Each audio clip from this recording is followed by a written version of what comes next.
for example, and we've seen him in places like Aristocracy. So very different pictures for these two players. Yeah, and that's one of the coolest things is like they both ended up on like two different sides of that old fragmented VP lineup. You know, like you had Aristocracy and Devils One take one of these players, and then you had the other still staying as VP, maintaining Snatchy in the squad. So that's very, very cool when you look at like how they link into the Polish history of Counter-Strike. I absolutely love this story that these were two very divergent paths now meeting in the woods that is Sprout.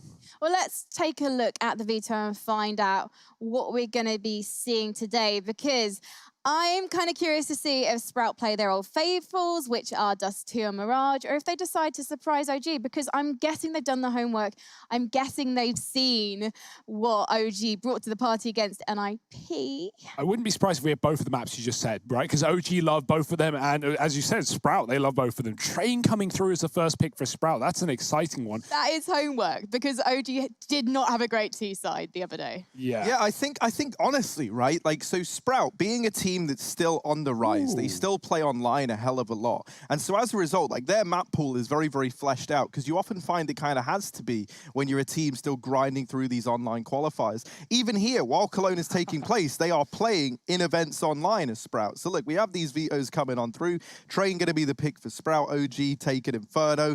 And, you know, Inferno's another one. That's like a middle ground map for both of these squads. So for me, like, I think in a sense, Sprout have won this veto out. I don't know how you feel about that, Hugo. Yeah, I haven't seen this new Sprout team actually play, unfortunately, like personally. So I don't really know like the depth of this team. Every game that they've played here, we've been covering one at the same time. What I do find interesting is the fact that both teams, Vito, Mirage, and Dust 2, as said, I think one part of that is somewhat self-belief, right? It's like, okay, these are our better maps. These are the maps we want to save till later in the tournaments, but perhaps the playoffs rather, which of course one of these teams will be going to after winning this matchup. And so, you know, save your best map, save your big strats till later. But, you know, one of these teams might not make it to playoffs. That's the fear. I feel like this is going to come down to mentality, and Sprout, they've got nothing to lose. I know we've said that about other underdog teams in this tournament, like Heretics. Unfortunately, Heretics, we've already lost them. But with Sprout, they had that mental advantage going over big, and I feel like they're going to carry that confidence forward, especially as they've non-stop been playing online in another tournament as well, as you mentioned, Harry. Yeah, and you know, like, you touched upon such a good point just then, and that is like the mental game of Counter-Strike. And I think a team like Sprout, when they're in this position, where they're in the upper bracket, they got a chance to make a playoffs run at a huge event. Like, this event is huge for them. It's such a scary team to go up against, because in a sense, like, they have nothing to lose. Like, no one's coming into Cologne going, man, we got to watch out for Sprout. Like, you know, that was probably the last thing that any of these teams were thinking. Yeah. And so for them now to be in this position where they are one best of three away from the playoffs, if there ever was a time for these upset victories to slip on through, it's now, because all the expectations are lying on OG, and they haven't had the best history to go off of. You know, it's not like they're like 10 events back-to-back undefeated and, you know, we can just write this one off right away. No, this is a team of legendary players that have yet to really find that footing. So this is like a perfect matchup for Sprout in my eyes. But OG, they work really, really hard. We know that. We know how much they want this team to work, Hugo. So potentially, they could have improved that two-side on Train. I'm sure they haven't stopped working since their original matchup against NIP. And we're going to see the fruits of their labor very shortly indeed. In fact, right now. Yes, indeed. It's Train to start the series, and boy, oh boy, this map pool has made things quite the spicy matchup. Upper bracket semi, winner going to the quarterfinals, loser falling down to play another match, another chance for survival. It's no elimination today. We're not breaking any hearts until North America comes in later in the evening. And so let's get into the action, Harry. Let's see what OG have got in store on this CT side. Sprout, mostly armor, bit of utility. A P250 dropped over, and OG, more of a standard purchase here on this CT side.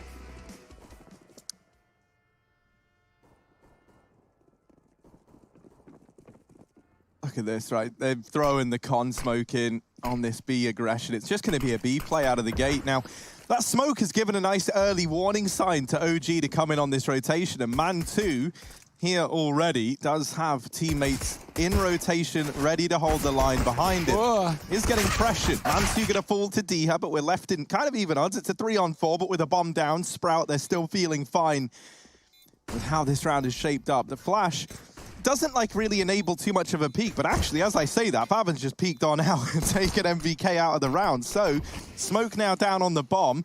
Favin here, Snatchy hidden in the smoke. Down goes Favin, but this is where Snatchy... Oh no! Stabbing! He can't find him. What's happening? That's so chaotic. There, stabbing. He's stabbing. It's chaos, Hugo. Yeah. It's absolute chaos. But OG, they were saying they love chaos. I don't know if that's what they had in mind. Maybe they're on about the NA organization. Who knows? I think the longer he waited there before going for that first stab, the more success he would have had. But, you know, he's already in a 1-on-3. He hears the tap. It wasn't a stick. It was only a tap. And then he just goes right for it. And at that point, OG have 3 on the site to bring out their own knives to play. The old left-right good night, and OG are going to find their first here in this series. Sprout not forcing up too heavily. They got a bomb plant, and that's going to enable Deagles. We've got a grenade on Favin. Could just throw it out of main towards the bomb train. He's actually taking it towards Pop side, so getting control of the ladder room potentially. MBK, he's got his own amount of control. Push down Ivy with that smoke. Diha's going to fall back, avoiding more utility. And they will go into Pop Dog, but there's nothing here. I love how OG have got the AWP in round 2. Absolute mad, lads. Versus the pistols, that is obviously very dangerous, but the knife kill giving a bit of bonus money the way of the CT side. And Mantu just waits. He's going to rotate inner, but Sprout, they've grouped up on Ivy. This smoke from MBK is faded, and he's fallen back as a result. You'll notice the utility is quite low for OG already, and so that's going to enable these Deagles to start finding opening kills.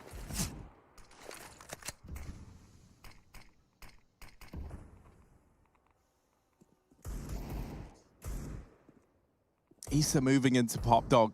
Would be lovely to see him get flashed in, but he instead peeks it dry, and he does get out ahead of Favin. So now, down into this 3-man Ivy play, and MBK's gotten the information. Mansu's holding it down with an AWP, no less. And AWP in round 2, you hate to see it. If you Sprout, they get dropped on the push. Spiddy, the only man left standing. Woo, on the ladder. Alexa V goes down. That's a nice little trick there.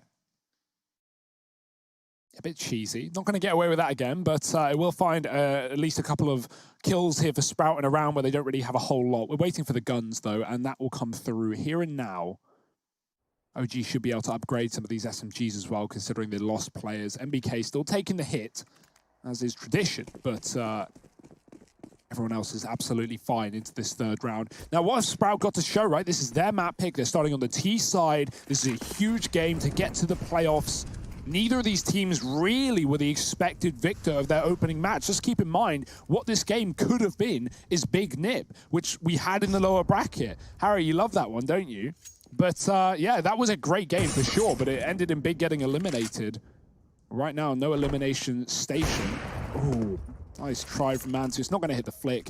Smoking off Ivy and moving away. Notice we've got a B play with a bomb as well. Used to seeing Valder be a bit of a monster here in this B site, anchor got down, and he's going to have to be as he loses his teammate Favin with the double entry to open up B. And now this double Ivy flank is coming in, and this is actually quite nice. Like, so often you just see one player left to trickle on through from Ivy. The fact that they've got 2 wrapping means that OG have to be very, very careful if they wanted to even attempt this retake, because there's already players in the back line, and so they just concede the round. They just give it up on the back of that. They know what's going on. They know that they can't really play into it. And with Issa flanking through main, he got all the information that these Ivy players have moved in towards CT. So yeah, it's just a save call for OG. I actually think the fact that we had 2 Sprout players on Ivy, like you mentioned, was the reason OG weren't really ready for that B play, right? That's a bit of a rarity. It's usually one luck, because, you know, OG already had 2 B. They certainly could have put up a hold. MBK, he's connector with a smoke for the ramp. He spots him come out upper, and he tries to take the fight with the SMG versus AKs out top B. Bit of a dangerous one. He immediately loses his life. Here's the shot from Favin. It's a great shot, don't get me wrong, but definitely a fight that MBK doesn't need to take there. Could just fall into the site and try and play close. Not the end of the world, though. Obviously, we got Mansu in the server donning a British flag. Today is the birthday of one of Counter-Strike's British legends. Now, I'm not talking about Smoothie or someone like that. Someone even more important, even more integral, and just as powerful in the server. It's Henry G. So happy birthday to him. Hell yeah. And I have him here with me in the studio. Henry, how you doing? Thank you very much, Alex Machine Richardson. Yes, we'll be getting into round 4 swiftly as Favin exits it dropping down the pop dog. Alexa B finds him early on.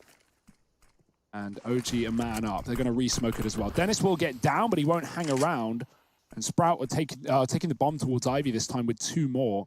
Worth noting on that B play, they actually planted on the right side of the bomb train. And so it was at least open for CT. So if things did get hairy, if OG did try to retake that one, those CT players would have the bomb open for them. That's always a bit of a danger. Flash up Ivy. It's going to catch both his Sprouts, slowing them down. MBK getting mollied. He's got to run. That might spread. You never know.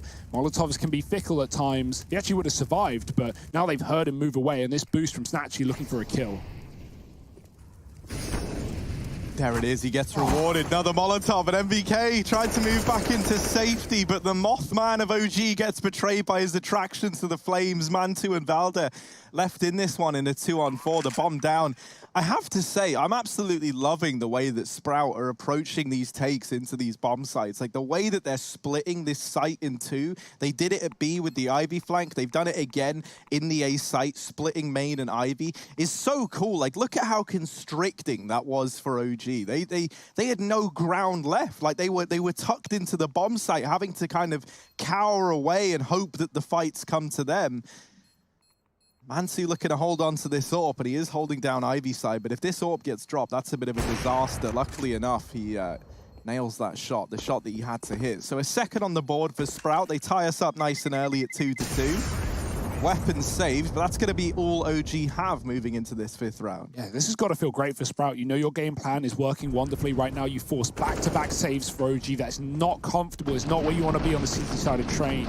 And yeah, MBK, he really gets unlucky there, right? That first molly, he has to move. Even though it doesn't reach the corner, you don't know. Those mollies can spread at the last possible second. And is that Tom Eric at the bomb? Is he tuning in on the I thought he would have a better camera. It's certainly, come on. That was some pretty grainy quality. This man's meant to be produced at our shows. And there he is in glorious 144p. Ashamed. I expected better. But yeah, MBK, he has to move outright, and then they hear him cross out. They hear him because he runs through the molly, and then when he tries to get back in that corner, they re-molly as well. Snatchy's boosted up. I love that Ivy, and M4 held on in the previous round. Alexi B's got a smoke, but he's not playing that inner side to drop it on ramp. Hanging around in the connector. Dennis drops pop, but there's going to be little threat coming out this position. Both guns are on B, and Sprout have no interest in that site. I love Dennis's profile picture, man. He looks so surprised, like he wasn't expecting the picture to get taken. Oh, hey. He's like, whoa. Funny seeing you here. Yeah, fancy seeing you here, huh? Alexa B, behind the E-box. No, he's not going to find him first. Instead, it's MBK cut down. Now, Alexa B. How's he going to get out of this one? Oh, goodness. Oh, no. Fire and electricity. They don't go well together, and the E-box mollied out. That's going to be Alexa B falling. Oh, another one for Dennis. On to 3 now, this A site. It might seem like it's ripe for the taking, but these 2 players with weapons have moved in to try and hold the fort. Valder and Mantu both here. Sprout are being so patient. I love this. Like, if you're going to win a game, you want to be getting in OG's head. And certainly that's what they're doing right now, right? Like, with how they've approached these last few rounds, it's been these splits into bomb sites that have been so damn good. In this one, in a 5-on-2, they're not rushing. They're not running, you know, they're not jumping the gun, rather, up against this AWP and M4. They are giving so much time for OG to start to doubt themselves. And as a result, Mantu actually wasn't here at the A site as these players come out. Valder trying to hold it down from heaven, but now they know he's here, and suddenly this position, while it looked great, he's actually trapped and he's going to get naded out. So it all falls onto Mantu, and he's likely going to have to save in this 1v4, now turned 1-on-3, and even though he gets that kill, that's not enough to entice him to go for the retake. Yeah, if Valde finished off Spinny, right, if he took that kill in the 2-on-5, maybe this would be a viable round for Mantu, and even though he does finish the job, it's not a job worth taking at this round. It's going to be a third for Sprout. And yet for OG, every round you lose here on the CT side, it's just another sigh like, that's another round we need to win in the second half if we need to pick this game up. And we know they have had their struggles on the T side of train. So it's not going to be an easy affair here. Sprout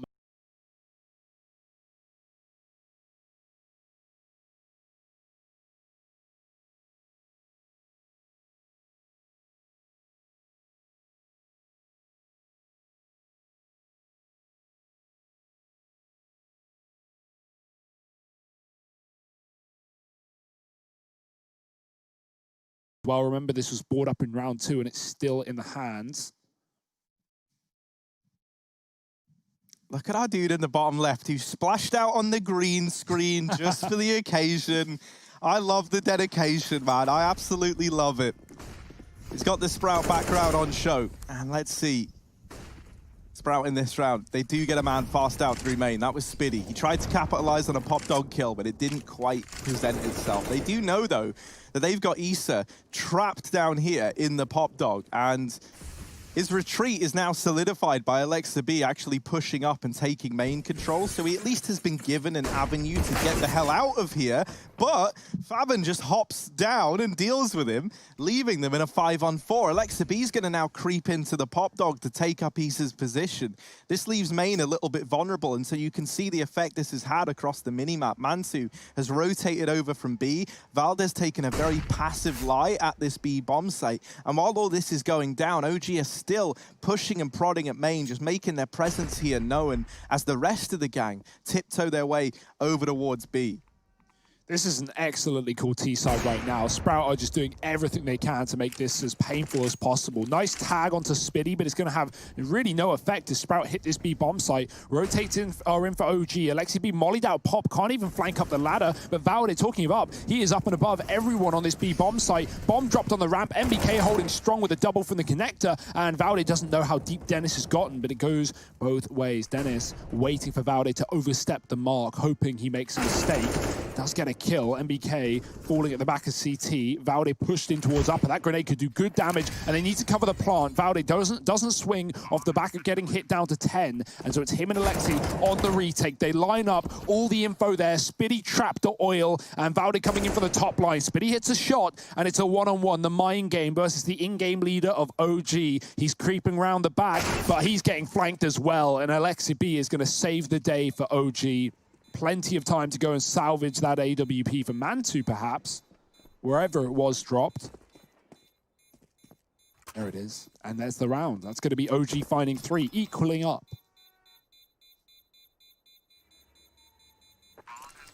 And also, right there is what we wanted from MBK, right? We saw him on that B-site connector rotate the other round, and he just got domed by Fathom when he had the MP9. But this time with the M4, he deals with Sprout coming down the ramp. He slows everything down, dropping the bomb, finding one more.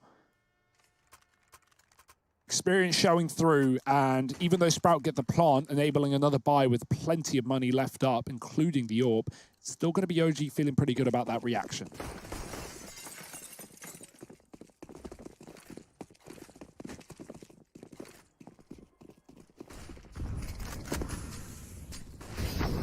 Ooh, Valde trying to go aggressive, but he does get forced back. Sprout continuing with this very, very slow style, and I love it. It's nice as well, because like there was a time period where it felt like whenever we saw teams playing slowly, they weren't like, and you know, maybe this just, obviously it just comes down to like the team, right? But some teams, they don't do a great job of pressuring the map while still keeping a slow style of play.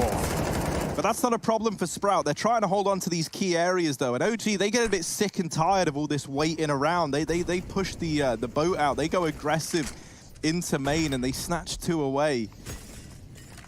And so, you know, immediately, whatever the game plan was for Sprout, that's now out the window. Alexa B is very, very low, and so a nade could find him, but there's no utility left for Sprout. As a result, they've just got to peek into these AWPs, into these long angles, with nothing to help them out other than their whiz. Snatchy needs to nail this shot, and he's not able to do so. Mansu, almost the third, does get the tag and looking to finish the job. Valde's going to snatch it away from him. Well, right there is actually kind of what you were hinting to, Harry, in that some teams, you know, struggle to play this slow default, because the danger of this, Train is not a very traditional Counter-Strike map, right? The danger of playing these slower rounds is exactly what OG do there, right? They get aggressive, they flash into positions, and they take early kills, and Sprout already down 2 players immediately. So nice stuff from OG, being proactive, not letting Sprout bleed out the time. And even though there's an attempted trade swing from the Pop Dog, OG just have so many players on that A site, as you should, to take him down. Sprout left with nothing but pistols in this one.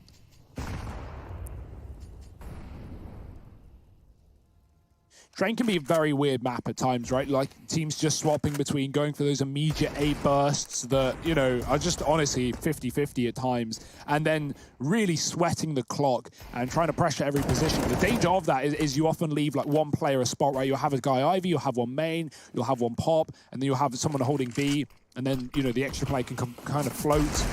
But obviously the danger of that is having a two-man aggressive CT push take you down. There's very little you can do against that if the utility's placed well. And in that round it was. OG, talking to nades, don't have many left. Having to use this Ivy smoke and early mollies in the T-con. Because you know at some point, even with this from Sprout, even with these slow T rounds, eventually, when they feel the time is right, they are going to run and gun out of T-con. And so just that conditioning means OG have to use utility early every single round. Otherwise, Sprout might take a gap.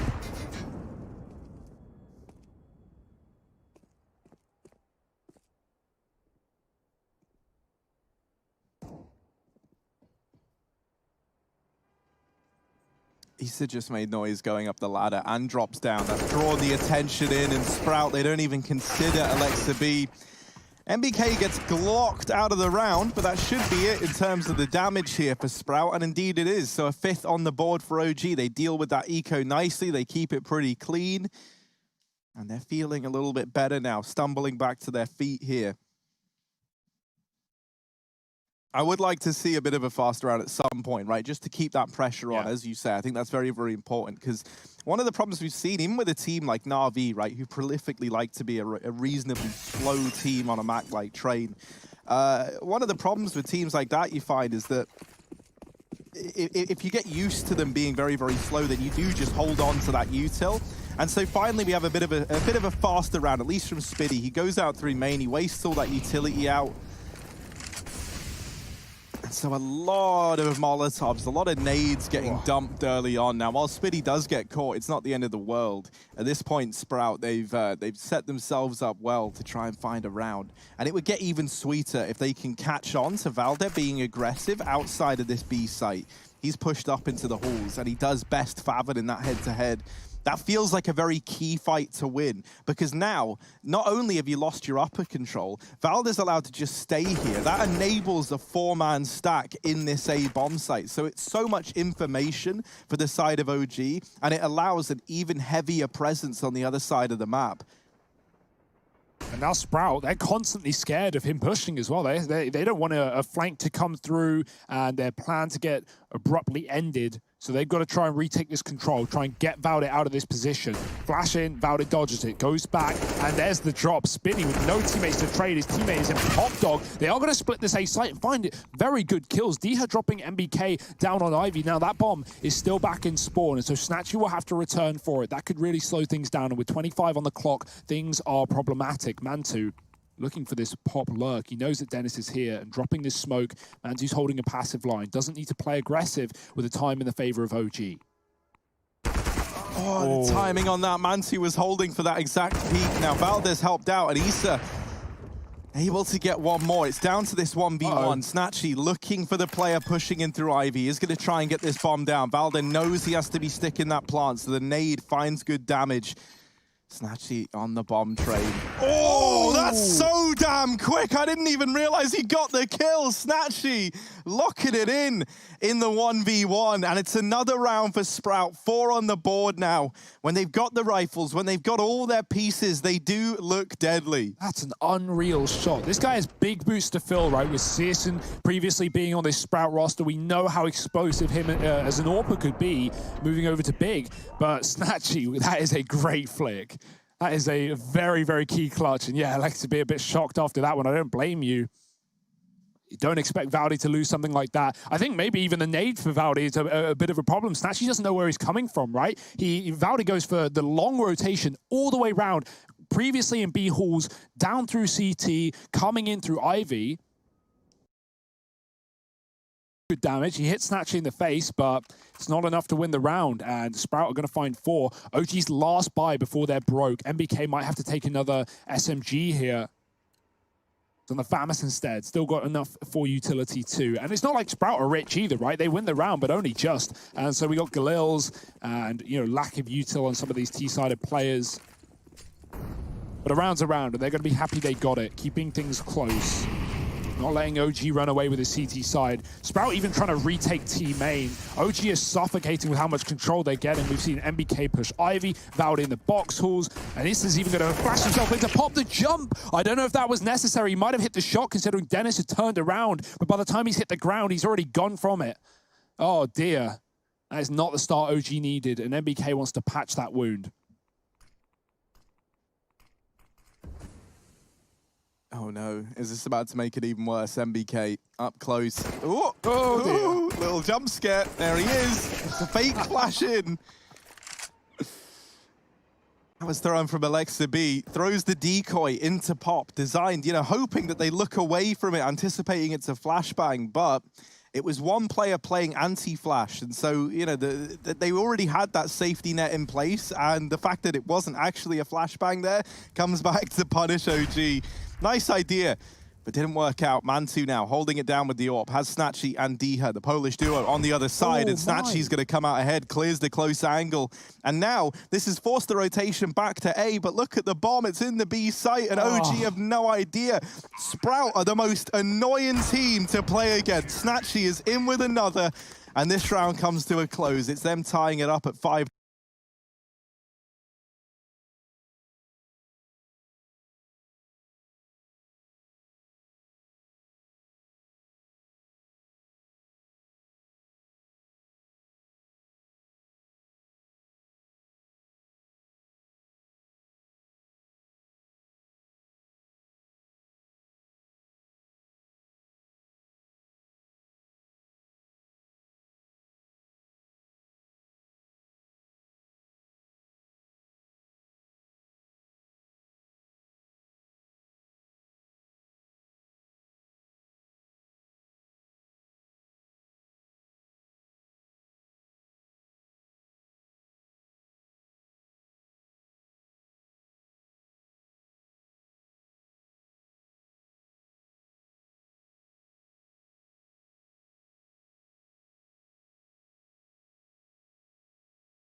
By the fact that they've been faster on this B offensive. They even spot a man flanking.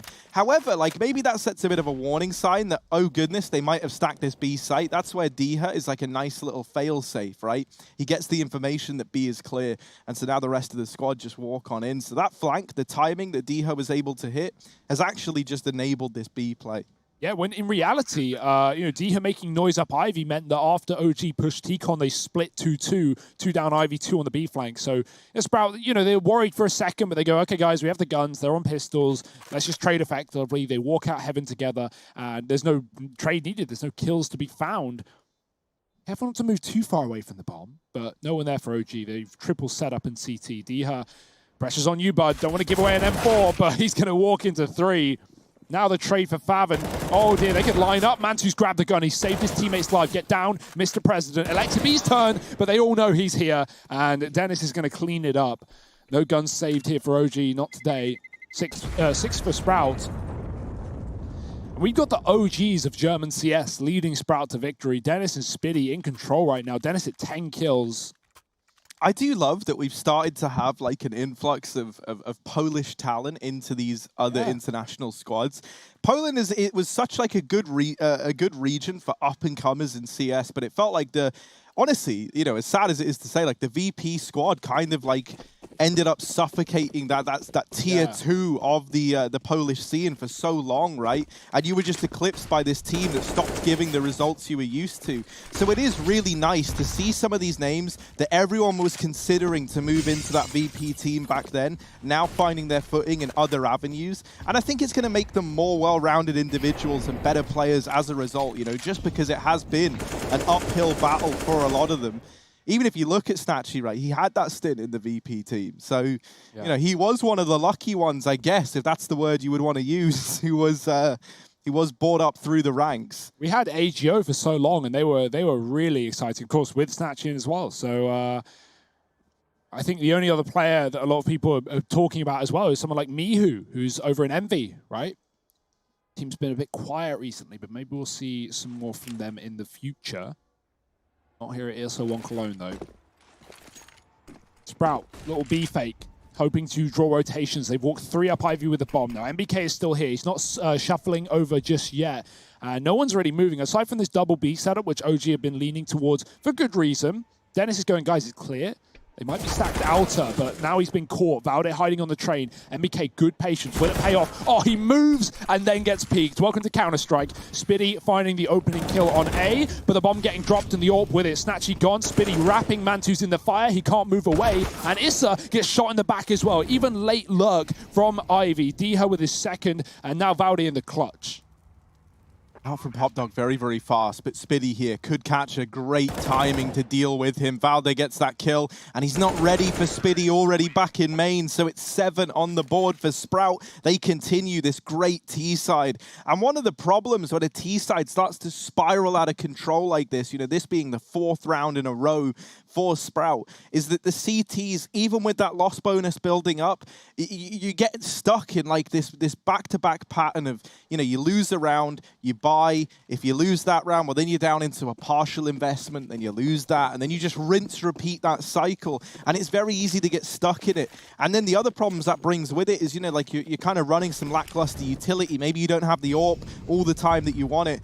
And you know, these problems can really start to dampen your ability to recover on the CT side. So pretty soon, before this half gets too far gone, we need OG to get around and start to build back into the swing of things, because we are getting very, very late in this half now, and down to pistols for OG. It's a heavy B presence this time from the international squad. And well, it looks like Sprout, considering this A bomb site as the place to be.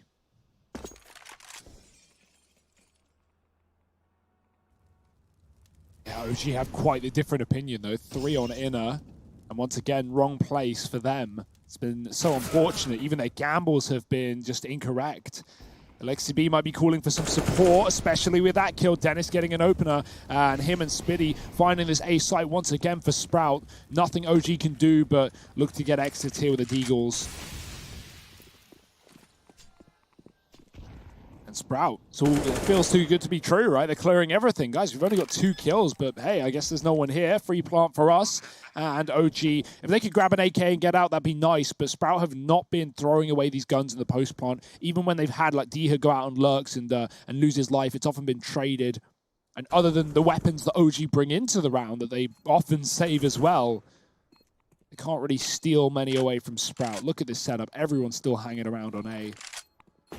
Nothing, you know, no reason to hunt as well if you're Sprout. You know, on an eco round like this, OG are playing for exits, and you don't care about pistols. You don't care about taking away these guns. So why not just hang out together in T-Con? It's exactly what they'll do. Yeah, you put it right, Harry. I mean, every round gets more and more important the later we get in. This is a CT-sided map. I will say we've seen Counter-Strike, especially online, you know, not only with the fact that the Krieg meta came in earlier last year and everything got more T-sided, but even as things have gone back to normal, I think, you know, with things being online, you see so many more T-sided games as well. Peak advantage, all of that, all of these good reasons. Wide swinging was a common term used by players when talking about online. And yeah, that can be very hard to deal with as a CT holding an angle, something that isn't as apparent on LAN. But regardless, you've got to make do with what you've got. And what Sprout got is a lot. Putting pressure on Ace, but he's been there every round, not even running out, just fighting blue, just forcing out utility and drawing the attention of OG so his team can take pop. It's not pop though, it's a fast B, and Mantu will find one as the rest of them flood out into the site.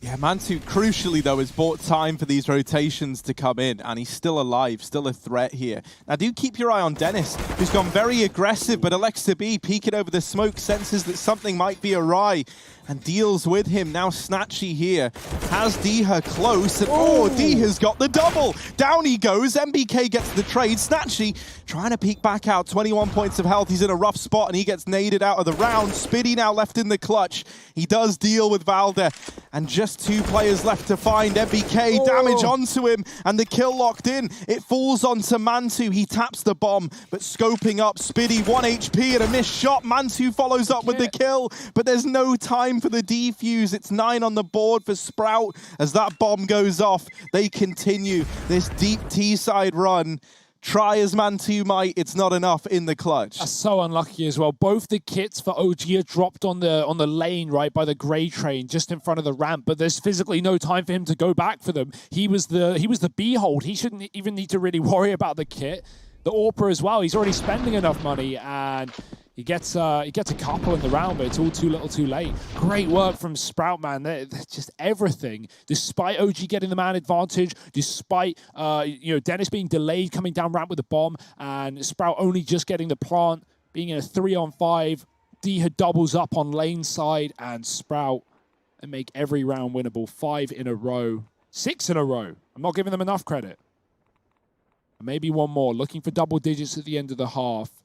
I don't think we've seen OG, be proactive, be aggressive as they were in the early rounds, right? Getting their first streak of 3 was off the back of pushing into T-Con, catching that pop flank as a pop trade as well.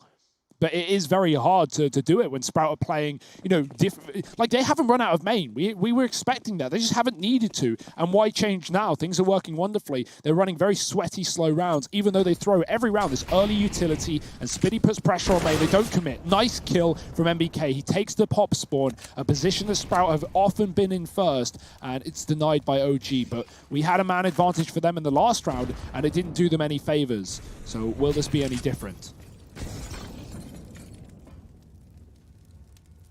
Haven's been able to take Pop back at the very, very least, or at least gets the information that no one was there. He doesn't commit to the position. Now actually will. Dropping down, coming in a little bit late. He faked the rotation back up the ladder, so they take their eyes off Pop, and then when he comes out, everyone explodes in from main. Man2 has to try and hold the fort. A nice kill onto Spitty, but can he follow up with any more? They smoke him off. That's going to force Man2 back. He has Valdet alongside him. These are the 2 players you would want to close out a 2-on-3 to try and salvage a 6th round for OG. There's Valdet delivering one of the 3 kills needed. Do be sure to bear in mind that Diha has wrapped around close to this smoke. Faven's holding from Pop Dog. They tap the bomb. The bomb is planted for Pop. He's got this nifty little flash out through the window, and Valdet is so damn blind. Man2's looking the wrong way, and Sprout reached double digits at the end of the first half of play. It's 10-5 right now, and Sprout lead the charge. Oh, another little Sproutlet on the camera. We'll be back with the second half after a quick break, so don't you go anywhere.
No point in blaming you, you did not know.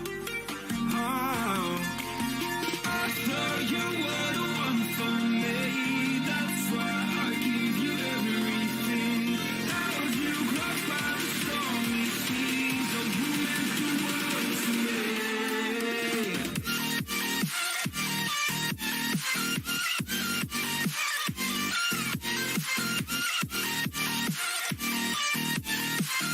You meant the world to me.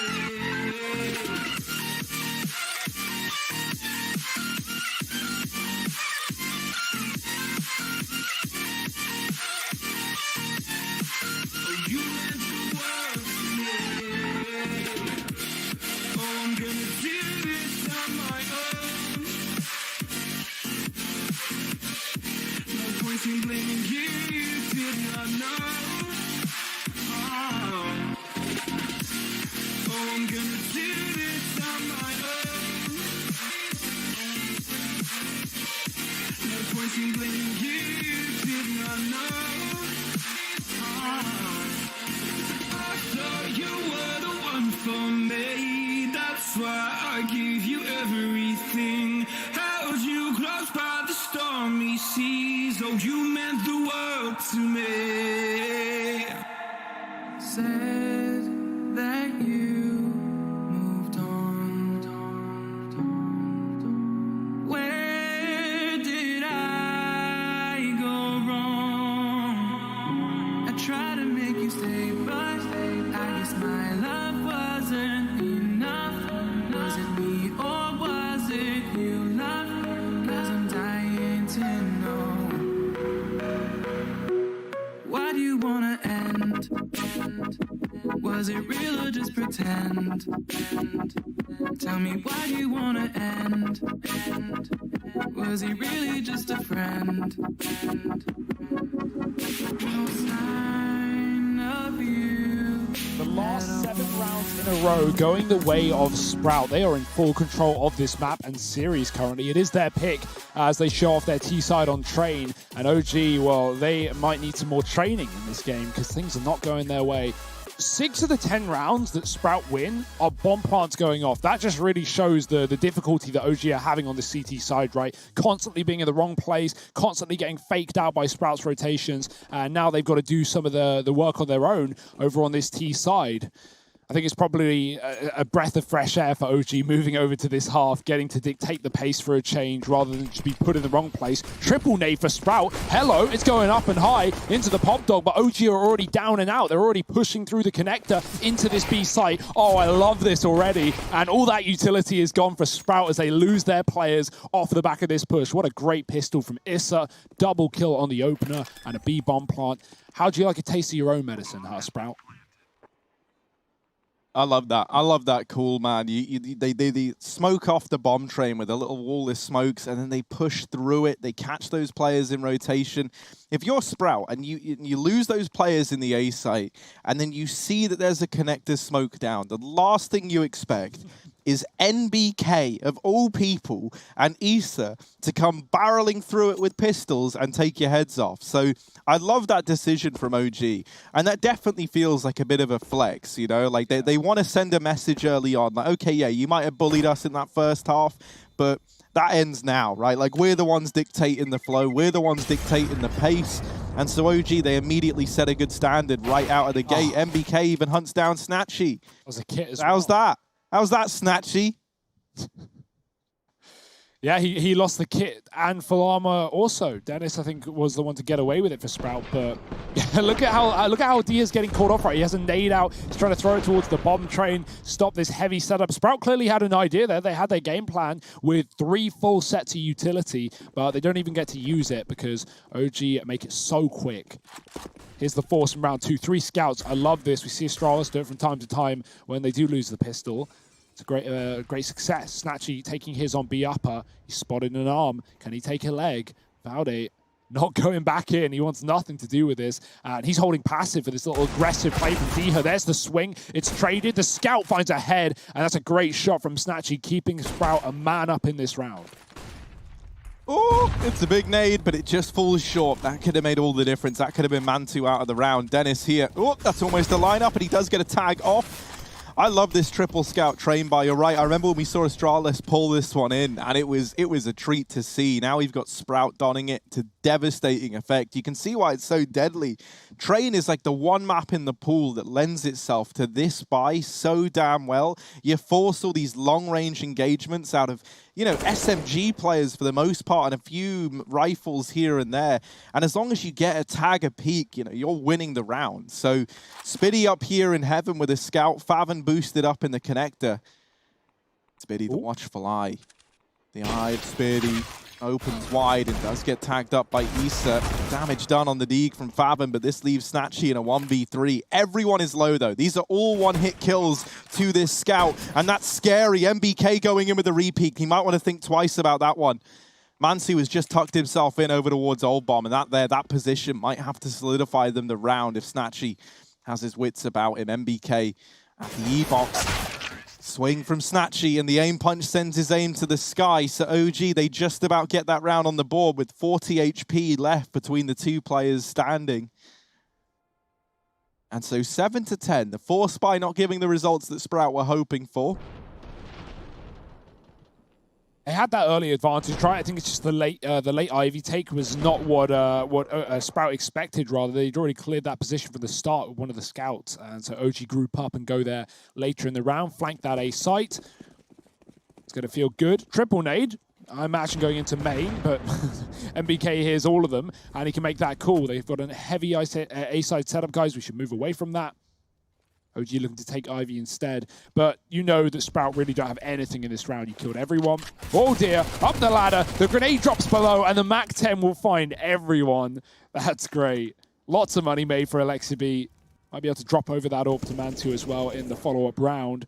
Talking of which, he's getting out into the A site. We'll check Faven just about. And Snatchy should be gone as well. 1 HP the difference. And it's no issue for OG. 8-10.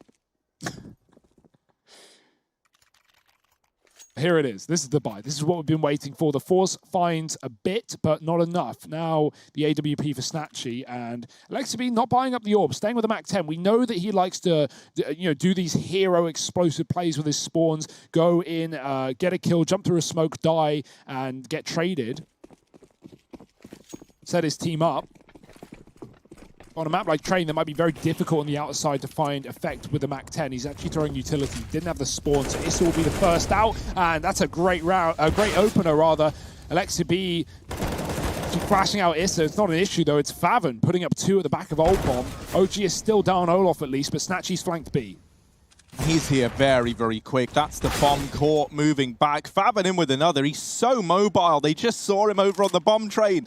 And there he is dealing with MBK. Snatchy gets his head removed there. The lack of head armor makes the Galil deadly indeed. And so the AWP dropped over in pop. Valde beginning a lengthy rotation back into the B site. Ooh, we got the chase camera. It's on the bomb. That little timer ticking. And he's going to go ahead and get down the ramp. Valde given a bomb plant at least. Now, this flank has been heard by Diha. He knows that the B is the object of Valde's desire. And he's coming in through the back line. Valde's going to go aggressive. And he doesn't know it, but this could be the perfect remedy to this retake from Sprout. He deals with Faven, and now it's down to the 1v1. Diha, inside of the site, doesn't have a kit. So even though he smoked that bomb and he taps it, the spam from Valde. Oh, Diha trying to peek over the train. The nade goes in. It's going to find great damage. And he just gets deleted by the artillery from Valde. It's 9 on the board for OG. That's unfortunate for Diha, right? Like, he would love to stick that bomb considering he knows Valde is playing for it with an open plant, but with no kit, there's just 0 chance you're getting a 10-second defuse there. And even when he drops the smoke, he can't actually see Valde, or at least can't get a clear shot on him behind oil. So they trade nades, but Valde is a little better. And yeah, Alexibi getting hyped up a little bit now as OG start to find success on this T side. 4 in a row. Double scout for Sprout. And some pistols around it.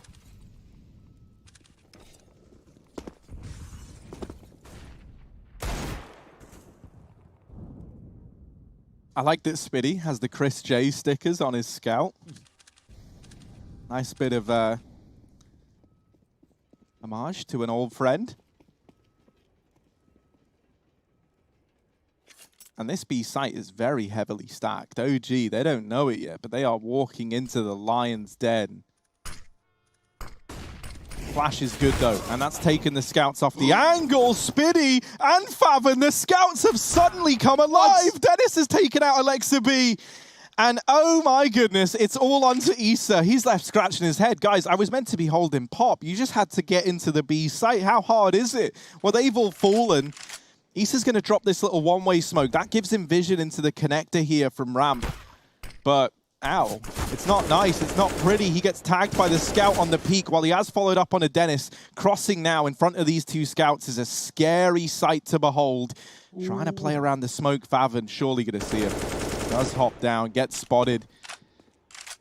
Issa, he's got to try and get across to get the bomb, and Spiddy, so damn quick. Maybe those Chris J stickers have imbued that scout with a little bit of power.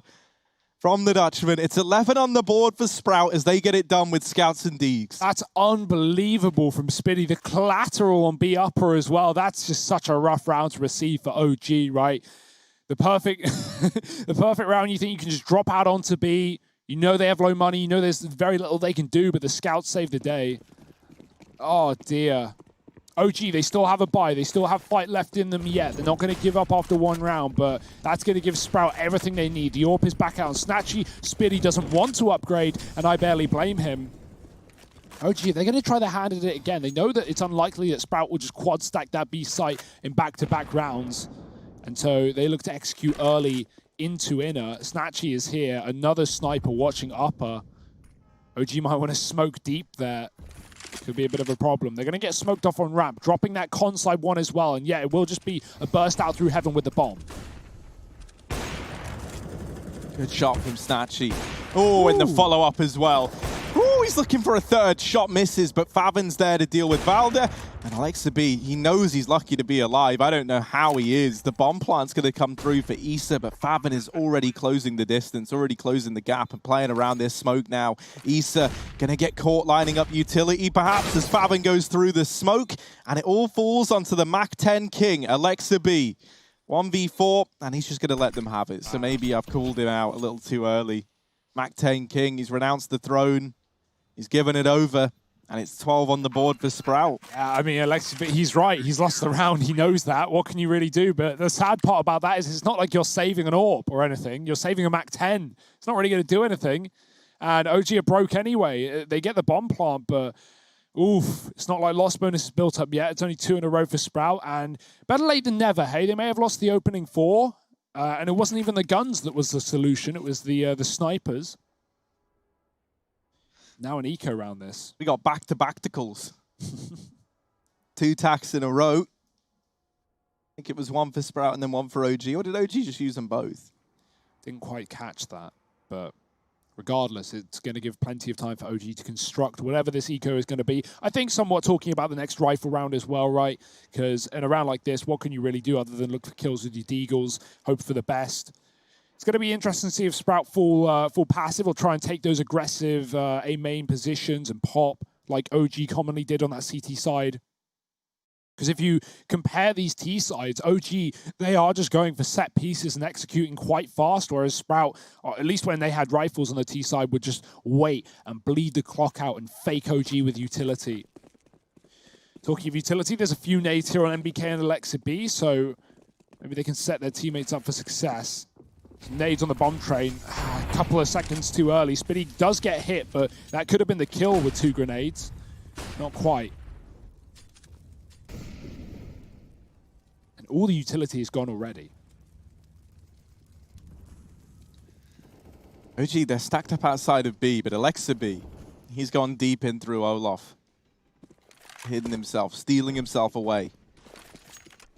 And now, like, the benefit to this is depending on Alexa B's success here at the A site, you can change this up on the fly, especially with pop control taken by old mate MBK.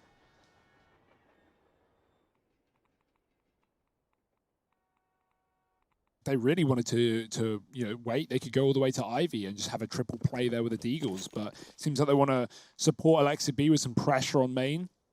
We do have Issa on that late flank. Issa's in a very important spot right now. MBK gets smoked. Still waiting on Alexa B, right? He's hoping that someone makes a mistake, makes noise, gives anything to Sprout, or to OG rather, but Sprout just aren't doing anything. I love the crossfire on Old Hell as well. Spiddy and Dennis tucked in for the long haul, covering each other's backs. And that's not a fight that Alexa B should be winning here with a MAC-10. There's an AK just holding down this tight angle. Good setup from Sprout, and the time is ticking low. And now, like, you know, wherever OG show their hand, that's where they're looking to end up. So Alexa B's out of the equation. Issa dealing with Dennis. Spiddy falling there in after. Favin back on the bomb train. Gets Deeg down as well. And now Snatchy tries to make a play. He pays the ultimate price. It's all on Deeha. The other pole trying to rise to the occasion. And damage onto Mantu. Not quite finished the job yet, but Deeha now closing the gap, and Mantu just playing around the back of the bomb train, hits the deck. It's 13 on the board for Sprout as Deeha closes out a 1v3 to get them there. Oh, wow. I thought that that setup on Ivy would have done so much more as well, but as soon as Spitty gets the opening kill, the player opposite him turns around. Oh, dies to Ivy. Spitty turns around, gets peeked by Valde. The Deagles just overwhelm. And at least OG make that close, right? They do damage, they get a plant. In the moment, it feels so winnable. You have such a favor in a 3-on-1, but you know, D is so quick at just getting back into the site and dealing with everyone. He doesn't wait around, and despite Sprout's double B setup, they're still going to pick it up. It's okay for OG, though. As much as that hurts to lose, they have a better opportunity now with full guns and with the AWP as well. Mantu's picked it up. Double AWP as well for Sprout. We've not seen this yet on the CT side. And there's the proactive play. We were wondering if it would come through. Sprout taking early control. This is a big problem for OG as well. If they want to go for a B take here with a bit of an Ivy lurk, Sprout have already cleared out T-Con. They know main is empty, and they can even pre-rotate a third towards B. No rush to do so with utility still left on this site right now, and Snatchy with a good amount of info from this upper angle.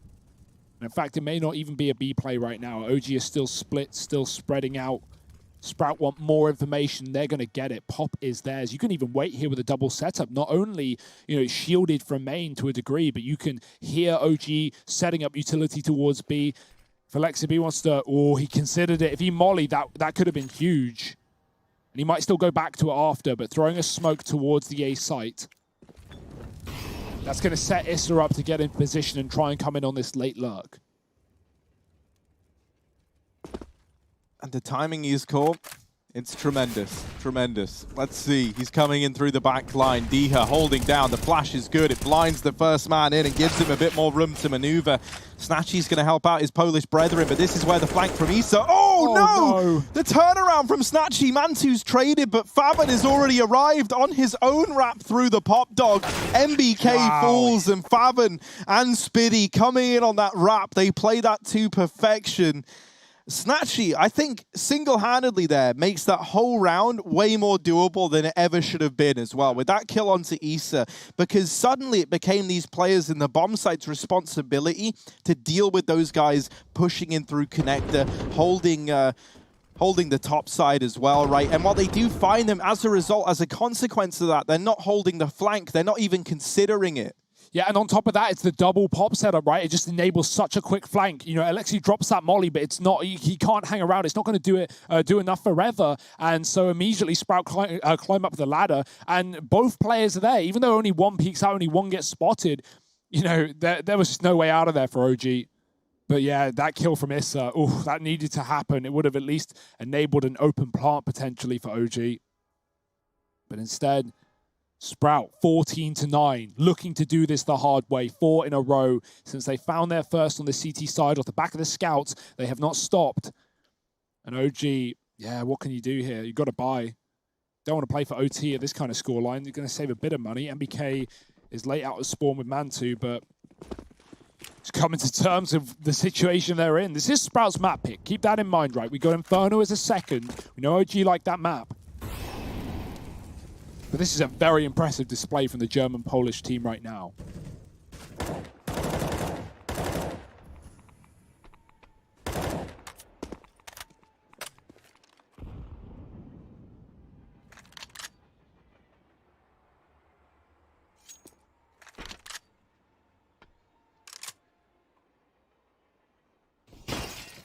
Worth noting the only German representation left in ESL 1 Cologne. Mousesports, the org, at least, eliminated yesterday, and Big gone the day before. Sprout were, in part of the problem for Big, knocking them down to the lower bracket on their opening game. And right now, they might go the full distance. They might go to the playoffs. That's where they're aiming for. Winner of this series heads to the quarterfinals. OG with an outside execute. Valde and the pop dog gets smoked off, but flashed out, and here come OG. And already 4 players here for Sprout. That's because of Snatchy outside of the B site. They boosted Diha up on top of the bomb train. He takes one down from this position, and he's still just raining down death from above. It all falls apart for OG. Sprout onto 15, map point on their map pick. And this would be a dominant victory as well, right? They go 10-5 in that first half of play. Since then, OG, they come into this second half. They get the pistol, they get the conversions.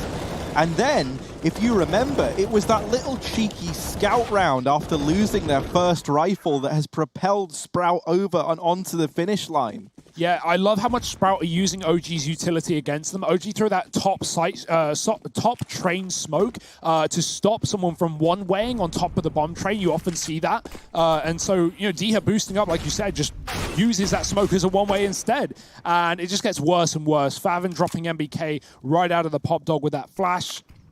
And now OG, they're just going to crunch in, or they're just going to hit the B site. Sprout already rotating in. Diha doubling. It just gets worse by the second, 4-on-2. And this one might just be done.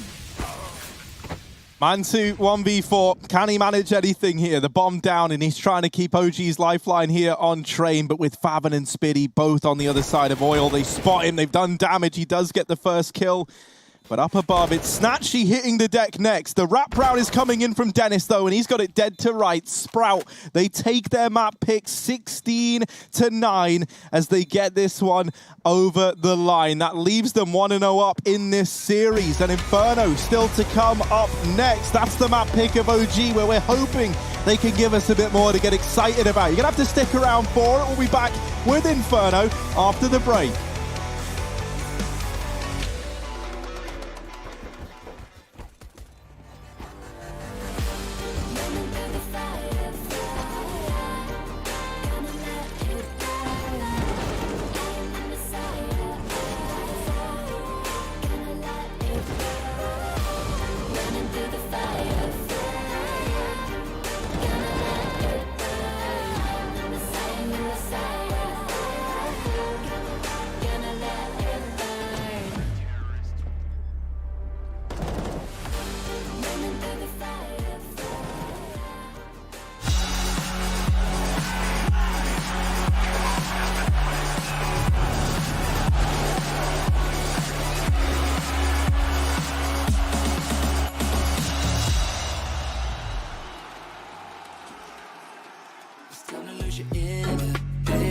Developing a blind ambition. If you got a match, just go ahead and light it. I wanna see where this is going. We're done with playing games, not knowing, yeah. We've nothing to lose. We're lost to the night. We're feeling alright. There's no need to choose. Don't make up your mind.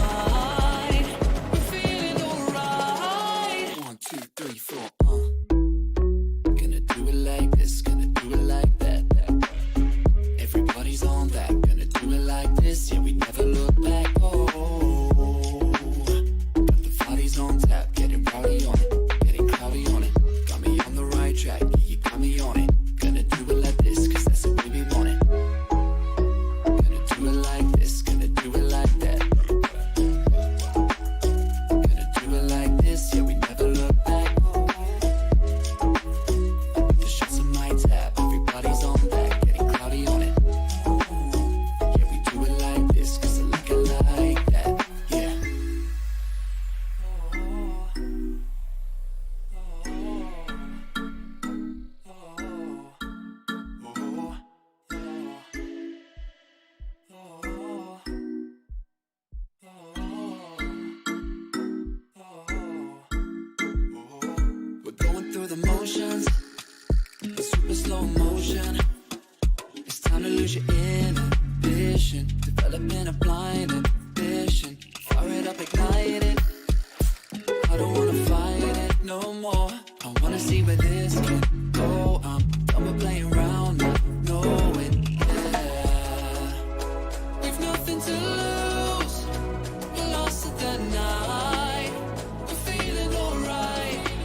Just let it go. Gonna do it like this, gonna do it like that.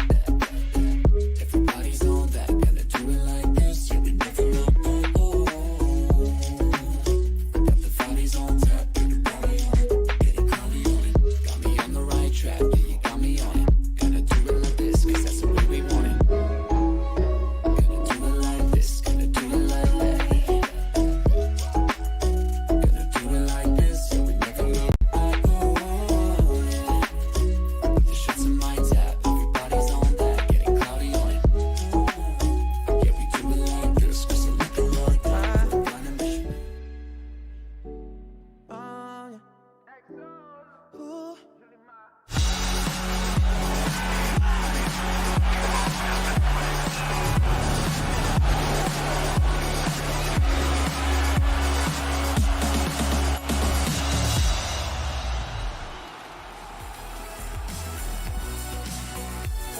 Well, after their last series against MIP, there are questions about whether OG could improve their T-side on train, and the answer is yes, they did improve it. But it still wasn't enough to beat Sprout, who came out all guns blazing on their own T-side. Hugo, you were saying to me you feel like it's the best T-side you've seen all year. Yeah, for Sprout, I mean, the best cool T-side, right? Like, the ideas were so good. They were constantly catching OG in the wrong position. OG try and come up with solutions. They get aggressive. They take control. And still, Sprout managed to completely fake them out. Like, the amount of times OG would have, like, stacks on the wrong side of the map, but not even necessarily, like, just gambling and making the wrong call, but by design. I think Sprout looked really good on that map. There's a good reason they picked it. Well, Mantu did everything he could for OG to try and bring them back. He topped the scoreboard, and yet Harry, despite his best efforts, that T-side still could not conquer it.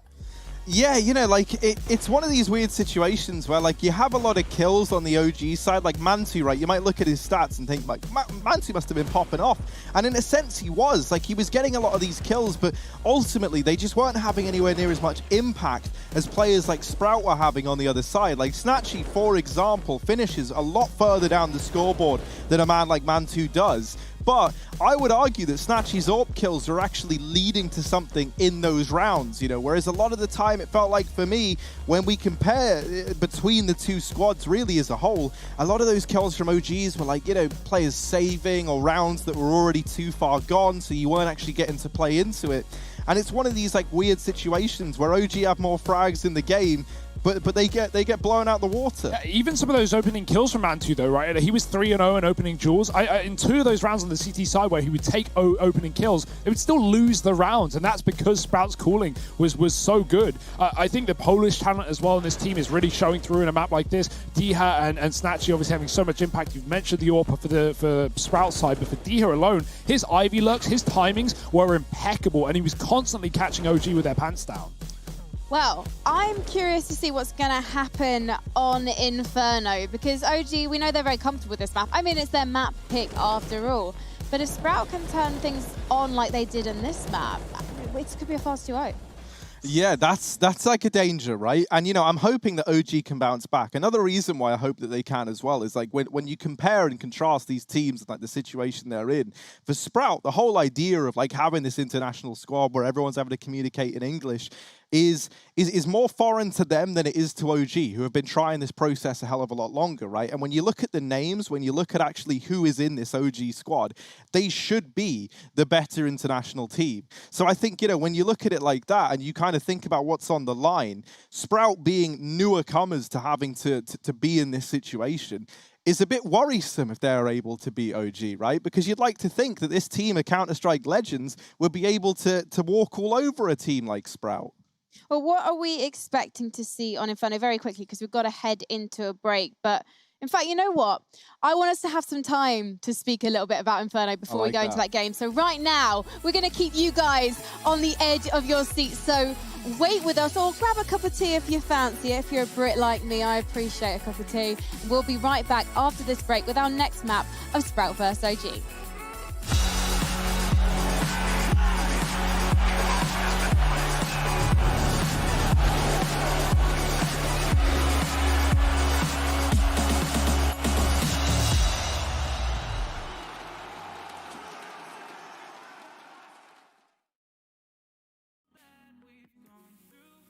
Was it all just a game to you? Cause I'm dying to know. Why do you wanna end? Was it real or just pretend? Tell me, why do you wanna end? Was he really just a friend? Cause it's playing in my head, every word that you said, I ain't worked it out yet. So why do you wanna end? Was it real or just pretend? If there was any sign that our love was in decline, I would have begged you not to go.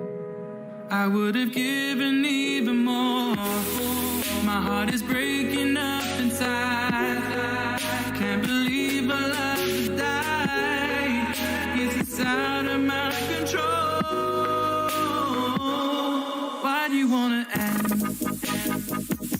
Was it real or just pretend? Tell me, why do you wanna end? Is he really just your friend? Cause it's playing in my head, every word that you said, I ain't worked it out yet. So why do you wanna end? Was it real or just pretend? Why do you wanna end? Took a swing at a wrecking ball and I prayed for my downfall, and I found a way to reconcile, cause in my heart it's not worthwhile. It's a bloody battlefield where some go down, others heal. In the end it's all the same. All you can do is play the game. Oh, do we say goodbye? Refuse to question why. I'm sad to say I'm sorry, so lie. Pretend that you're okay. Swear that you will stay. Keep trying for one day. I'm sick of all these lies. Don't care if I capsize. There's nothing left for me to hide. Don't wanna live a lie. Too many lows, too many highs. Too many things to criticize. And so I leave it all behind. Don't wanna live a lie.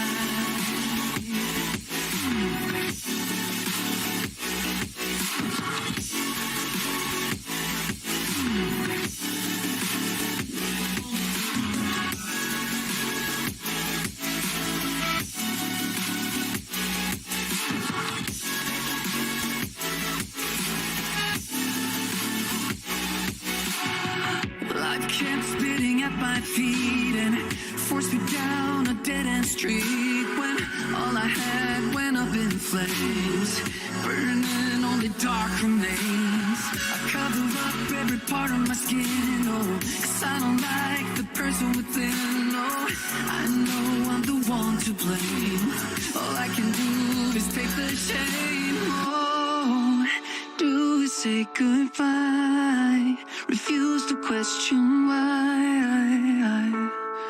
I'm too sad to say I'm sorry, so lie and pretend that you're okay. Swear that you will stay. Keep trying for one day. Whoa, I'm sick of all these lies. Don't care if I capsize. There's nothing left for me to hide. Don't wanna live a lie. Too many lows, too many highs. Too many things to criticize. So I leave it all behind. Don't wanna live a lie.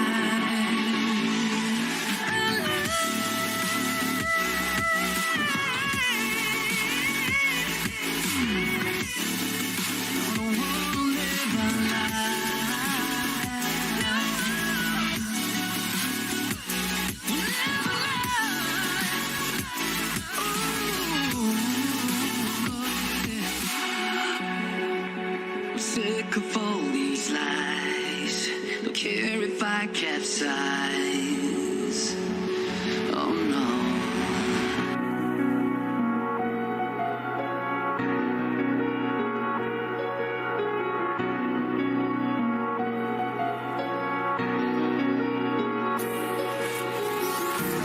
Empty hearts and neon lights. They're playing with my mind. Gotta get out of here tonight. Oh, I wanna run off and fly. And I'll tell myself it's fine to be alone. Just to find somewhere that finally feels like home. Oh, oh, oh. I hate all this overthinking. Oh, oh, oh, oh.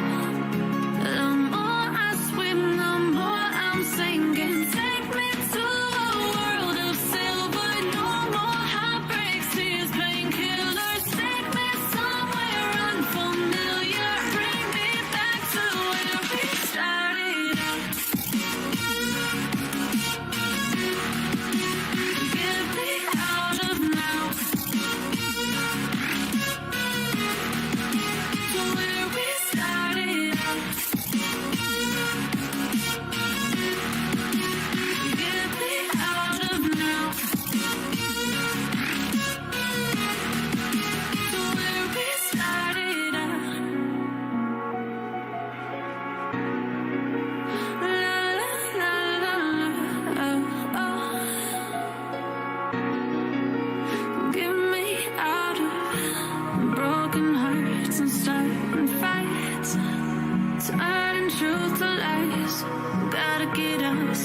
wasting time. Yeah, I wanna run off and fly.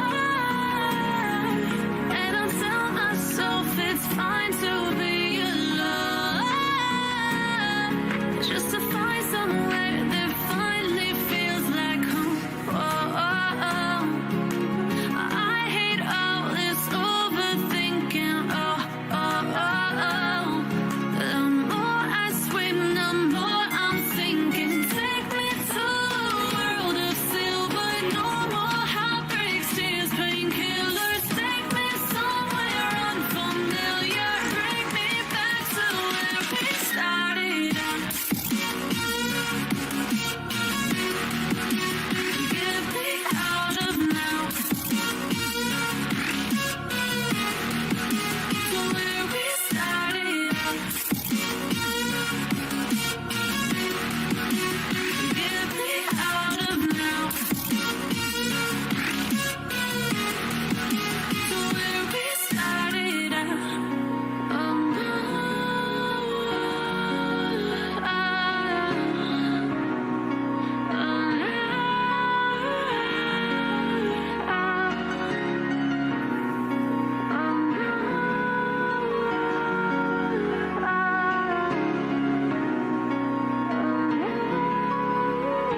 this game. Like, even though OG were up 3-0, he died in every one of those rounds and wasn't able to get much done. So I always like it whenever like a team is kind of getting into one player's head. And, you know, I think Issa is someone who can make or break this OG squad, you know, like in the games where we have him showing up in the server looking good, this OG team can feel unstoppable. Ennis playing USP into this round. Now, for sure, there's a player with no helmet, but OG have force ball. Maybe they're expecting eco. I think he accidentally dropped the M4. Oh, yeah, he's got it. Ignore me. He threw it over the wall. He was going for like his own simple play. Fake flash. Fake flash. They're like, look away. That is like the biggest flash we've ever seen. He's bought the tactical nuke of flashbangs into the server. Hey, you've got to be careful there. Remember when we had that Fnatic Heretics game? Golden would run up top B, hide behind the half wall, and Heretics would go, guys, Banana's clear. And then Golden would swing and kill 3. Imagine if you just chucked over a gun to one of your enemies. Actually, I almost wonder if that's like the idea. If you hear the gun hit the ground, you know there's no one half wall. And if it doesn't, no, that's really ballsy, though. No, I'm not agreeing. I don't co-sign on that. Down here in the pit. We'll see. Maybe it was 200 IQ. Maybe it was accidental. Valdez falls, and there it is. Sprout holding down this A site valiantly. 3 for Diha, and a second on the board. I do love Counter-Strike, though, Harry. The fact that we can have this conversation, we can theorize on the absolutely most ridiculous thing. I feel like you could do that with like a lesser weapon, you know? Like throw a Zeus over. See if the Zeus hits the ground. Okay, sure. And if it doesn't, Zeused. Well, yeah, I mean, that would suck, wouldn't it? It'd be like the ultimate I like the idea. medicine. I like the concept. Well, because it's like a similar thing used to happen on Inferno. There used to be that bug where in the boost box corner in the A site, you used to throw a Zeus at that wall. Yeah. And a player could pick it up, right? Yeah, so you're right, Alexi B's doing it the other way around. Here he is with a Zeus and Banana. Is he going to get anything with it? I love seeing Alexi with a Zeus. Smart guy. We saw him get a ladder kill or a kill in Pop Dog the other day. He like faked the ladder. He went back down.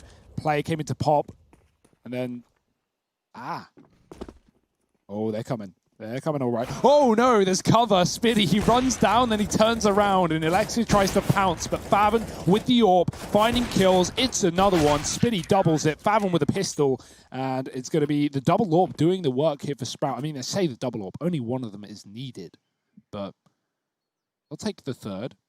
That was a full eco for OG. Nothing to be surprised about. Now the gun's coming through. Do OG go back for this apps control? You know, we often see this team, or any LXB team, just drop pit and throw the bulk smoke, flash off the chimney. They tried to do it in the pistol round, and actually they succeeded. So Banana getting controlled by this Sprout utility. Maybe OG will move away from it. Alexi B's got the Mac 10 again. One of my favorite roles to see him in is just charging through like smokes with that Mac. Let's see if he's going to get stuck in this round.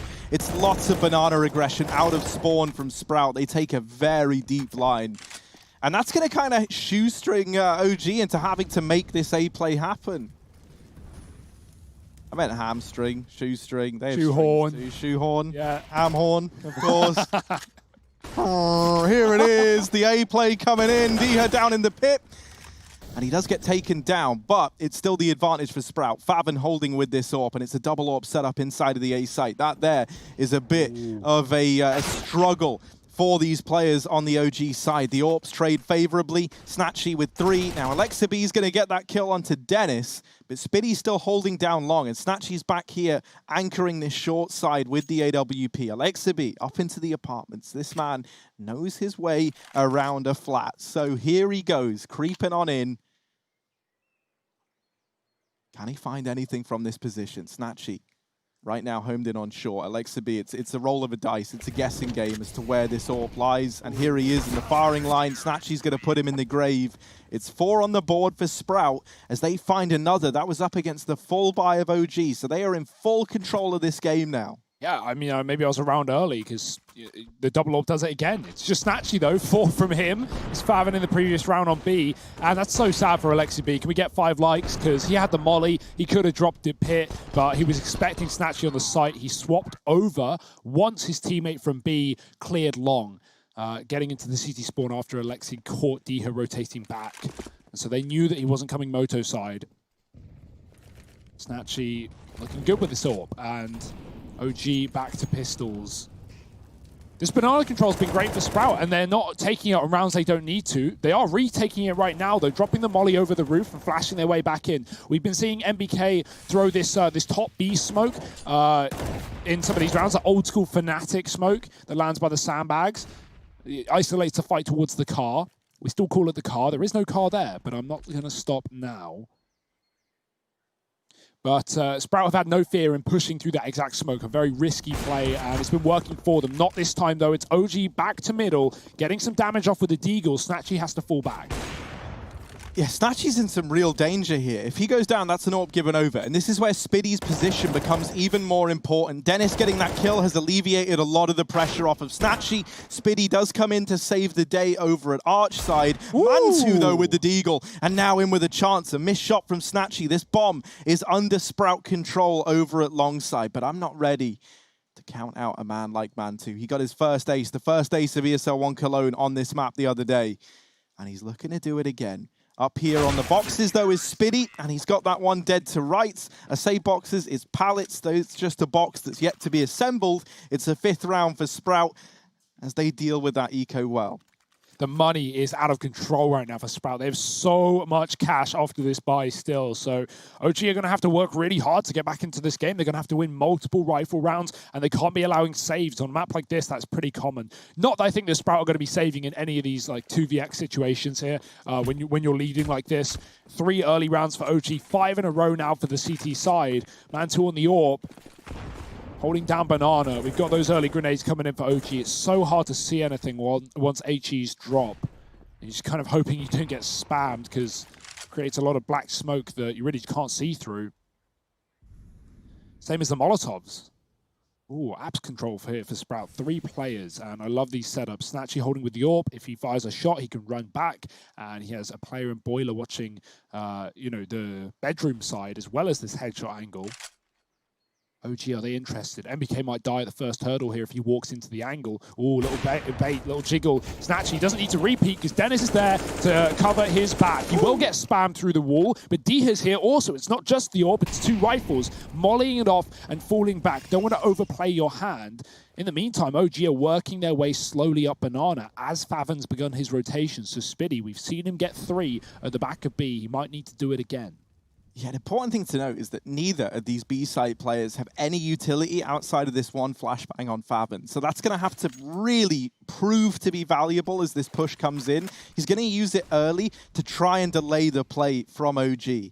And it doesn't. They weren't going yet. They throw that one bit of utility in. They're trying to get in the head of Sprout, so they anticipate that this is all a ruse. Now the real commitment comes through. And with Snatchy in rotation, he has a Molotov. He is the saving grace that the Sprout needed as it slowed this push down, buying even more time. 15 seconds as it tries to come in, and both players in the site fall right away. Now Snatchy here with this AWP. Could try and deny the bomb plant. Oh, he's made noise, and now they know. Mantu posted up with the AWP. Snatchy, 2 points of health. The moment he gave away the aim of the game, he didn't want to go through that smoke. Diha's lining up a flashbang to try and allow his peek from CT. He has moved in. They might be thinking about saving here as the time ticks lower and lower. At the very least, though, they are looking to do damage, right? Money is fine for Sprout, and so anything they find is valuable. But Alexa B spotted, hidden behind the fountain, rains down death onto Diha. And now just Snatchy left. He's surely going to perish with this bomb. He's trying to do damage. Misses that one shot and had to try and retreat. Doesn't go his way, so OG, they get number 4 on the board. That double fake almost absolutely killed OG, right? Throwing that one smoke towards B to try and go like, oh yeah, it's just one dude at Banana. I'm just faking the B site. Haha, we're going A. But because Sprout had that early apartments control and had view down mid and second, they knew that there was no one there for OG. There couldn't have been. So Sprout are able to rotate Snatchy over. Still, it's not enough. Still, despite the Molotov, OG full execute is really good. They have double mollies to the back of the site and the new box, and Sprout just get burnt out. Dangerous little play down mid. 2 AWPs fighting for it, but they give it up off the back of a flashbang. OG infatuated with this B bomb site. Favin's going to come and join them here. He's already started his rotation CT side. Dennis has a Molotov too. He's not the only one. Spiddy's going to drop his in to try and retake, but they ain't retaking. OG are going in quick. And this AWP from CT with no smoke down lights them up. Yeah, MBK decides, right, we tried doing it your way, Alexa B. I'm smoking CT, and now fully blind. Oh, he tries to tuck away, but he can't. Mantu running to his death. It's Issa left in the clutch. 1v5 required. He has dealt with the first two. Bomb still dropped over here in pool. He has retrieved the smoke from CT. That's going to give him safe passage back into the site if needed. But with plenty of time left, Issa's going to try and play the system a little bit here. Looking for this frag onto Diha. Moving up through Banana. Issa has a lot to bear in mind now. Diha spotted at the logs. Issa now has this information, and he nails the shot. That's opened up a path of rotation back into this A site. That divides Sprout between either bomb site. They smoke off top Banana. Double AWP here. Snatchy moved into the library, is holding down short side. Issa needs the ace in what was a 1v5 to get this round for OG. Will he be aware? Is he ready? Oh no, he walks into the crosshair of Snatchy. It all falls apart. A nice try from Issa, a damn good try, and a bit of a confidence boosting round for that man. It's still 6 on the board for Sprout, but they get it close. Yeah, he had the right idea, man. It felt like he knew. He just doubted himself, right? You know, the Sprout heavy rotated B off the back of that rush. And once he got that one Banana kill, he actually had the time to run back. Sprout were delayed in their rotation, but they were able to be. Snatchy just scoped up and waiting in the library. Another double Mac 10 buy here for OG. They just love this B site, man. They're going back for it again, but Sprout, they have not been sleepers. They have not been slackers. Their utility in Banana has been excellent. Spinny going back for fights. Oh, that's a chunky nade. It's going to hit them both in the face. Maybe good to give it up if you're Sprout. You still have a couple of smokes on B here. Look at the rest of Sprout. Yeah, they've had enough of waiting around, Harry. Oh, you guys seem to like B a lot, don't you? Well, that's funny, actually, because we quite like going on a little holiday through the apartments and are now wrapping in through the back line. This allows for a very early and very heavy rotation in towards B, but not if OG jumped the gun and run through this smoke. However, doing so has not left them in the best of places. A preemptive smoke down from Spiddy to deny a Molotov at the back of sight. That kill onto Dennis, though, is a bit of an error. It's reopened the path into this A site, and now OG, quick as you like, they've changed their mind. They're going to barrel up into top mid. Snatchy has got to hold the line. The fake flash worked, but he went back in, and he shuts down Mantu. The bomb now dropped. Sprout know what's going on here. MBK caught in the apartments, and Issa once again left to have to ace clutch. They're not making it easy for him. This communication has been excellent stuff from Sprout. They've been so quick with these rotations. And Snatchy, lurking around on that A site with 3, he has just been locking down these late A plays from OG. Fathom back on B, hitting every orb shot he needs to. And then Snatchy, even though he turns to that pistol getting thrown out into middle, a nice little idea from OG. He goes back in, like you say, he hits the wallbang. Alexis B head in his hands. I'd be feeling the same. Wherever they go, Sprout are already there. Damn, like Dennis and Diha have both been caught on these late B flanks by OG, running back into A, but it's never been an issue for Sprout to get there before them. Dennis, now he's had enough of waiting around. These apps pushes have turned into mid pushes. This is going to come from behind, though. Dennis, he needs to get something done, and Alexis B does take him down, but support from the AWP, not for long. Snatchy with 1, and this is going to hit the shot with his Deagle. Diha, does he want to get the AWP out of there? It's a risky move. They could be close, but at the same time, you don't want your opponents to pick that weapon up. They could crawl through the smoke. Issa knows it's dropped. And Diha's playing so close to deny that exact fact. There it is. Orb shuffled out. Issa's going to hear the noise, though. Oh, Diha's picked it up. They're out the smoke. He's going to get 1. That's worthwhile. But it's left Issa again in another clutch. Is he ready? Doesn't seem like it.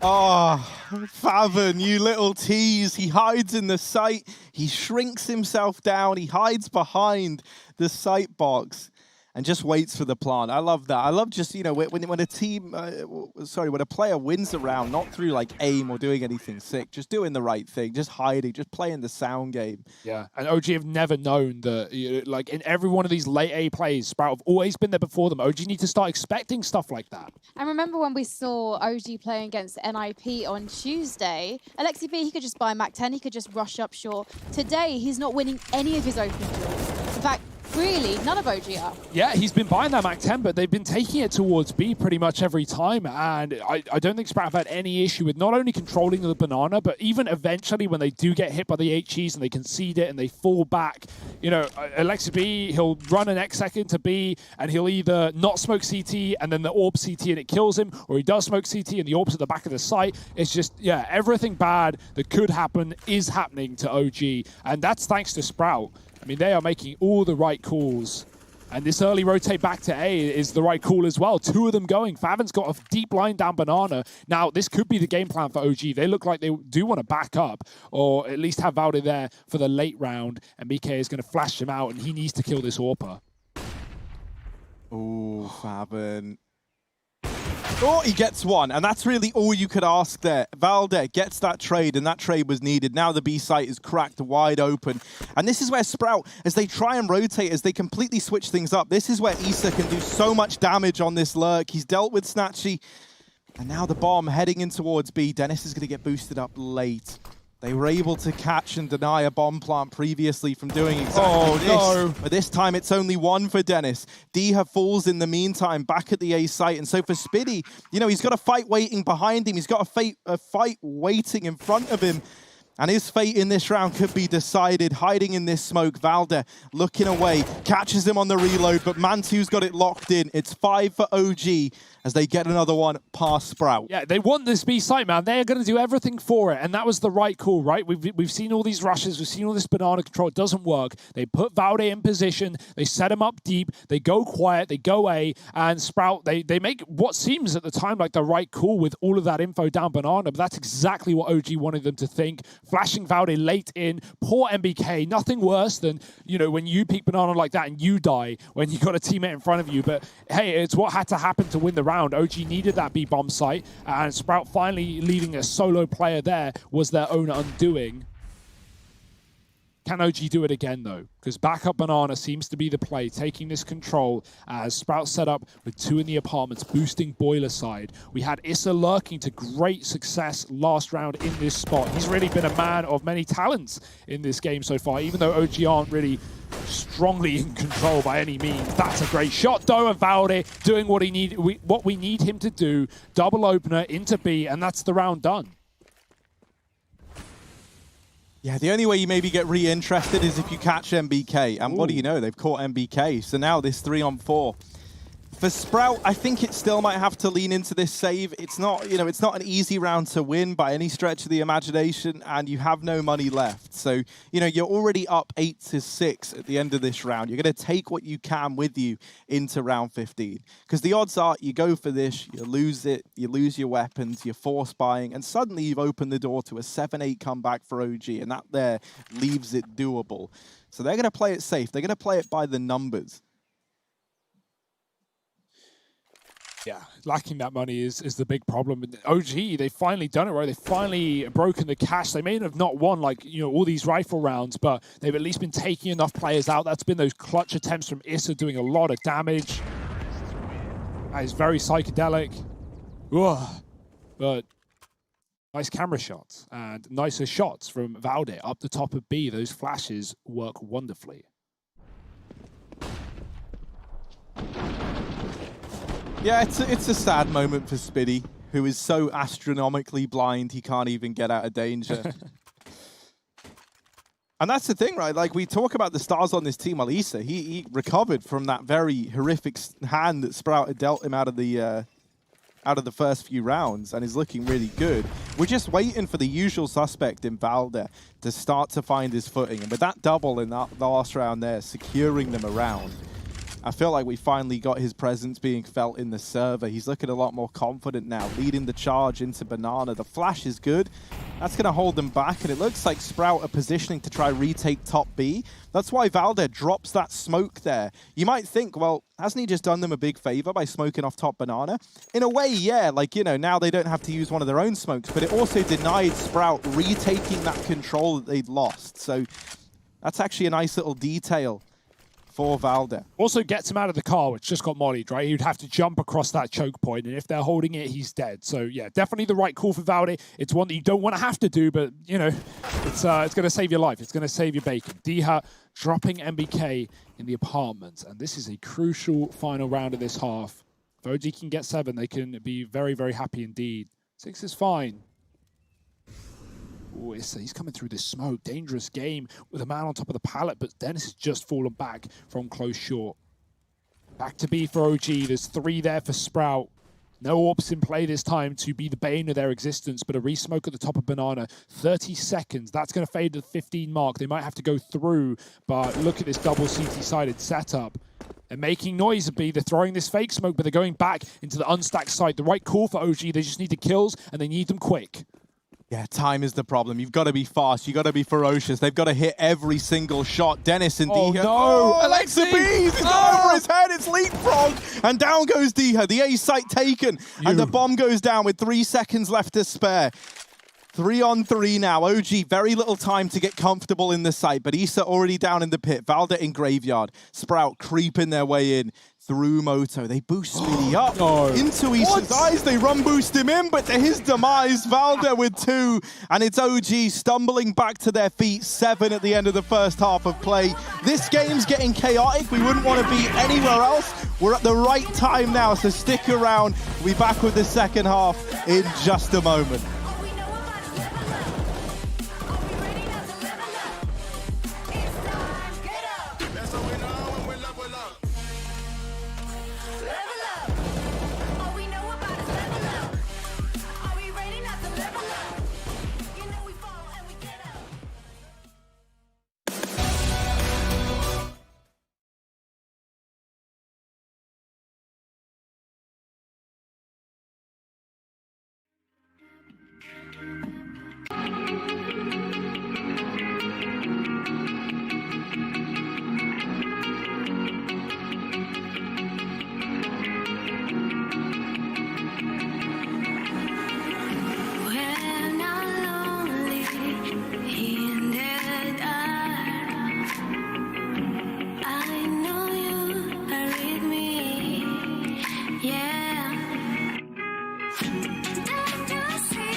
Well, we're back, and boy, oh boy, do we have a game on our hands. We are split right down the middle, or as close as we can possibly get. It's 8 for Sprout, 7 for OG, as they make a bit of a resurgence there toward the end of that first half of play. Sprout now moving on to their T side, and this is where the German-Polish squad were able to make mincemeat of OG back on train. They're looking to relive that success here on Inferno.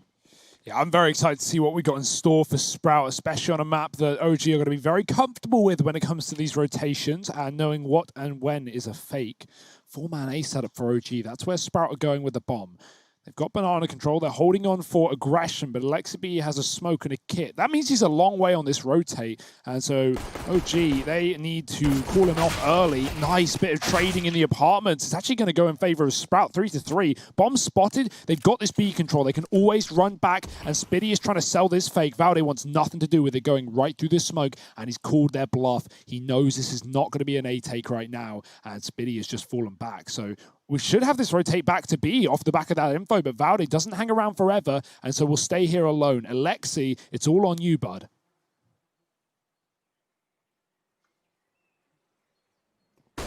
Oh, flash goes in. Sprout, they're not sweating bullets just yet. Faven's actually going to deal with Alexi back in CT spawn.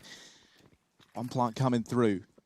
2-on-3 in the retake. Kit dropped here in CT. Valde's able to pick that up, no problem. That gives them a little bit more time, but they still need these kills. And Valde, where has that come from? He somehow, some way picked up a double. Spiddy and Faven lined up. Diha left in the hot seat, and Diha's gonna hold the line. It's 9 for Sprout. The pistol round locked in, and Diha carries them there. The rest of the team on his back. He's got that one on the board. Oh, I'm crying for Valde tonight, man. That's so sad. They line up, he gets a double, and Diha does the exact same. OG, they play that right. They swing in together. They try and take the site before he gets there, but that right eye peek of the coffins is the right peek. And this Polish talent, man, here in ESL 1 Cologne, it's incredible. We may not have the old school VP roster that we know and love, but we do have Innocent or Mad Lions looking like a beast, and Snatchy and Diha have been impressive in every game we've seen from them. Dear, oh dear, OG, that was in their hands for a second, but Sprout now rifled up. We've got to force in for OG. They're looking to fight back with the Deeg armor, SMG on Valde, and plenty of utility to play this delay smoke round. They don't really have the mid control, though. It's not like they can smoke off that choke point, so Sprout are going to get a lot of room. Even if Mantu tried to smoke this off, they can go right through, and there's nothing he can do.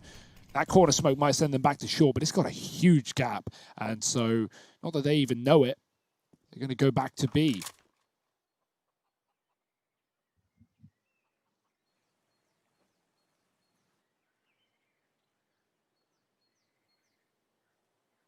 Or are they?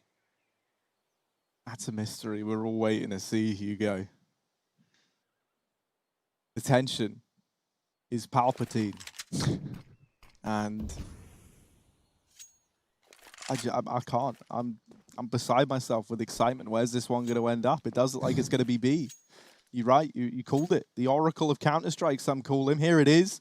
Smoke getting lined up. Alexi B. CT spawn, Deagle out, Valde, double with the MP9, and now this B site play cut down by Valde with his little SMG. He's going to go through this coffin smoke, does come to pay the price. Alexi B back at the... Oh no! What? The easiest shots are the hardest to hit. Alexi B goes down as they're planting the bomb. He couldn't find it. Snatchy and Dennis now in a 2-on-3. The round was in Alexi B's hands, and now the rest of the gang have to try and pick up the pieces. Snatchy back of the site. They've got him trapped, and they're going to lock it in. The Force Spy works wonders for OG. It's 8 on the board. Yeah, that, I mean, we've all been there. We've all been there. Planting hitboxes, they're not as broken anymore, but hitting the back of the head, that can be very difficult. Not just planting, but just in general. Getting behind someone sometimes is harder than shooting them in the face, because, yeah, Counter-Strike. But Alexi B, he does what he needs to do, right? Valde with a double kill through the smoke. Without that, the round's probably lost. OG only had 2 players on B, so absolutely mowing them down as they hit that B bomb site. And Alexi B gets at least 1 kill, dropping another rifle. So it's all good. It's all under control, and it's a Force Spy win for OG to keep this game going still. This is their map pick in the series. They fell on train to open up the day. We've got Nuke as a 3rd. And that's where OG are trying to get us. It's not going to get easier, though, even with the pistols for Sprout.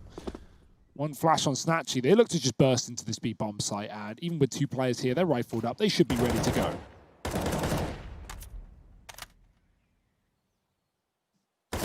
Brother's dealt with an eco mode down a million times. This is nothing to him. He's just going to get them all. Look, watch it. Oh. Actually, maybe not. They're getting tagged up. Oh, Ooh. uh-oh. Oh, dear.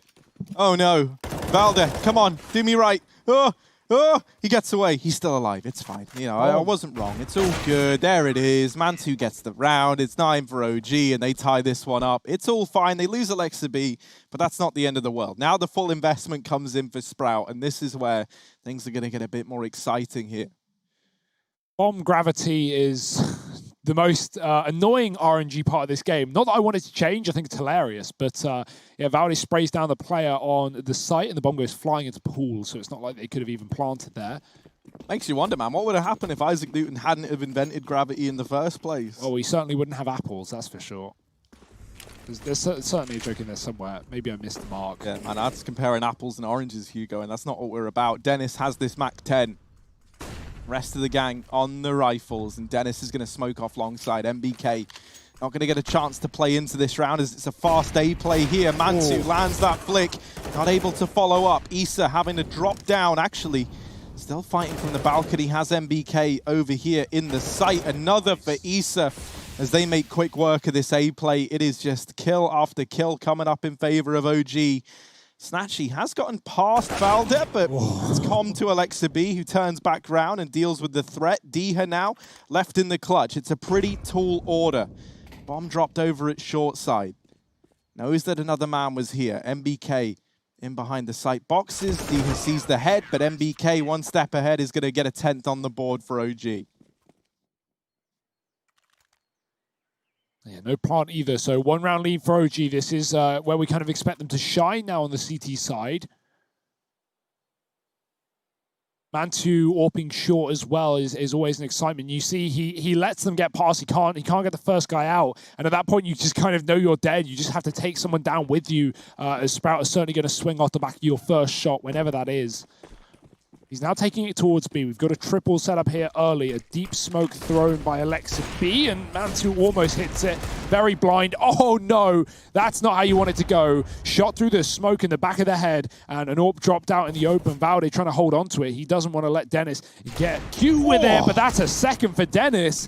Oh dear, Alexa B, a lot to do. He'll find Fathom, but that AWP is retrieved now. Snatchy can look to entry. They run through the Molotov, and the bomb once again goes flying forward in the favor of OG. Yeah, Flash actually whites Alexi, but Spiddy doesn't know it and won't swing off the back of it. And now this one's got to be done. I mean, even with this one lurk on A, it's too far away, and 3 CTs control the bomb.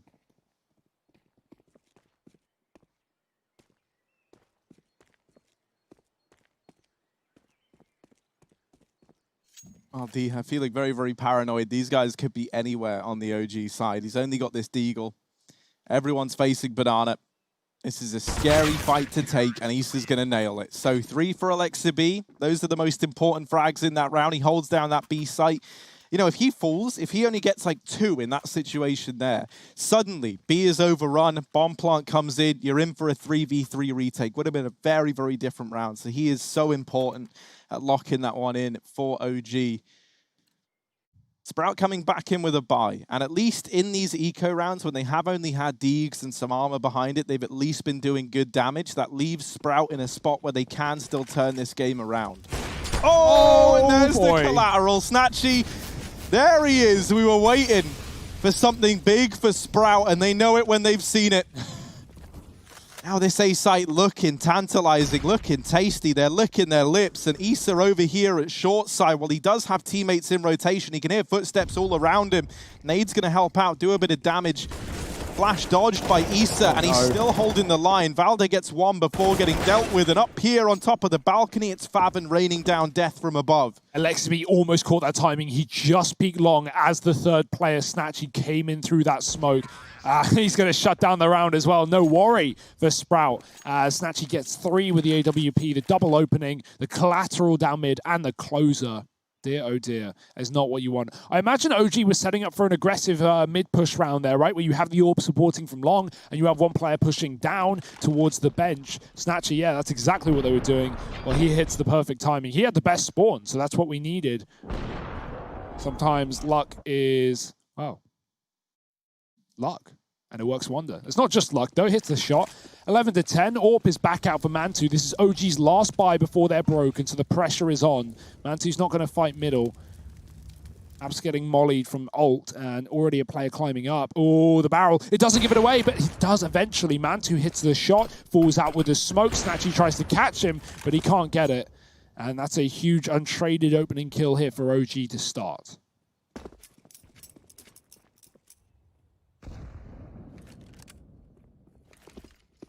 See, it feels like we're learning. Like, if you lose players and you need someone to hold your team up, all you need is a few Poles, and that's pretty much it. Like, every Polish player that's come into this event has been looking so damn good. Snatchy being one of them, he's no exception to that rule. He's here at the B site, looking to get stuck in with his AWP. Now, Mantu is there as well. He's repositioned all the way over from A, trading places with Alexa B. Snatchy's the man with all the util here as well. He's got to set himself up. They're boosting him over, and actually Mantu was never ready for that. Now Valda at this site alone and playing on the coffin, spotted by Snatchy. He knows he doesn't want to get back into the prying eyes of this AWP. Molotov going to heat things up. Spiddy finds MBK at long in the meantime, and now begins a CT wrap towards this B site, but it's not B. And OG with two players here, and Spiddy holding these CT rotations. All the pressure is on Issa right now. And even if he holds his ground, even if he gets a couple, these rotations are going to be made very, very tricky by the presence of Spiddy. Valda and Alexa B, 2-on-3, and they're already saving. I love that call from OG, right? Like, they know exactly what's going on. Once Spiddy waits in that long smoke and catches MBK on long side, they're probably expecting, you know, a full setup in that B-bomb side at that point. But even if not, they know that OG can't rotate through the spawn and get back towards the long position, thanks to Spiddy. Issa, he needs to get so many kills to even make that round interesting, and it's just not going to happen. The spacing was good from Sprout. They immediately traded coming up short, and this is equaled up again, 11 to 11. Very back and forth affair that we've got. OG may have found a streak of 4, but that's responded by a double down from Sprout. We talked about how the money was starting to bottom out as well. Well, that is finally where we find ourselves. The AWP on Alexi and Valde's rifle kept forward for the next. But if you're OG, you probably don't want to buy around this, right? It's not like Alexi and Valde can drop anything over. And so keeping 2K a player. And this is a round where, you know, you might expect to see Alexi and Valde just sit B and wait. And you put the 3 pistols on A, or vice versa. You want the rifles together, whatever happens, so you can at least save them if it doesn't come to your way. And if it does, you have your best chance of holding. They are going to split up, 1 per. And also, that makes sense, right? You put Mantu and Alexi together. If Alexi dies, Mantu can grab the orb. It's a nice way of getting up there. Oh, that's a brutal nade. Oh, he's getting on his head. Oh, the boost at top banana. Spiddy able to catch them out, at least gets the trade. With Mantu already tagged up earlier on, he's got 13 HP, he's running for the hills.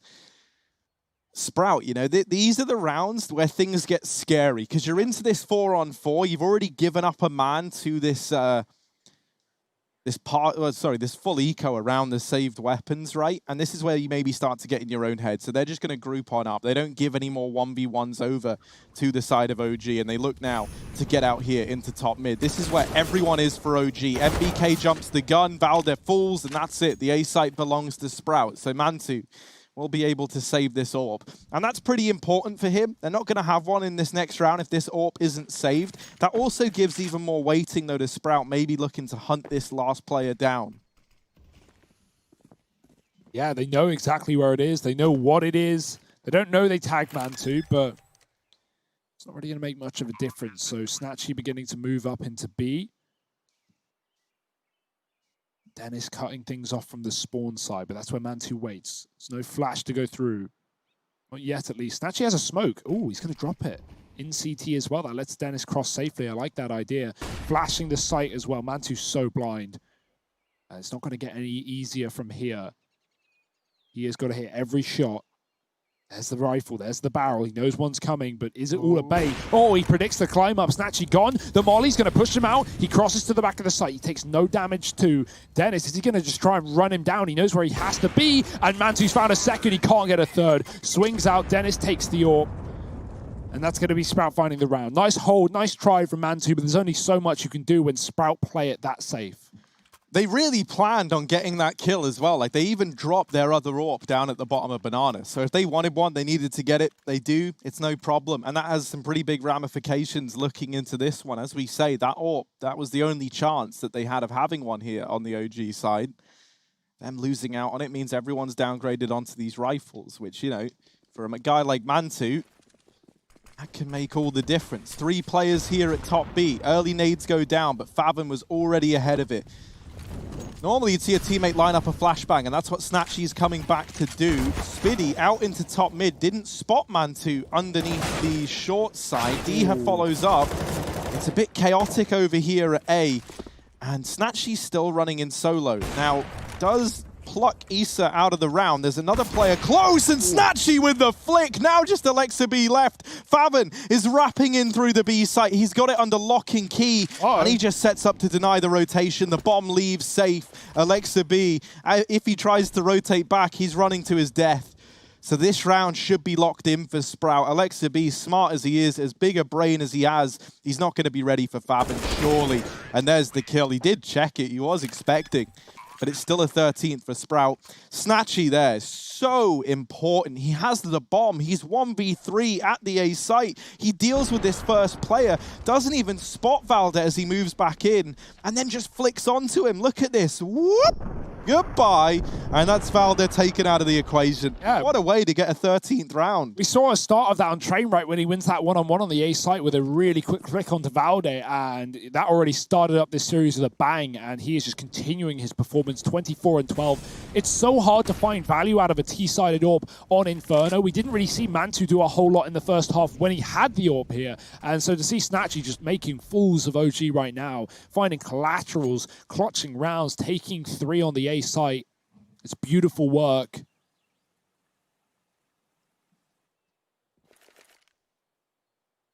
OG, they are broke here. Remember, this isn't an elimination match. This is going to knock the loser of this game to face Mad Lions for that playoff spot. The winner, straight to the quarters, baby.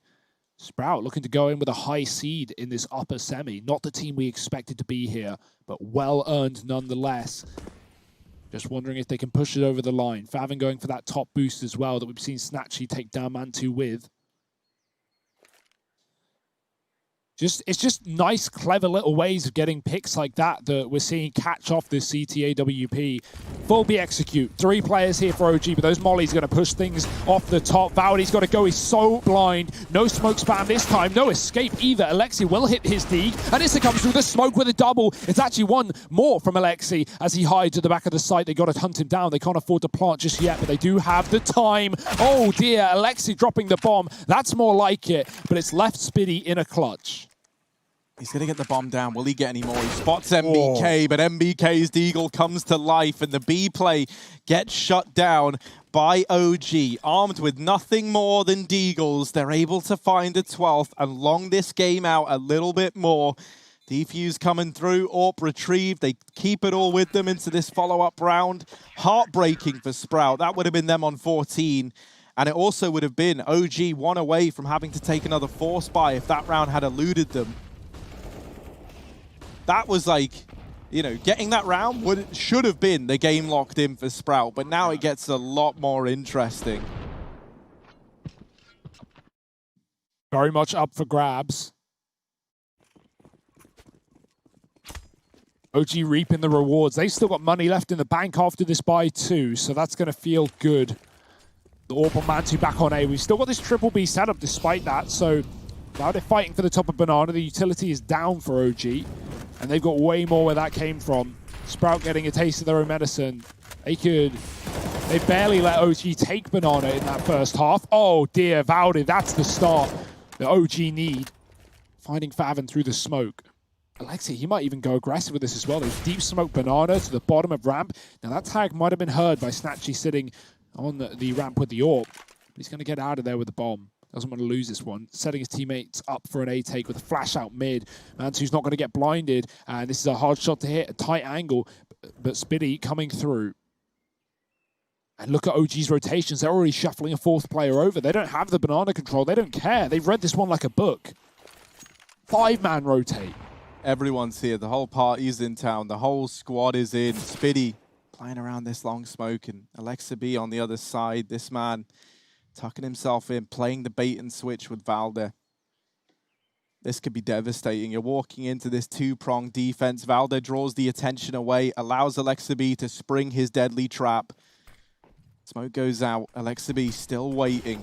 Flash is good. Alexi's blind. Now damage done, and they mop up this double long hold. Looking to split in through CT spawn and run the gauntlet to B. Mantu here with the AWP. This could be the ideal weapon for this situation. There's so little time. Flash goes in. They get past him, but this bomb has got to go down. Mantu, if he can deny that plant, it can make all the difference. There's one, but the wrap from Dennis is in. Bomb plant found. Another for Diha, and MBK has stopped the bomb going down. Dennis too far away.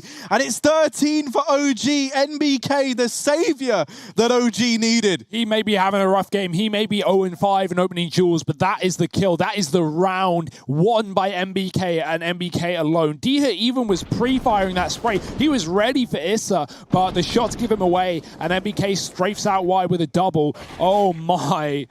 That looked so good for Sprout. It was simply the time. It was simply those re-smokes in middle. The flash on the long setup. There were 2 players there for the CT side. The flash hits Alexa B, not just blinding him, but making that noise. And so Sprout, they're immediately attuned to the fact that OG have this double long setup, and they deal with it immediately with no issue. The time, that's what gets them. That's what bites them back. Mantu delaying things with the AWP, and MBK to close. Damn. This game just keeps on giving. No clear winner in sight. And maybe a third map.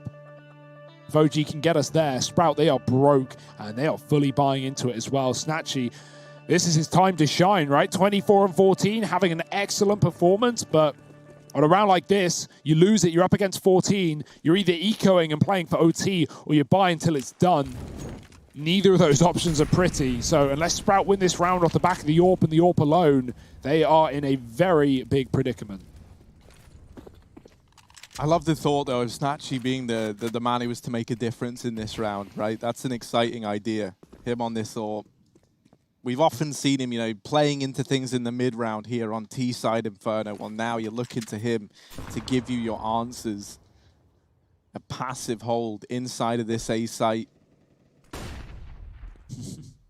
Even an early rotation around from Alexa B. That leaves Valde alone inside of B, armed with only an MP9 and 1 smoke to slow down this push when it eventually comes through, if it gets down to it. And they're stacking up at bottom banana right now.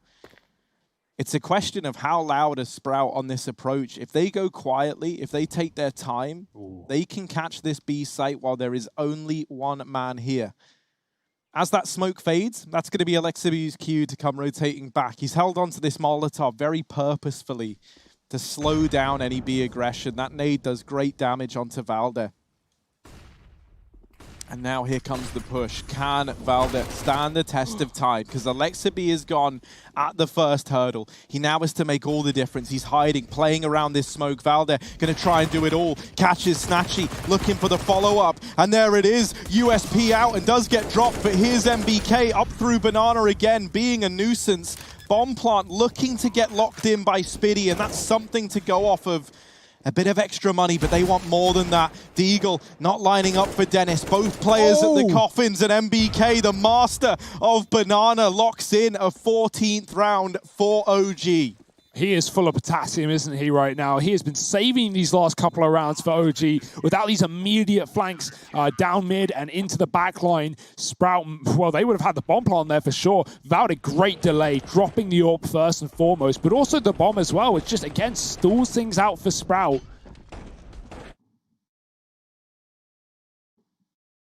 The calls are there. That early rotate for Alexa B is well-timed, even though he gets overwhelmed.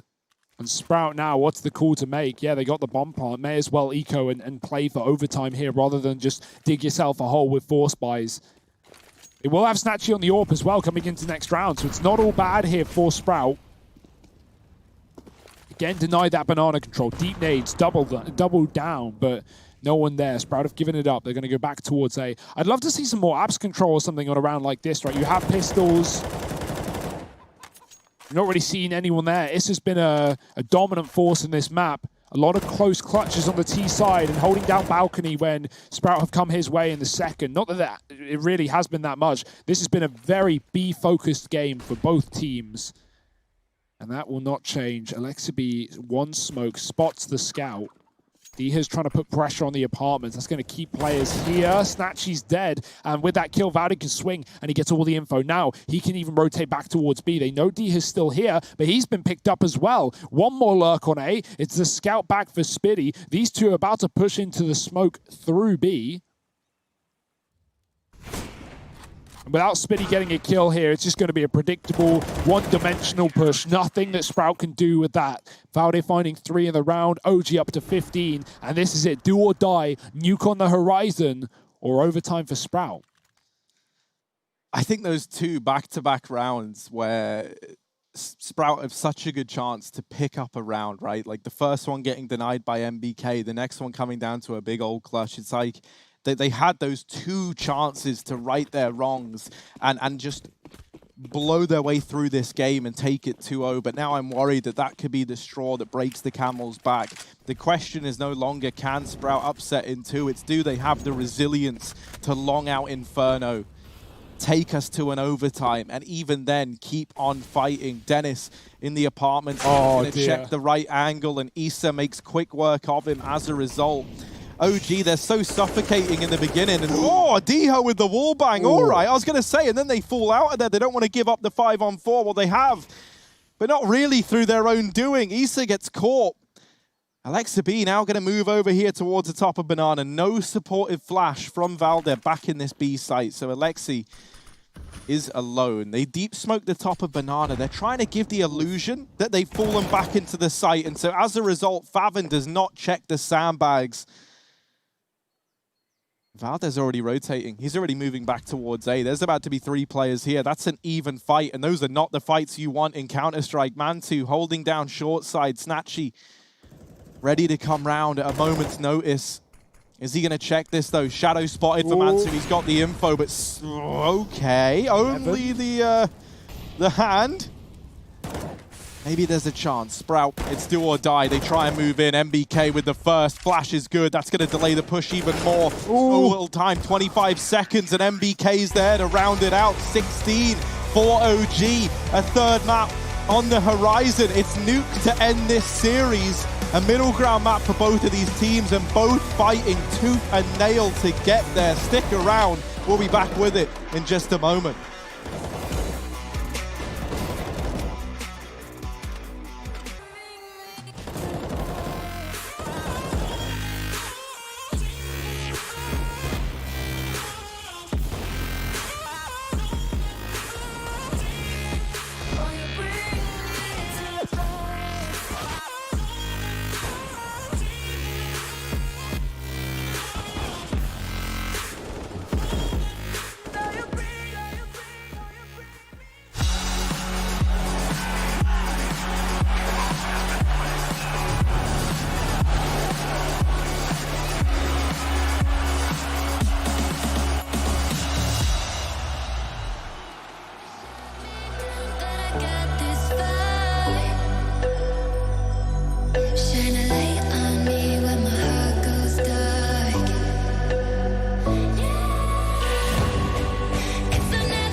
Everybody loves an underdog. Who needs to be liked? Mountain Dew Amp Game Fuel. Victory in a can. Hard, but you wanna be my friend. Ain't no place to hide, ain't no one to run to. Here we go again. Call my bluff, I'ma be here till the end. I'm the one you ride, I'm the one you ride to. If you don't wanna change, ain't no place to hide, ain't no one to run to. If you don't wanna change, I can help you out. I can help you out. I can help you out. I can help you out. I can help you out. I can help you out. Here we go again. Time is up and I'm calling up my friends. Ain't no wonder why, ain't no one to ride to. Here we go again. Call me up and you wanna be my friend. I'm the one you ride, I'm the one you ride to. If you don't wanna change, ain't no place to hide, ain't no one to run to. If you don't wanna change, I can help you out. I can help you out. I can help you out. I can help you out. I can help you out. I can help you out. I can help you out. I can help you out. Well, after an interesting first half, it looked like Sprout was sowing the seeds for a quick 2-0, but OG turned out to have other ideas, and quite a few of them on their own CT side. Gentlemen, Sprout, they're not looking bad, OG. Do you think that actually from watching this performance, this was a stronger Inferno than we've seen from them so far in the tournament? Yeah, you know, I think the question for OG has just always been like about getting things off to the start that they need, right? Because there's no doubt that you have the firepower here. And so I think for them, it was a bit of a slow start, but then they had those few reminders that actually this is a very, very winnable game. And so piece by piece, players started to believe again. You know, like as we were approaching that point where it felt like Sprout were about to toe that line to victory, we had that B play, right? Up against an Eco, up against only Deagles. Well, that gets torn apart. That's a gut-wrenching round if you're Sprout. That's a fantastic round if you're OG. Like, you can only imagine how happy they were on the outcome at such a crucial moment. Then in that follow-up round, MBK gets himself a 2K to deny that bomb plant and wins out what was, I think, a 1v3 for him. So, like, you look at those 2 rounds back-to-back, Sprout had 2 chances, really, to get into a spot where they could close that game out. They didn't get it, and that felt like the straw that broke the camel's back, as it were. Yeah, I want to compare the banana flanks on both teams here, because when we look at like Sprout taking the B site there and getting flanked by MBK, if you flip that round and you look at the first half, every time we had the alternative and OG would take banana, they'd get that B site, and then Sprout would have a flank, either it's Dennis or it's Deha, they'd always get caught. Think about the amount of clutch attempts that Issa would turn back around and deal with that. I just don't think Sprout were ready for the pace that OG set, specifically MBK coming in on that backline, right? And that's the experience that we look to. MBK, he really was having a rough game, right? You can't not mention that. He was 0-5 in opening duels. That is his role. He's throwing a lot of utility. He's assisting in other ways, but he comes alive when OG need him most, when they were about to be knocked out 2-0 in this best-of-3 series on their map pick. That couldn't have happened, and it didn't happen thanks to MBK and the like. So going forward to Nuke, it's really anyone's game at this point, Frankie. What are we making of the individuals on Sprout, though? Because we've talked previously about Snatchy's impact there. We saw Spiddy turning things out, actually putting up better stats in terms of kill death difference than Valda, but having slightly less impact in terms of the damage that he's doing. I think one of the big people alongside Spitty was also the fact that we have Snatchy on the AWP, right? Spitty kind of sneaks in, getting a few kills around here and there, but Snatchy was like the big vocal point of Sprout, the explosive player, winning those clutches, getting a collateral with the AWP, picking up kills on a lurk with the AWP on the A site. He was doing it all, man. And on the other side, I mean, yeah, there's no argument that it's Valde. Again, he was the one who got them kick-started on the T side, where Sprout were controlling the banana. They were taking round after round. We had that one round where MBK flashes Valde up the top of the B into the AWP. He gets that pick. He double opens on sandbags. Valde came alive like we need him to on a map like Inferno. So I was going to say, to kind of tie into your question about individuals, right? You look at like a team like Sprout, and they're much more about all 5 players in the server having impact and it being, it feels like the load is kind of like shared out evenly between everyone. Like even when you looked at like the kill death distribution, they got 4 players positive, right? And then you look down towards OG and they take what like, in my eyes, is a more traditional approach where you have like this like trifecta, like this 3-man fragging power, and then you have players to support that and cool. And so, you know, that was great back on train. I think that was demonstrated really, really well, because there it was everyone finding impact for Sprout. It felt like a real team effort. But in those clutch moments where you need to rely on one man, OG, they certainly have an abundance of that. You know, we have Issa firing off. You had Valde looking so damn good. And then you've got Mantu as like your star AWP to fall back on. And while Snatchy delivered us some fantastic moments, it didn't feel like, you know, the one-to-one in those clutch moments where it matters so much, that one-to-one kind of matchup just didn't go in favor of Sprout. Well, if you are someone who fancies themselves as a pro player of the future, maybe you want to be the next Alexi V, calling the shots, maybe you feel like you're vowed, there's an opportunity for you guys to start your pro career potentially with ESCA, because during Pro League, all matches, all placement matches to be specific, are going to be free to play. And actually, these matches are being played on ESEA. They're powered by ESEA. I'm really challenging myself here. I need to do some tongue twisters. So, conveniently for me, we're going to take a short break so I can do some horsey lips. We'll see you in a second.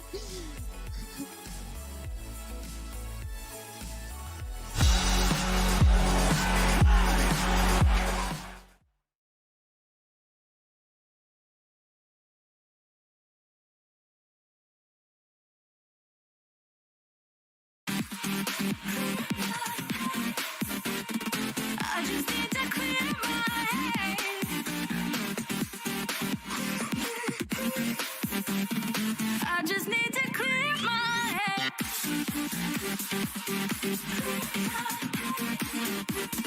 I just need to clear my head.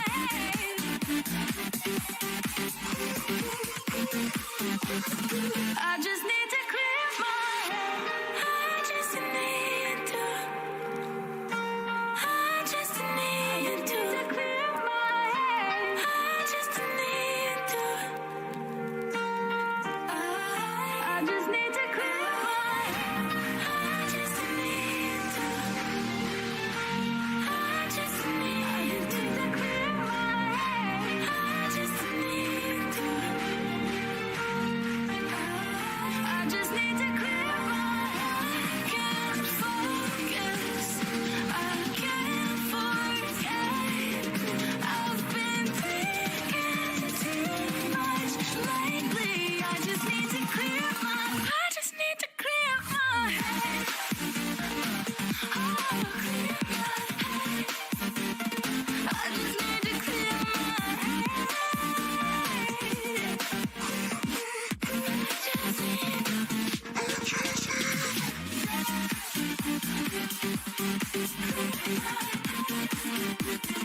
I just need to clear my head. Music keeps me on and on. You got the feeling.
I'm on my own, broken alone. I feel the rain crashing down.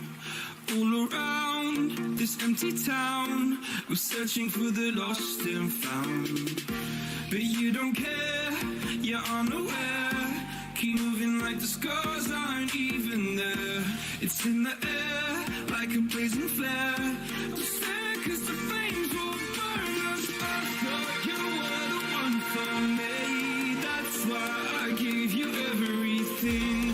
Held you close by the stormy seas. Oh, you meant the world to me.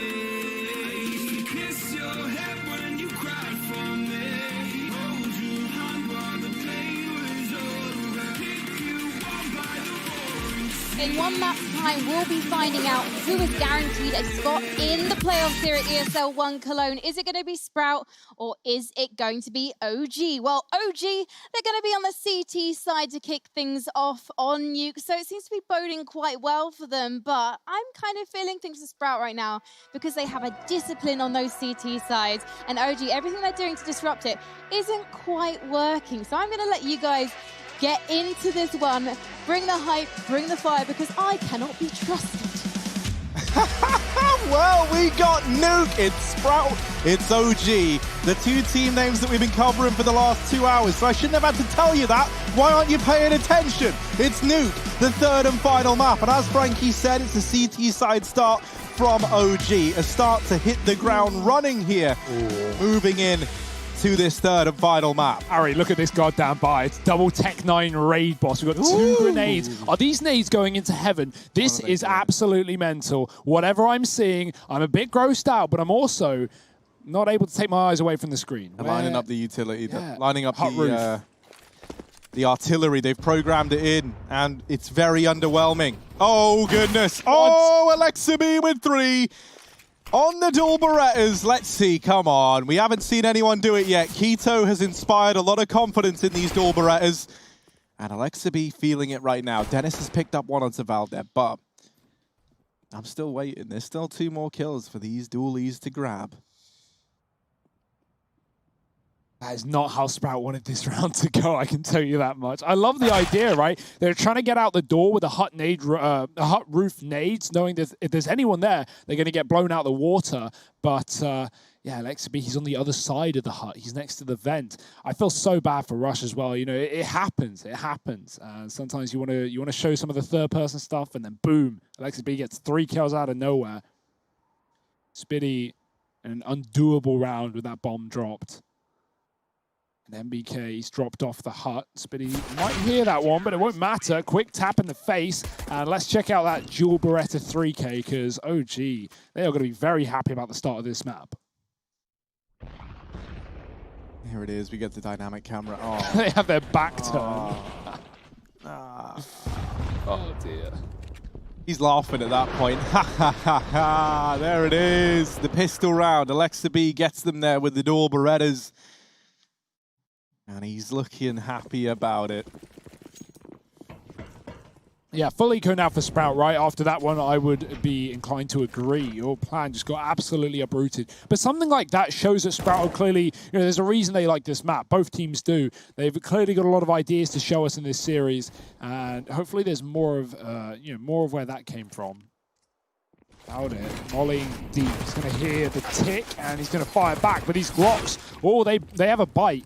And Favin's going to get that opening kill. Now they can drop towards the B site if they want. Flash into the spawn. Issa dodges it well, but the pistol comes in close and does some damage.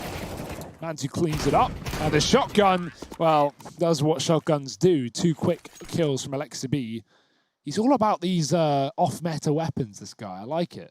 What I want, and what a gun that I think should be used more. You ready to hear me out on this one? Okay.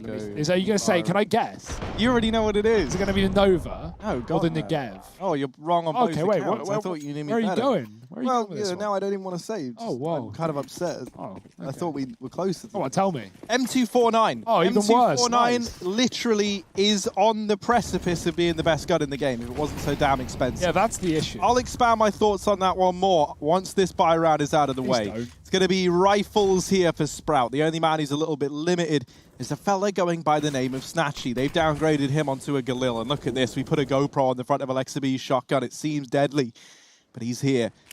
Bye-bye. Hold the fort. That nade raining in. Double nade. And they're pretty terrible nades. Like, you know... Yeah, it's like if you're hanging on the edge, it's going to get you. But Yeah. as soon as he hears them, he moves to the other side of the hut. So, yeah, free damage. Take the free damage, Harry. Wow, free is good. And right now, ramp progression. It's free for Sprout. They get in, they deal with Valdet, and now they sit in this 5-on-4. Mantu's taken up position down here in Hell, but he gets flashed off. And that's carved a path into this B site. Alexa B is rotated in with his auto shotgun. Let's see if he can get stuck into this round. Yeah, good luck retaking with that gun. That's going to be interesting as Mantu has to come in late from ramp. There's still a lurker in the lobby side, so Spitty usually tucked behind the boxes close to Hell, but this is a nice way to cut off the ramp rotate instead. That's assuming OG go for this, and right now, that's an assumption that is incorrect. Moving away to the spawn, looking to save their guns. Right cool, to be honest. 5 alive inside of that B site with this lurk. It was just not realistic. It was just not going to happen. So OG, they lose that early ramp fight, and the cookie crumbles. Sprout take a bite back, and they pick up their first. Mantu's usually pretty quick into CT with the AWP, but not today. And Harry, I know you're sitting there looking at me. I know you want to talk about it. Okay, it's $5,200. Okay. That's just way too much money to justify. Yeah. I bet if it was $800 cheaper, right? I bet it would be used all the time. It would be the second iteration of the Krieg. You got to argue this, okay? I'm not going to agree. It is okay, man. Next time anyone watching at home, next time you play at a pug in ESCA or whatever you're doing, buy an M249. Your team are going to literally hate you for it. You will be the laughingstock of your team until one round later where you are the guy sat top of the board, 100 kills to your name, undefeated. You got so many bullets. It's pinpoint accurate. It's basically a 100-round M4A4, and it feels better in your hands. I don't know, man. I'm telling you, Hugo, keep your eyes peeled because you've seen me win. Yeah, I was going to say, it is sad because I want to argue it, but like you've had results, Harry, but you know, you're pretty good at I've even seen Connor Gervin done it a few times, and now he's a big fan as well. We're converting others around to the cause. It's just the price, mate. I'm frugal, me. You know me. Unless it's an AWP, I'm not interested, really. $5,000, that's far too much money. But your chain cost $5,000, Harry. That's true, man. Not to mention, if you skimp out on the utility and maybe even armor, it's all the same as like an M4 full buy anyway. Who needs a molly or a smoke when you got suppressing fire? Exactly, Hugo. That's the attitude. It's AK's out for Sprout here. They're already 1 and 2 on the scoreboard, and they're looking for a little bit more. Alexa B dives down through the vents, and he's going to clear that out. Realizes that no one's gone for a vent drop. Double nade back into the hut. Continues to get nothing done. I do like the precedent of throwing those nades, though. It denies this early hut control for OG, and it has forced them to get a bit more creative as to how they approach this A site. This is a heaven molly, so D throwing that in. I imagine Sprout are going to burst off the back of it. I love how much they're on this T roof area. There come the Molotovs, and in come the Ts. Alexa B finding one on the shotgun, but it's a double trade back for Sprout, and we are going to see A overwhelmed. Great utility. They even smoke off that top rafter position, right? So Issa was playing there initially, and he's going to have to move out. Mantu, nice shot with the AWP. Is it going to be another retake round for OG? Do they have the wits to go for it? And Molly's going to push Dennis forward. There's no one in the lobby despite Mantu's kill, and he's cleared that. He's realized it, and he's going to turn around to deal with the main man. But this main man of Mantu is going to have to fall out. He can't compete. And Sprout, again, they call OG's bluff. They make them save. Yeah, a really nice executes. Like, from round 1 of this game, we've been seeing them for Sprout. They've had great utility, great ideas. Not just mollies in heaven, hut, smoke in main, top rafter smoke. That's what forces Issa wide. You know, you can hide in it if you want, but I would let all your teammates die in the process. Very methodical T-side so far for Sprout. Quite the polar opposite of OG. Well, not necessarily, but like we don't see these heavy utility executes for OG. They love taking outside, doing those wide smokes. We'll come to see all that later on. Right now, to pause, a bit of a break in the action. And you can see, look at the KDs of OG. Alexibi, 6-1, Mantu 4-0, MBK 2-0. Okay, Evaldi having a rough time on the ramp and that rotate position. Issa barely seen anyone. But that goes to show, despite the kills looking really good for OG, it's not really coming down to the kills. It's coming down to those first couple of entries, and then Sprout often just planting and winning the round off the back of it. It's like Inferno all over again. So what's OG's solution? Do you want to start to bring in aggression? Do you want to start taking lobby and getting in the face?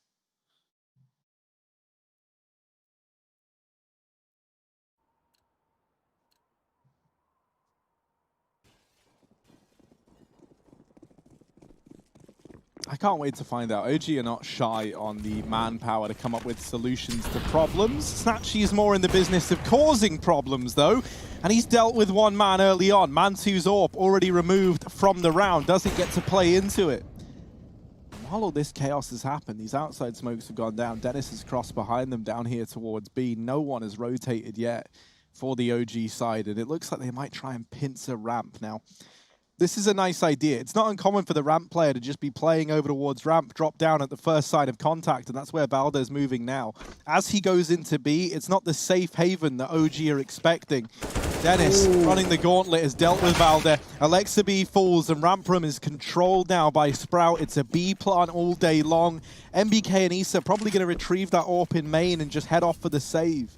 It looked like that outside call came in very late from MBK as well. I don't really know what happened there, because as Mantu dies with the AWP in main, he probably could have helped support outside, but because he's dead so quick. Oh dear, no AWP saved either. MBK is like pivoting behind the garage and the blue boxes, and Sprout just get that player down on B. Valdi rotates late, I'd imagine off the back of the info coming in late. You know, that info as well is so indecisive. It's not, oh guys, they're in secret. It's, guys, they could be secret. They could be B. We don't know. And as a result, Valdo rotates into the waiting arms of Dennis, who hits the perfect timing. And even though that ramp rotate comes through, Sprout overwhelm without a lost player. Look at the health. So much damage done by these M4s, yet no kills. And only one gun saved for Issa 2. Yeah, a lot of that was reliant on Snatchy getting that opening kill indoor, swinging it open, not nading it. Even though the molly pushes the door into him, it's not a problem. Posts up, sees the repeat, boom, Mantu's gone. So Sprout in control right now, 3-2 up. And an eco for OG.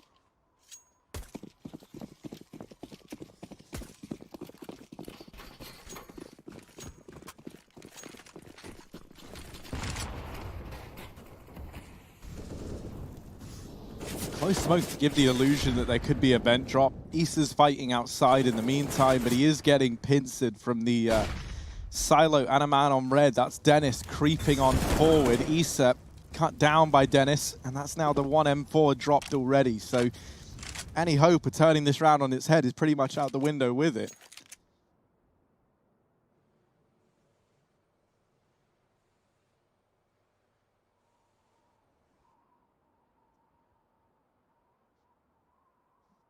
Slow and it's patient from Valder. Sadly, patience ain't going to save you from Spiddy up here.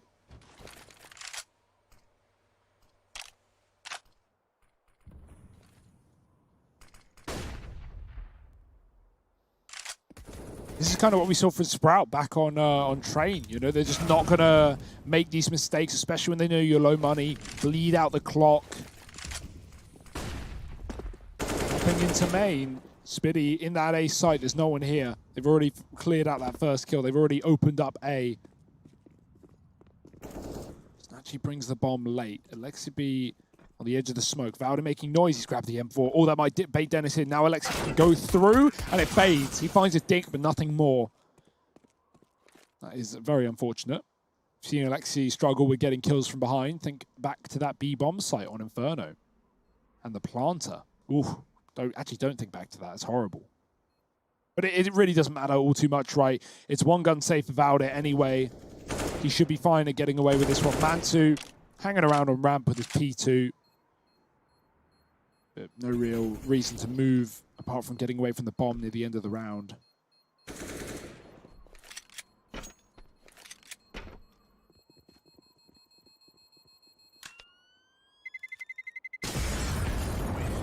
This is good for Sprout, though. Money building. Look at that cash, right? No rebuys other than utility, and we've got multiple players above the 10K mark, so they are going to be in a very good spot for the remainder of this half, really, or at least the next few rounds, right? Assuming OG don't start to take flawless ones themselves.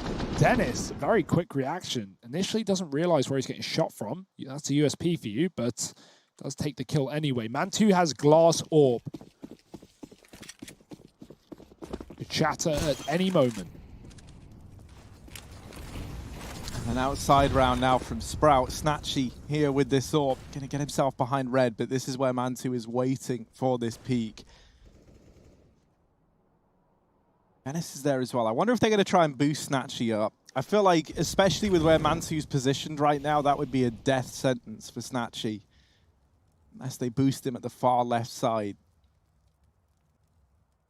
He's outside smoke, sailing through the air. They arrive now to facilitate this cross, and now it falls to Mantu to hit a timing shot. There's the first, following up. This is going to give safe passage to the rest of the gang to get down, and Snatchy boosted up and over. Stares right into the flashbang. Very, very slow on this approach. Sprout. Faven still waiting in the hut, still waiting to pounce at the right timing. And MBK gets the information. They're trying to cross into the garage, but it's a dink and nothing else for MBK. Outside now taken. And this is where, as Sprout start to wrap into heaven, this is where OG would love to be pressuring Hut and trying to reclaim lobby to better hold on to this A site. But that is denied right now by the presence of Faven, so his role is key. Oh my. Molotov throwing in from the top of roof, and that there forces the reposition out from Mantu. This A site has just crumbled under the pressure of Sprout. It's a bomb plant, and OG, they're saving again. I've never seen so many saves, but I don't even want to critique them because it's the right call being made by OG. These are just impossible rounds. It's not like they're trading effectively early and it's coming down to 2vx's. No, this is just another 2v5 where Sprout get a bomb plant without having lost a player. We don't have anyone overstepping, right? Faven, he shows his presence in the hut. He doesn't commit to the repeat knowing there's an AWP there. Molly comes down on the site, pushing Mantu back. He takes a shot. Then, off the back of that shot, Faven knows he can push. And Sprout just run him down. They're even hunting these kills too. Valde, he needs to get both kills if he wants to survive this round. There's one. Second coming through. Great spray from Valde. But the bomb should kill him here, right? It's just above him. Where's he going to go? Run, Valde, run! And there's nowhere to hide. Right, quickly, everyone tweet at Faven. Tell him to buy an M249 for me.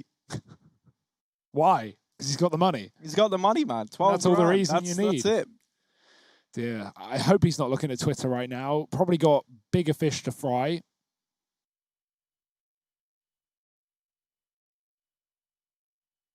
Yeah, this is a great game from Sprout. They're just so methodical in taking their areas. It certainly hurts that MBK. He gets that damage off, he gets a spray, but he isn't able to convert a kill to Deha. Moving outside, Sprout were able to get that flank in. The money's gone again. You could justify a buy here with Alexi dropping one and Valde buying another, an AWP, maybe a couple of guns, but really you should just be half buying and saving for later if you want everything. This is already a great T-side from Sprout. 5-2. Could be a little bit more investment. There it is. Gun dropped over. So there's still a good chance that OG make this round interesting and make something happen. But as we've seen in the past, Sprout will not make it easy for you. More smokes outside. Some players towards the ramp side. And we could see one more of those B splits. There's actually no one playing ramp either. And Dennis is on the other side of the smoke. Considering both sides, Valde is spamming the door, and he's going to take down Faven as well. Alexi B hears the footsteps. Will he pounce off the back of him? Dennis has gone slow. Oh, he spots the legs. That's so unfortunate. We saw Tabson in so many of those similar positions the other day against Nib. Valde holding on to B, doing what he does best with 2, but still trades coming into secret, and the lack of weaponry on the remainder of these players is proving to be an issue. The MBK gone as well, and Issa... Nice kill. This is the best chance OG have had at a round since Sprout started streaking them together. Can he deliver, though? Can Issa deliver the goods in this 1v2? The bomb gets dropped over to Diha. It's the two Poles now communicating in Polish left up. Issa, oh, he's seen the head. Snatchy down on the ramp, not giving a peek over, and Issa is just waiting. Oh, there he is. He sees the tip, but there's the blinding, and Snatchy nails the shot. It is the ultimate tease. 6 on the board for Sprout, and OG now coming in with another investment. Can't believe Diha full whites him as well. Now that's just sweaty. That's just unaccountable. And what can you do? It must feel nice to lose a round where you at least gave it a go, though, right? 5 saves in a row from OG before Sprout finally kill everyone. Not that that feels much better either, right? Losing the round. And Alexa B, he had the chance, man, but that smoke fade. Dennis really took his time with that outside cross. Snatchy almost a 16k as well. Hopefully he can drop over some guns forward so he's not wasting that maxed out cash. Antu has his AWP back, this time armored up behind it as well. He's playing passive outside. There's no smokes down this round for Sprout, but they might go back to it later. He is still hanging around in the spawn, holding for aggressive CTs. And yeah, here come the smokes from Sprout, lining them up. Antu, I mean, how much impact can you really have? Again, the issue has been these B rotates for OG at times, but it doesn't look like it's necessarily a hard B hit. We still have 2 players inside of the door. Mantu can't see a thing now. Smoked off. CT's dropped one in front of the door. That's a good call. Sprout are going to rely on the misinformation. Oh, Mantu has a gap. That close smoke failed. He could see, he could tell that no one is crossed up to red. And so OG don't need to worry about lower right now. This is really, really good information for OG, and they are ready for this A burst. He's flashed off the angle only for a moment, gets one blind. Diha in with the trade. Alexa B, he gets taken down atop the hut. Diha on a double. And now the bomb plant coming in. Molotov in heaven denies the rotation from Mantu. 3 on 4, it might have to be another save. The fact that Sprout have made this map look like this is not how Nuke is played. This is painful. Yeah, their calling has just been incredible, and really that's the case across every one of the maps in this series thus far. Yeah, you can't get better than that round, right? Assuming Mantu had that gap the entire time, which certainly looked like he did. He didn't move away from the angle. He scoped up on it. He can make the call, guys. They're throwing fake smokes. There's no one here. Don't rotate B. Now, it is worth noting, I think it was Valdir. It has been in the past. He was lower. There was someone lower for OG. But that could have just been off the back of coming out to support Secret, coming up the vent later. And the fact that OG had 3 still on the A site, despite those outside smokes, screams to me that they knew exactly what was going on. But knowing is half the battle.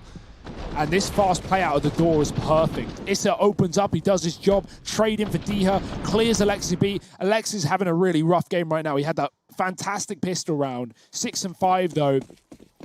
Caught in the smoke the round prior, blown off the hut roof. Even though he's top fragging, you know, he's just, getting caught out. Sprout, fast, down the vent they go. Dennis is going to be able to cleanly get down with no noise being made. MBK has had enough of waiting around. Dia's chasing that kill, and he will get it, but are they ready for the second man below the silo? It's Valdir. Is there going to be anyone crossing? It might not matter again. Dennis is wrapping round, and if he has MBK from this position, he should have him dead. Valdir's jiggled. He's given it a little wiggle, and so he's still alive. He's still a threat here outside. Holds on. Mantu has rotated into garage as well to help out, but this has left other avenues of the map a little more empty than maybe you would like. OG, they try and jiggle it up. They try and move players back. You see Mantu rotating in towards Hell. Perfect timing on this. They entrust outside control to Valdir from main. And now they've got 2 here at ramp. Smoke goes in, but there's a gap there. Missed shot from Mantu. Alexa B tries to stand and deliver, but is only good for 1. Favin's followed up onto Valdir. And all across the map, bodies are falling in favor of Sprout. Issa trying as best he can to hold down this side of the map. Damage through the wall from Diha. And now it's just Mantu. Mantu on Snatchy. It's the clash of the AWPs, and down through the vent goes Snatchy. He's out of there, into the B site. Mantu in hot pursuit, drops the smoke on the molly, gives himself a fast rotation, but Snatchy in the doorway. It's 8 for Sprout as he closes out the 1v1. You just got to love it from Sprout, right? Even when things go bad, even when things don't go to plan and OG have these ace stacks, the quick drop from Snatchy doesn't hesitate, doesn't think about it. And even though Mantu just smokes it off, I don't know what happened there. He stopped. Maybe he reconsidered. Maybe he thought Snatchy wasn't committing to B. He smokes it off. He hangs around for a couple of seconds, and that allows time for Snatchy to not only get the plant, but move back into decon. All the ideas are there for Sprout. They have been working hard in the prac servers. Dry running this for days, I bet. 8 rounds in a row. OG may have found the pistol and the follow-up, which was a full Glock round for Sprout. Well, since that point, there's been no issue, and I like it as well. You win a round, you call a pause. There were definitely problems in that one. Think of Dennis getting down towards B and still getting caught by Valde outside. Now, OG, they provided something in the beginning. MBK pushed out and did a lot of damage, but that's the kind of thing that OG need to really be working with, catching Sprout off guard. At this point, holding sights and stacking and having the right info and reads is not enough. You're still losing when you have 3 on the A site. You're still getting cleared and traded. And so the answer for OG has got to come down to things like what MBK just showed us. You're getting aggressive, catching Sprout out while they're lining up this utility. Not easy, of course. I'd love to see a heavy ramp setup, put Mantu there, aggressive with the AWP. Try and walk into lobby like many AWPers do, scoped up. But it doesn't help when every round it's something different. Every round Sprout show us, something new. That's keeping OG on their toes.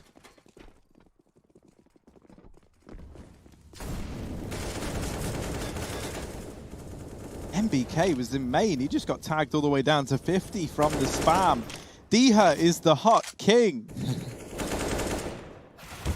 Oh, there's the response. That's from Ramp. That was Valde firing some shots back. 4 damage, though. Look, man. It's the principle that matters, Hugo. It's not about the damage. It's sending a message. You can spam, I can spam as well. Outside smoke's going to get lined up here by Sprout. That's to facilitate this cross. And look, this time they look like they want to put it to good use. Mantu is here outside, but as has often been the case, he's going to struggle to have much of a say being in heaven with that AWP. He's dropped down. Looking for players crossing. And there's no gaps in these smokes. They will not falter. They're going to be allowed to get by. I like the sneak as well, right? Especially when there have been... Ooh, didn't see it. Especially when there have been rounds of Sprout throwing these smokes and not done anything with it. Mantu can't know. He can't be aware. He has to guess. Diha showing his presence outside. We're going to see MBK try and assist from main, stop that cross towards Hell. Spitty boosting Snatchy up like he did back on the CT spawn of Inferno. Oh, Diha is going to clear this, and he does. MBK's gone down in main. It's going to be a B hit, though. That's pressure on the top side. Valde in the Xantara spot has got to do it all. He's got to hold strong, and they're not going to clear it. There's one. There's a second, just about. Snatchy's going to trade. The bomb's been dropped 10 seconds. The lurkout ramp is perfectly timed. It catches a player in the back from Faven, and now bomb plant. 2-on-2 on the retake with no kit. Oh, Faven in with another, and just Alexa B left, creeping in. What can he even do here? The doors are open, but the door on this round might get closed shut unless Alexa B is able to get them back into it. Now down to the 1v1, but Snatchy, the man who planted this bomb, planted it for Ramp. He planted it with a purpose, and he holds it from Ramp side. This should be impossible, and there's the repeat. 9 on the board for Sprout. They're looking to lock in a spot in these playoffs. Do what Big couldn't, and come into this as quite the underdog with quite the story to tell. As we've learned from this tournament, the rankings, they don't mean, I don't want to say they don't mean anything, but they don't mean you're going to win your games, right? Big number 1 already knocked out. OG number 10, Sprout number 49 on that ESL World Ranking. And look at them now. Look at us. Holding a lead, a convincing one against OG. They're yet to drop a round since those opening 2. More pistols for this CT side. I'd be very careful in this hut and on this A site with all the spam coming through the smokes, through the walls. Issa waits patient. Oh, Flash actually hits Valde. Oh dear, they're all blind, but Diha gets away with it. Yeah, not only getting hit by the Flash, but getting blinded by it too. That is not how Valde wanted that to go. And, well, Mantu's going to drop B after that one. Spiddy getting tagged by the Deagle outside. Doesn't need to commit. He can just back up and live to tell the tale. He's got a teammate pushing Garage. MBK is looking outside, but he's missed the timing. It's already wrapping. There's Dennis. He's had some great timings on these lurks. Bavan dealing with another. And it's Mantu who dropped ramp, who flashed Valde in earlier. Oh, if he finishes this kill, that's something, but not even. Spiddy won't let it happen. And Sprout making it look easy, as they often do. It's nice, man. MBK had a matchmaking Deagle there. 88-3, you know, the classic number that we're all used to seeing. Oh. And then next round, you'll get 105-2. Don't you worry about it. It's 10-2 right now for Sprout. This is incredibly dominant from them. They look so at home here on Nuke. For me, a big question was, especially after Inferno, looking like it was their game to give away and it falling apart for them right at the very end, was do they have the resilience to grind back through another map? And I think I've got my answer. 10-2 right now. Snatchy looking to get that opening kill from the door again, but this time it does elude him. That's not too much of a problem. Sprout haven't built the entire round around nailing that shot. They wait in the door. Issa good for one, as he so often is. And there's no follow-up, sadly. Alexa B trying to do the damage from heaven as they look to drop through the vents. Rotations are coming in. Oh, and by the way, Dennis is in ramp, like actually in ramp. He was just side by side with Mantu. He's wrapping in through hell in the meantime. And MBK, he should have heard that Molotov. He should be aware that this wrap through ramp is a thing. But he's not. He's not aware. And they're still waiting down on B. They haven't pulled the trigger yet. They can go back through the vent. Dennis has just secured the A bomb site. Come on in, boys, he yells from the heavens as they rotate back up. And this now, the mind game's just bigger than ever from Sprout. OG, they're left floundering. They don't even know where this play's ending up. And now it becomes all too clear. Like we've said, even when OG know what's happening, even when they have the info and they have the right side stacked, that seems to not be enough. Issa getting one, getting traded, that's been his CT side all day long, or at least on this map, rather. But in this case, OG, they rotate B wisely. MBK even falls out of heaven, but that's all the noise, that's all the audio Dennis needs to pounce from the back. And I love that call from Sprout. The hesitation on the B secret control. Up the vent, into A, 11 rounds, another save. Alexa B's going to get away with his gun. That is a small victory. Yorp saved as well. They've got to continue to buy up. They can't start ecoing at 11-2. 2 rounds left of the half, 2 chances to make this less of a mockery. But you can't, like, you know, as rough as this is for OG, as bad as it looks, you can't say anything but credit to Sprout. They have orchestrated this game plan from the get-go, every round with intention. From the sweaty A-site setups with utility from the roof, mollying every corner, to the outside fakes, to the vent climbs. OG, they know no better. That's why I love that this is the 3rd map in the series. Like, we know OG are playing their game right now, and they were looking good back on Inferno. And so that just gives even more credit to Sprout for making this look so damn easy. Now, Valde, keeping an eye on the door, gets bested by Favin. This A site has a man loose in it, jingling around. It's going to be Issa getting that trade at the very, very least, and now has helped re-secure some semblance of control here at A. But as has often been the case, just because you've seen one guy there doesn't mean it's going to be a play into that site. I love how many angles they do this on. They've done it on Secret. They've done it on B at the top of Banana. They're doing it here. This one's especially good because the ramp has a lower position, right? So Snatchy can view someone who thinks they're out of view, thinks they're lower than the AWP can see. MBK can't see. Double flash, fully blind, cannot escape as he sits in the open on an off angle. And what can you do there if you're Nathan? Die. That's the only option. Sprout, they're down on this B bomb site. OG know it. They've gone for that rotate. You see Mantu's still in CT spawn. He's scared of this heaven wrap that has burned Sprout before, or has burned OG before. But this time it's Sprout doing the burning in decon, throwing in these Molotovs. Issa is waiting. He's smoked off. It begins to fade. This wallbang. Oh, Diha ducks below it. He even fires back like, I'm here. You know it. There's nothing you can do about it. And OG, I hate to say it, Harry, they might have to save. That kill, though, that could open things up. That could tempt them back in. Snatchy dinked back, but Issa, he's falling off. I've never seen so many saves in a game of Nuke. This is the 8th save for OG. The thing that's like even more wild is like, you know, this isn't a team that has like just one IGL who's like kind of all right. Like, you know, you've got so much brain power in OG. You've got MBK, legend of the French scene. You've got Alexa B, the savior of Finland. You got Valda from his part-time stint IGLing back in North. There's so many big brain individuals on the side of OG. And right now, Smitty's making a mockery of all of them. He's 4-7. Who needs to frag? Just call the perfect rounds, and that's all Sprout have been doing. This is a team that not only is looking like they're going to playoffs, but is going to be a real threat in this tournament. Online CS, it can get scary, it can get hairy, and it gets worse by the second. Snatchy with a double kill down on ramp. I don't know what to make of this anymore. OG, this is falling apart. Molly into the vents. MBK is close. With that door blown off, he can push in, but Dennis, oh, he's caught a target. It's a season. Nice spot. Nice shot. Keeps OG in this round by the skin of their teeth, but there's still a man down, and B has been lost. Oh, you guys are all on A? Oh, that's fine. We'll go B. Alexa B creeping into ramp, surely not ready for Faven, who could just have this kill dead to right. Alexa B cut down by the man waiting for rotations. MBK.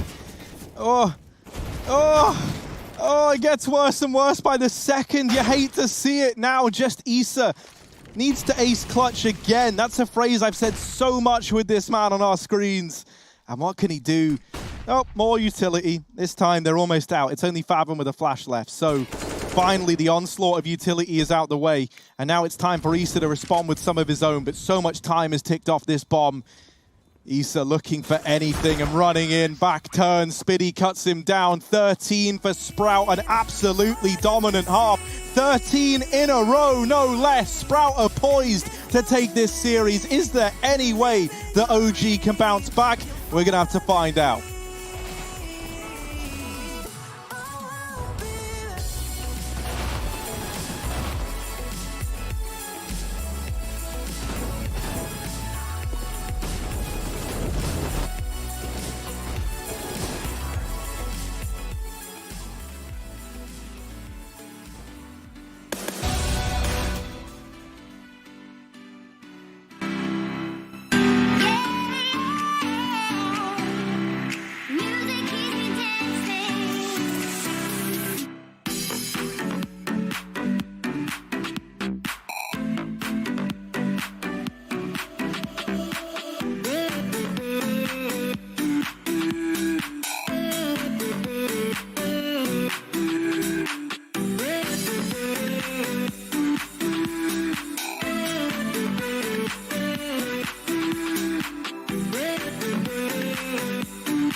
on my own, broken and alone. I feel the rain crashing down.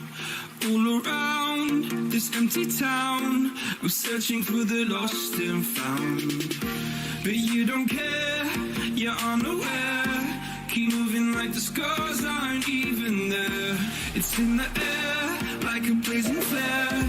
My, oh my, we have been delivered a masterclass right here by the Sprout T side. They go 13 in a row to end that first half, 13-2. Is this going to be the full sweep from losing the pistol, losing the follow-up round, and then do they just go flawless? I would put my money on it, Harry, right now. Alexa B, that 3K with the dual Berettas, long forgotten at this point. OG have had nothing to show for it. Even when they know what's going on, they cannot put a stop to this Sprout train. And there's more Counter-Strike where that came from. Let's go into the pistol round. CZ dropped onto Dennis. We've got a good bit of utility. OG, they've got a game plan. Where do they want to go? It looks like a ramp take. Nades into the A site. It's going to force the hand on this aggressive ramp push. They might walk right into the waiting arms. So the flash is perfect. Oh dear, it's a messy one. The Mantu with a double. Not blinded. The T's were waiting. Dennis does not. He pushes in the backline and drops the bomb. Alexa B caught from the side. There's a late lobby lurk in the form of Snatchy. And every single position pushed by Sprout. Valde from B up the vents in a surely undoable clutch. Indeed, it is 14-2. Sprout, they might be about to do it to him. And when I say might, I mean it's very damn likely. Yeah. You lose that one if you're OG and you don't really have much left in the old tank. How could this go anywhere but the way of Sprouts, right? Like, even if OG have the ideas, even if they have the plans, how's the mentality right now? You're getting bullied, bruised, battered, beaten, on a map that you are typically very comfortable on. Well, Sprout, so are they. Fast utility out the A site. Alexi, he's going to get mollied close. Maybe wanting to drop down the vents here. Ooh, MBK with that old big molly that's going to land on the rafters. OG, they've got some tricks up their sleeves as well, but are they going to get to show them they need to win this round if they want to? Oh dear, Snatchy thought he won the kill. Diha doubling down. How the hell do you observe this round? There's kills on all fronts, and it's Spitty alone in a clutch. Mantu ducking those shots and living to fight another day could be everything here for OG. Yeah, Mantu drop down vents. Valde rerouting in through the lobby to ramp. It's a bit of a gamble, it feels like, but luckily enough, they've gambled correctly. Spitty won't ever see the light of day.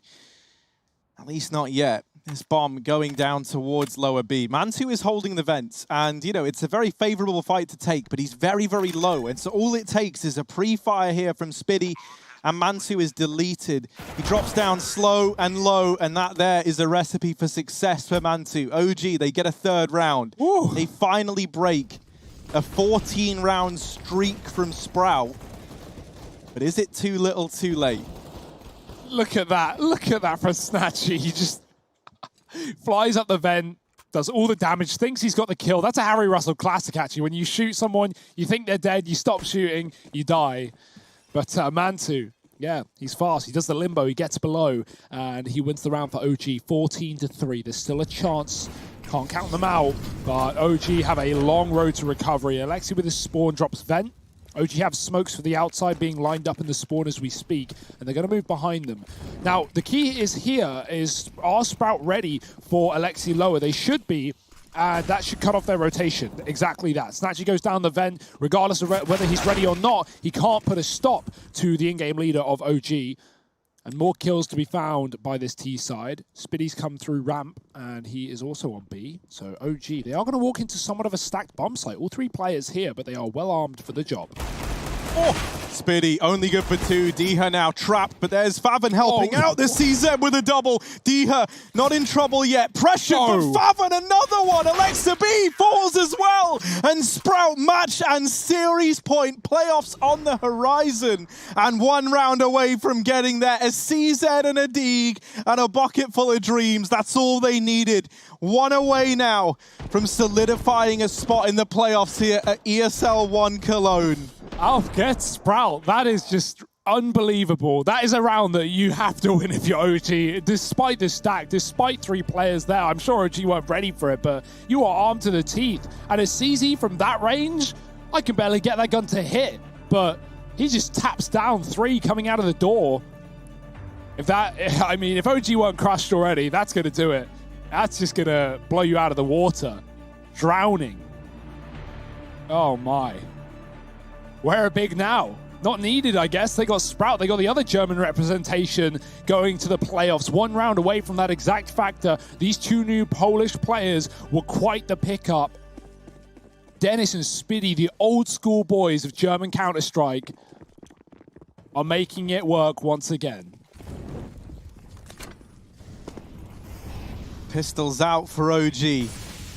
And a long, long comeback that needs to be embarked upon if they want to get this game to OT. It feels impossible. It feels like Sprout have earned a hearty win here from behind the vent.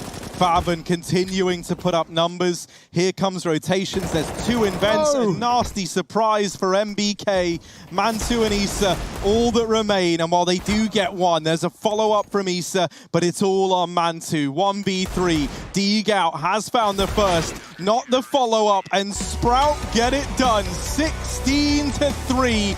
They make a mockery of OG on Nuke, and they secure themselves a spot in the playoffs here at ESL 1 Cologne in an incredible fashion indeed. My word, what a series, what a game, and I can't wait to see how much further Sprout can take this. You're gonna have to stick around. We got more CS, we got more Counter-Strike coming up after the break.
Like shadows in the atmosphere, charting the stratosphere. Yeah. I prayed for you and kept you near in hopes you'd chase away my fears. I'm on my own, you made it so, and now I'm chasing nightmares. I used to run with you through the great big leaves, laugh at you when you laugh at me.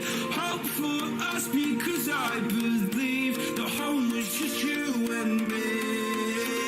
I thought you were the one for me. That's why I give you everything. Held you close by the stormy seas. Oh, you meant the world to me.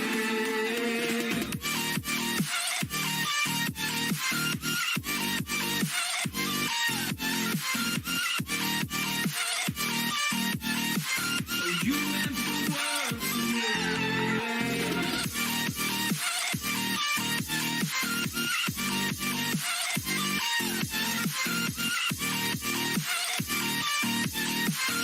You meant the world to me. Oh, I'm gonna do this on my own. No point in blaming you, you did not know. I thought you were the one for me. That's why I give you everything. Held you close by the stormy seas. Oh, you meant the world to me.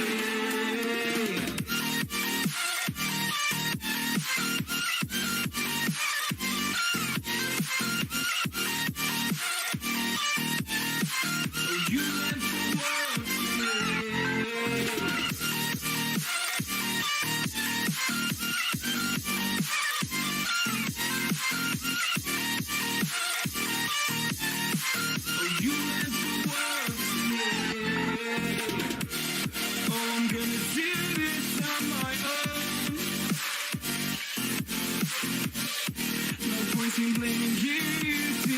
know.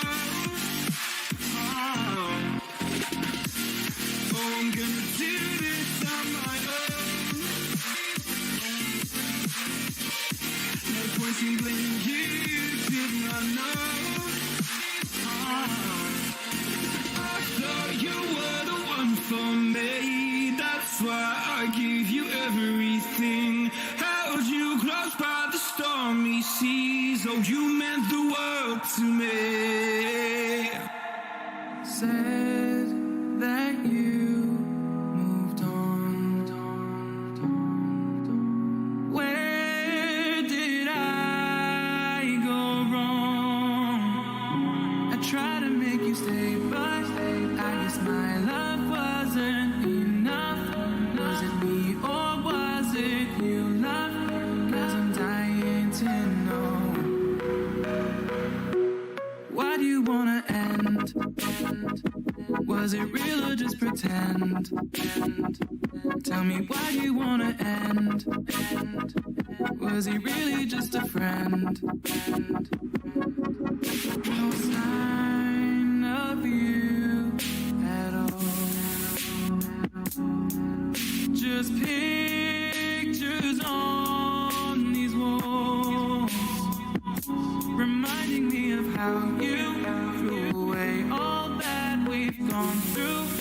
Was it all just a game to you? 'Cause I'm dying to know. Why do you wanna end? Was it real or just pretend?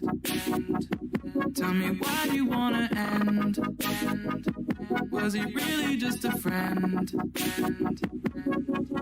'Cause it's plain in my head, every word that you said, I ain't worked it out yet. So why do you wanna end? Was it real or just pretend? If there was any sign that our love was in decline, I would have begged you not to go. I would have given even more. My heart is breaking up inside. Can't believe our love has died. Guess it's out of my control. Why do you wanna end? Was it real or just pretend? Well, I was going to say OGs of Counter-Strike, the OGs of Counter-Strike, and they just fall. They get destroyed, blown out of the water. I'm super impressed at Speedy and his calling. I want to know how much work they've been doing there. Well, you're going to have your chance, my friend, because it's time for our Mountain Dew Game Fuel post-match interview. We have got Speedy on the line. We've got to ask about that game plan. Were you furiously poring over demos from OG, or did you just make things up on the spot, Speedy? Hello, my friends. So, I mean, normally we prepare for every opponent the same. We did the same for OG. Niklas, or NK and me watched a lot of demos before we make a game plan, and that's it. It worked especially sick on Nuke. Yeah. And I think especially on Nuke, when you have the first rounds running as T, you can outplay them. Like, you can fake the same thing. You can make them think so much, then they think too much. And if they think too much, you have them on you. Because with the any smoke varieties, you just need to get inside their brain, and when they feel insecure on Nuke, I think it's really hard to play City. Spitty, man, you and Dennis have often been left by the wayside, and I mean, this year's been no exception, right? Seeing Keto and Searson move to big, and then you guys beating them in that opening match, big falling out of the tournament first, and now you guys going to playoffs with 2 new Polish players on this roster. What does that mean to you? How does that feel? You know, still succeeding despite losing what people often called your best players. I mean, we finally play at the Lanxess Arena. Oh, maybe not. No, but to be honest, for us, we don't care if people, I don't know, flame us or hate us or don't like us. I think we know each other for a long time. Is it our mates, Faven, or is it Dennis itself? We know that we are capable of things. Maybe we don't show too often, but we are definitely better than people think. I wish for Zuzan and Keto just the best, and I'm really happy that they are right now in this good stage and with big, and I think they're still probably the better team. I mean, not probably, but they are. They just have some mental weakness against us, and we could use this to win this match. And yeah, sadly they're out of the tournament because I would have loved to see them in playoffs. I want to talk a bit about Inferno, because for me, it felt like you guys had that in the bag. It looked like it was going to be a 2-0, right? But then you lose to that Deagle round over at B, and then MBK gets a pretty lucky, like, bomb denial. I was wondering, right? I was getting worried whether or not you'd be able to pick it back up for Nuke. Did that just fire you guys up? Like, did that really get you just wanting to get it over and done with in that dominant fashion? To be honest, it was good that we had a really good showing against Big already, such a comeback like on Nuke a few days ago. So I think it was mentally good for us, because I was also a bit scared after we threw 2 anti-ecos and I think 2 different other rounds which we could have won on the T side, that we somehow get insecure now, and that should never happen. But everyone showed up from the beginning. Like, there was not a single person who was scared or who didn't know what to do, and I think that has a lot to do that we already showed a few days ago that we can win against this team, even if we are not leading, or even if we just threw a map, we are still there, and I think that's really good. Oh, Speedy, it was fantastic from you and the boys today. And I think I might need you to teach me some of that confidence, because that's a team that knows no fear, and I could really deal with a bit of that in my personal life. Now, less about me, please, and more about you guys, because you've got the chance to win with the DHL drop. That's going to be coming up after map 1 of our next series, which is going to be Vitality versus Astralis.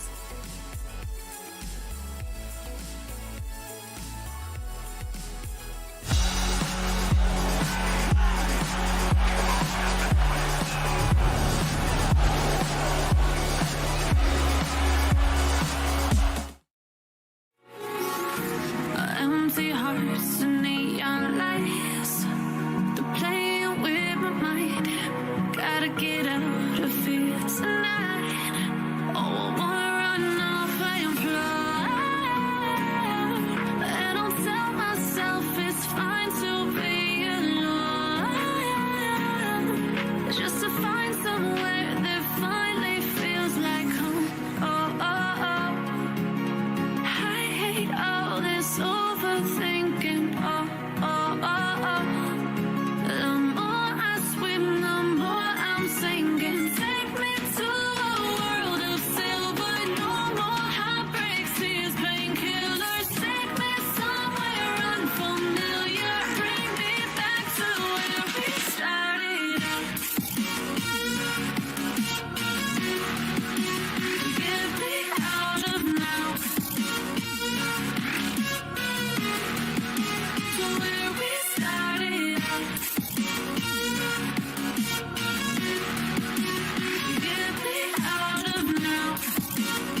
Welcome back to ESL 1 Cologne. Before the break, we sent Sprout through to the playoffs, and now it's time to find out who's going to be joining them, either Astralis or Vitality. And Astralis really impressed us with their debut of Ethertag and Bubsky back in their opening matchup against Fnatic. And hopefully, we are going to have the opportunity to ask their new coach about it. I say their new coach. He's a legend of Astralis, but obviously he's new to those two additional players. So, Zonic, I've got to ask you, are you impressed with those new recruits? Yeah, definitely. I think that the way that they have handled the whole us needing some new players, and for example, Patrick, he couldn't join when we wanted him to join, and he had to wait till his contract ended with his former team. So it was it has been some frustrating months in the spring, and then obviously Bobsky getting benched and spending his whole summer vacation trying to find a new home. I'm definitely impressed with the way that they have handled the whole situation and how they are working. Zonic, was there much of a difference, and I imagine there was based on what we've seen, but I'd love to have your input, as to how you approached the S-Tag and Bubsky, like joining the team and getting them accommodated, in comparison to the old duo in Yugi and Snappy? I think it's I think for us it's always about playing the percentages and playing some Counter-Strike that comes from team play and using the utility correctly. I think that's what we still demand from whoever plays on the team. But it's also important that the new players can come up with their ideas and the way that they want to play it, and then find a mixture. Having to play in our system only is probably going to be difficult for new players as well, just to adjust from the get-go and then to start playing. So for us, it has also been us, the old guys, listening to the new input and listening to how they want to play position-wise or just tactically. Zonic, talking about those old guys, I'd love to ask about Glaive and Zip right now. When it comes to practice, especially preparing for an event with Bubsky and S-Tag, do we have Glaive and Zipnix having a lot of impact in practice, or are they taking the time off away from the game for a bit? Glaive is actually starting slowly to come back to the team. He's sitting in some practicing and coming with some advice when it comes to veto and stuff like that. Some of the strength that he has on the team, he always he still contributes. So it's really good to have them back. Still waiting a little bit on Zip, but it's I mean, it's great to have different inputs, and obviously Glaive is needs no introduction when it comes to mind games and thinking about what to do against your opponent. So it's definitely a help, but it's also important that matches, for example, that he gets to call his way of calling, and yeah, we always we at least so far we have seemed to find the right direction. Oh, Zonic, there's so much I want to ask you, and yet you need to go and play some Counter-Strike. So thank you so much for talking to us, because we need to get into the vetoes right now. And with Astralis, we don't know their map pool now that Bubsky and Ethertag have joined. So I feel like we could see Nuke again, because we know it's a great map for them. Yeah, I feel like Nuke's surely got to come up, right? And you know, if it does, I think that's going to be very, very interesting, because this is also a very good Vitality map. So I really can't wait for Nuke. Like, let's just talk about that for a minute, right? Obviously, it was like the Astralis bread and butter. They were so damn good on this map. The fact that they're facing Vitality on it, I'm looking forward to a real good test of where this Astralis squad is at. Dust 2 pick from Vitality, that's not that surprising, but the Vertigo one at the end, now that's spicy. I just love Vertigo appearing in any map pool, but it being left as the third, I hope we get there. I really hope we get there. I've got to say, Astralis banning Overpass, where with those 3 maps left in, the fact they're banning Overpass, I think they're saving it for the playoffs, to be honest. Like, we've already seen Dupree pretty vocal on Twitter about how he's not a fan of Vertigo and how so many games fall into those A takes. Well, not always. We saw Mad Lions the other day. They looked really, really good at spicing it up. They had some great ideas towards that B-bomb site. They were taking mid constantly, so many splits. They barely rushed A. So I can't wait to see what Astralis got in store. I really hope this goes 3, Frankie. Well, I can't wait to see what players you picked to watch. So let's take a look at your Astralis player, Hugo. Yeah, I'm going with Bubsky for this one, right? Like, we picked S-Tag. Oh, no, actually, sorry. I'm picking S-Tag again. S-Tag again. Yeah, sorry. We need to talk more. Bobsky had all the Yeah, attention. man. Yeah, forget Bobsky. He's too good. He's too good. I feel like this guy doesn't get enough love. I get enough hate from you two for loving S-Tag, I think. But this guy, I've been watching him forever, and I've always wanted to see him do well, especially coming back onto Heroic. I feel like I'm repeating my points. He's such an exciting player. And the fact that he's now coming into a team where he doesn't have to carry, he's like I don't want to say the worst player, and that's why I'm doing this, but he's like the least important player in terms of being like a big fragger. So that lets him play a role, that lets him be really supportive, and I can't wait to see what he brings today. Well, I was going to ask you about yours, Harry, but the thing is, who have you picked? Well, I mean, come on. Who am I going to pick? Right? You don't even need to talk about ZywOo. It's obvious why you've picked ZywOo. I mean, the man's got 100 written on his card, and that's absolutely fine because we are going to get into our opener between Astralis and Vitality. We're going to Nuke. We've had no time to talk about Vitality. All you need to consider is they're now number 2 in the world. Shoxy Jesus has been showing up. ZywOo, of course he's going to be present. This is going to be electrifying. Thank you for speeding through that one, Frankie. That was a fast S segment. I hope this isn't a fast game. Look at those numbers. Surely they're not right. Vitality number 2, Astralis 11. That doesn't make sense. Someone put an extra 1 on the end of Astralis. What's happening? Oh, look at those odds as well. Split right down the middle, Harry. Yeah, I mean, justifiably so. We don't know what to expect from the Danes, right? That's the key thing, and that's why this matchup is so damn cool to keep an eye on. We get to see them up against some of the big boys. RPK in heaven, opening this game up with a kill onto Bubsky, no less. So already one of the new boys on the block is taken off the block and onto the chopping block. Now this B site looking to be the object of Astralis' desires. They wrap on round in through Decon, and down goes ZywOo. Device besting him. Not the AWPs yet, but the Glock holds true. Shox, it's ugly, it's not pretty, but he nails it the second time around. Apex has followed up in the meantime, and piece by piece, Astralis are getting torn apart. S-Tag left in this clutch, trades out onto the USP and darts up through the vent. He's at least locked in a bomb plant for Astralis. Ooh, Apex, you little saboteur! He might have just ruined this entire round, stuck on the ladder, and S-Tag from heaven does get dropped by Shoxy. Ooh, Apex was almost in for some stern words. Was that Apex falling, or was it him baiting in anticipation of a potential fake, right? There was still plenty of time to plant. S-Tag could have tapped the bomb and gone back for the fight. So I think Apex might, he either fell or he was looking to poke his head out on top. Either way, like you said, almost cost them the round. But Shoxy, he's here to stay, and he's here to play. 3 in the pistol. Big work from him down on that B bomb site, killing Device, getting a shot through the smoke, and even cleaning up the 1v1 onto S-Tag, a plant for Astralis. Now it's a big question mark. What do they want to do? Deagles or forcing up with a couple of rifles? Of course they do it to Astralis. They are going to play those percentages like Sonic said and go for the risky buy. I like it. 2 AKs. Bubsky, he's going quick outdoor. He's looking to drop down the vents with his knife out. They chase him down, but ZywOo will fall a few feet. S-Tag's also dealt with a man outside, and this has opened a lot up to Astralis, right? You've got Bubsky down lower. You've got S-Tag taking outside control. Shox is going to hold back Device at ramp, but Magis getting that kill now leaves the options so open to the Danes. If they want to go A, they dart a man back up through the vent. They split that in tandem with a push from S-Tag in main, and they just swarm the site. If they want to try and get down B, they can as well, be it through outside, be it through ramp. There's so many avenues open.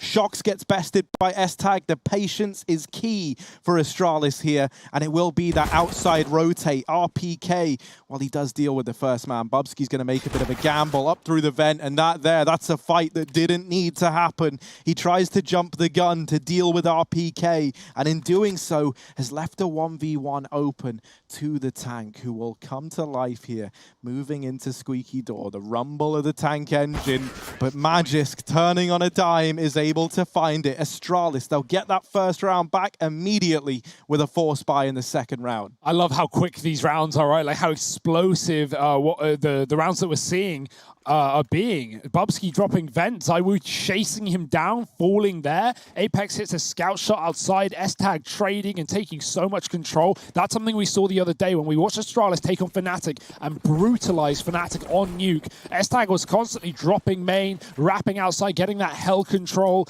And so keep your eye eyes out for that here in this one too. Apex, he's back to the scout. And Vitality, they forced right back in. They don't want to play around with an eco. They want to bring the heat to Astralis. Shot's not connecting. Oh, there it is. Device getting slowed, but he will go low. And Shox finding Magis. Opening kill here for Vitality. Astralis, they're going to get numbers towards Secret, but the question is, what do Vitality want to do about the problem? Do they want to patch it with many players? They actually don't know. They've seen what they may think is a solo man down B, but now many more will follow. Shox, he is looking so warmed up and ready to go today. He's always scary, man, but it's great seeing this form starting to creep back in. Shox with the Deagle looking for even more. There's the repeak, and this time he bows out. He concedes control down here at lower B and falls back into the site. Now Bubsky wrapping in through main in the meantime. There's a path carved into this A site by the young gun of Bubsky. Rotation back up through Secret for S-Tag and Device. They're going to look to try and split into A with Bubsky taking Heaven control with 40 seconds left. And Team Vitality going aggressive in through the lobby. They've actually got a man over towards T-Roof. That's Masuta. Actually, he's down in lobby, but still, he's able to come in and help out at this A site if needed. He gets smoked off. RPK, this fight. Oh, no. Bubsky was on his head. He was stepping over the ladder, wondering how come he hasn't fallen. Flash in for Masuta, but he's only good for one. Bubsky splitting into the site is helped out from Heaven. And now we're into this 2-on-3. Apex taking up the Heaven position, gets spotted. The Eagle of Zywoo dealt a rough hand, and now just Device tagged up by the scout earlier on in an impossible clutch. Shox is there to solidify it with the hat trick, and Team Vitality, they take a second round. Another 3K for Shox as well. He opened the map with it. He's going to find Vitality second too. Oh dear, this is a very exciting game. Defuse is fine. Vitality, they got the guns, they got the AKs out of there alive, and all is good in the hood. Astralis, do they want to force back in? They've got the money for it. You can definitely get a couple of AKs here. And yeah, of course, Astralis. Well, no question about it. Right back in with the big boy buy. Zywoo, dual Berettas. Mate, you got $3,000. Buy a rifle. I think someone dropped them over, but regardless, playing SMG instead. Can't really blame him with how we're seeing these early forces from Astralis, right? You're going to be expecting pistols. You're going to be expecting faster rounds. He did try and chase the vent the other round with this gun. Astralis going into the lobby. Two outside throwing utilities. Double nades behind red in expectation that someone's crossed, but there's no AWP in play just yet for Vitality.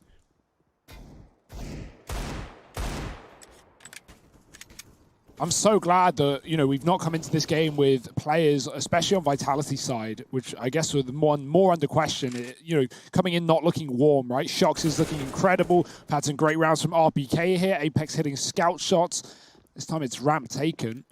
Bubsky anticipating a hellside peak. There's no one there, and they know it now. It's clear for the Molotov. This gives Astralis a room to rotate lower. Vitality, now they've got 2 in B, but they're actually coming back out through Secret outside. So, you know, trying to gain control, but in the process, they lose so much on B. Gambling the fact that Astralis won't commit with 5 towards that plant, and that's exactly what they're doing. With the fact that Dupree is holding on to this rotate, it's going to make dropping vent a very difficult deed indeed.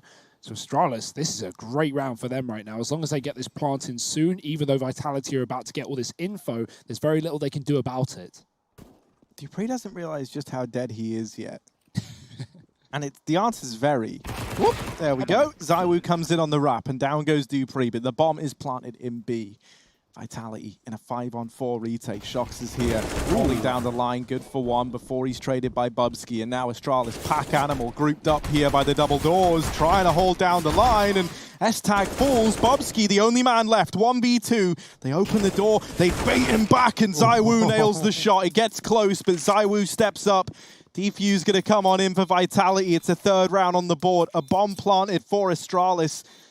And damage done. The temptation might be there to chance another force buy. I don't know. I love that idea for Vitality, right? They are fully aware that Astralis are going B in that round, but is no concern of them. They want to find the luck. They want to find the one man cutting off those rotations. They come down from B. They go up Secret to outside. They clear that entire position. And then Zywoo flanks lobby and takes down Dupree. They knew there had to be someone. You can see the frustration of getting shot in the back there. He was so patient, waiting for that vent rotate. That was by design for Astralis, but when it is too good to be, when it looks too good to be true, it often is. Vitality playing the man-up retake, a 5-on-3 that gets awfully close, and this one is not close. It's Zywoo with the AWP versus Pistols. This should be a shooting gallery for him. He gets dinked. Julie's out, 2 versus 1. S-Tag running him down. Oh, baby, he's gonna die. That's an AWP gifted over, but not for long, because RPK picks up the pieces of the round with 3, and the eco for Astralis not forced back in, falls short. That's fine, though, because we've got guns following swiftly after. I love that. RPK just deploys like a turret up in heaven. You hear it like, and he's just there holding it down, not letting them get the AWP. I don't think they even saved it. No, either. they didn't. It was too far away. No one was nearby, so that's gone for Zywoo. Oof. And that there puts him on level pegging with Device on the other side. And there's the danger of buying the AWP into a round where you know the team, your opponents have low economy. Obviously, somewhat of it is the fact that you don't know Astralis whether they're going to force or not in that round. But the fact that they don't, yeah, you get run down by a pistol. S-Tag's never going to have any fear there. Bubsky, he got pop flashed by Apex, and he's going to get his revenge, taking down Shox fully blind. Apex through a smoke, and you can already see Vitality scrambling to throw bodies at the problem at that lower site. But this is so early in the round that Astralis, they didn't have a B play in mind from the beginning. So now they go back to the outside smokes. It's not going to be needed. There's no one here to stop them in the yard. Could send them towards Secret into this B bomb site. You can see these aren't standard wall of smokes, though. They are the wide ones with the garage cover as well. So plenty of options available to Astralis. If Secret's one of them, they're walking into 3 CTs.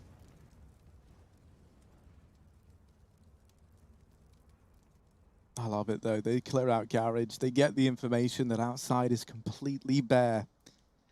And right now, they're looking for any hints. They've got their magnifying glasses out. They've got the Sherlock hat on. And they're trying to discover where Vitality might be at. Now, this peek from Zywoo out from Secret is going to have to be incredibly well timed to find anything. S-Tag's keeping an eye on it. Does spot the bomb. You're bang on. Masuta taking up his fallen teammate's position, has dropped it. 25 seconds. That's a bit of a problem for the Danes. There's only one man nearby who can retrieve it. You can see them scrambling on the minimap to go and help Magisk. He's dealt with the players in Secret, and now that they've spotted RPK, they can wipe the sweat off their brow. They know that they get this bomb down. 10 seconds left, and RPK not going to be able to do much here in this 1v3. That was a terrifying situation, right? Having S-Tag going down there after one, Magis had to run and grab that bomb, and you know at any point you can get re-peeked from that position. He deals with it, gets it into the A site. But yeah, if they took down Magis there with the bomb, that might have just been the round straight up, as long as RPK could have survived. So very, very close. Balancing on a knife's edge, but it's stabbed in the back of Vitality, and Astralis come in with their first proper rifle round. Keep in mind, this has been forces all the way through. That one eco for Astralis, it was made quick work of outside. Vitality have that question in mind as well. They're certainly going to buy here. There's no way you eco this round. You're on the CT side after all. Shut down Astralis' economy before it builds. That's the intention. And they've got the double AWP to do it. It's a very weird buy because some players low on money. You've got 2 SMGs, but you can rely on Zywoo and Shox. You always can. It's a Vitality mantra. Heavy A-side setup. Mizuta going to go inside of the hut, or at least on top. Bubsky waiting ramp. And we're not going to see any more aggressive moves from Vitality for the time being. They want to hold off, knowing how some of these rounds have gone, knowing how that flash push went for them. So let's see what Astralis have in store. Vitality are going to give them the respect as they should.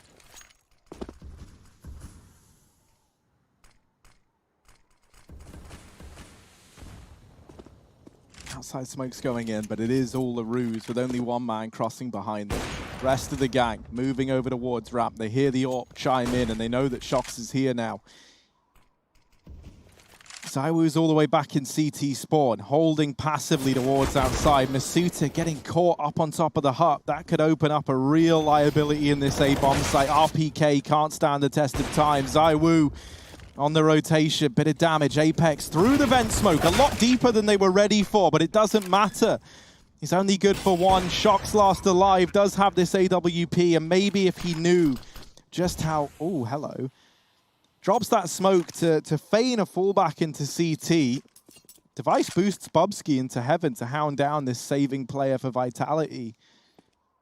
Shox, I think, should have saved himself with that smoke. Gonna be a bit of misdirection. He was also faking the death cam as well. He ran towards spawn while he's doing it. That's why Astralis looks so interested in the CT position. You can see they're going to try and hunt it down at the end as well. Bubsky can even flash device deep if he wants, but Astralis, no need to overplay your hand, and they will hold off. It's going to be their round regardless. That's what they wanted, and that's what they get. I already like some of the misdirection we're seeing, right? Trying to push Shocks off ramp with the orb. He does not fall for it. He hangs around. He clears it out. Vitality know it's going to be A. Mizuta is checking door on a timing, but S-Tag, with the smoke in his favor, dropped by Mizuta, is able to get that kill. And Device runs in and opens up as well. Vitality do so much damage, but they don't get the kills required. And if you don't kill Astralis at the drop of the hat, well, they're going to drop you. Shocks on the solo orb saved, and Vitality... nothing else. Oh, there it is. Goodbye, Device. The immediate reposition as well, like wasting no time in getting down these vents, taking up a hold outside. And this is where Magisk is wandering towards. Oh, the no-scope from Shocks. And he's turned this round on its head. Now, 5-on-3. The only man that Astralis have even seen so far is this AWP in the hands of Shoxy, who once again is quick on his feet, rotating in through ramp, maybe even over here towards outside, which is where Dupree and S-Tag are. Oh.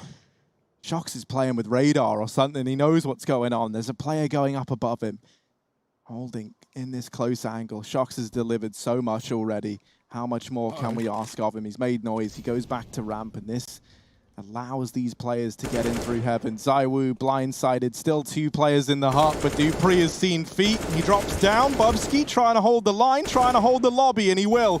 Apex not able to get away with a kill. Leaves it all onto Shocks in a 1v3. He would have to ace this round with this saved AWP if they want to pick it up, and that smoke in main should seal the deal on the save. Before Bubsky even gets his first kill, he is the sole reason Astralis win this round, right? And the reason being is, as he holds onto lobby, firstly, saving that AWP from Device. Secondly, he throws the main smoke as Astralis wrap outside. That means that Vitality players in A, that of which there are many, they were stacked up there with pistols, don't see Astralis cross. Shocks runs back to ramp from hell.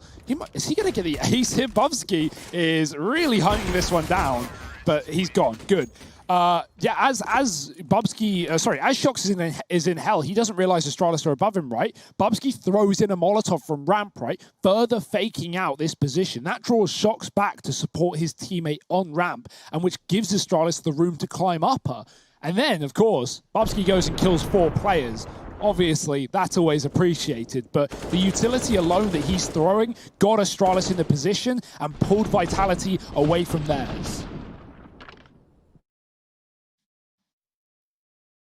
No saved AWP either for Shocks. I imagine there's going to be a bit of money there. Just saw the reaction from Magis to getting no-scoped. Safe to say he wasn't a fan. No. And the money is not there. No AWP. So that's an even bigger kill for Bubsky hunting it down.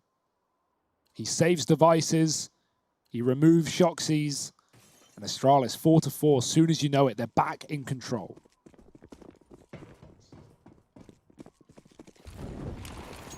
Oh, fast A play, order of the day, here it comes, rushing on in. Masuta dealt with in heaven, RPK going to try and anchor down this site, and he's only good for 1. Apex spraying, but not quite connecting the shots needed. Ollied out from main. This A site falls into Astralis' hands now. A 3-on-3 retake. Vitality, they're definitely going to give this a go. And Device doesn't realize it yet, but Shocks is sneaking in through the back line.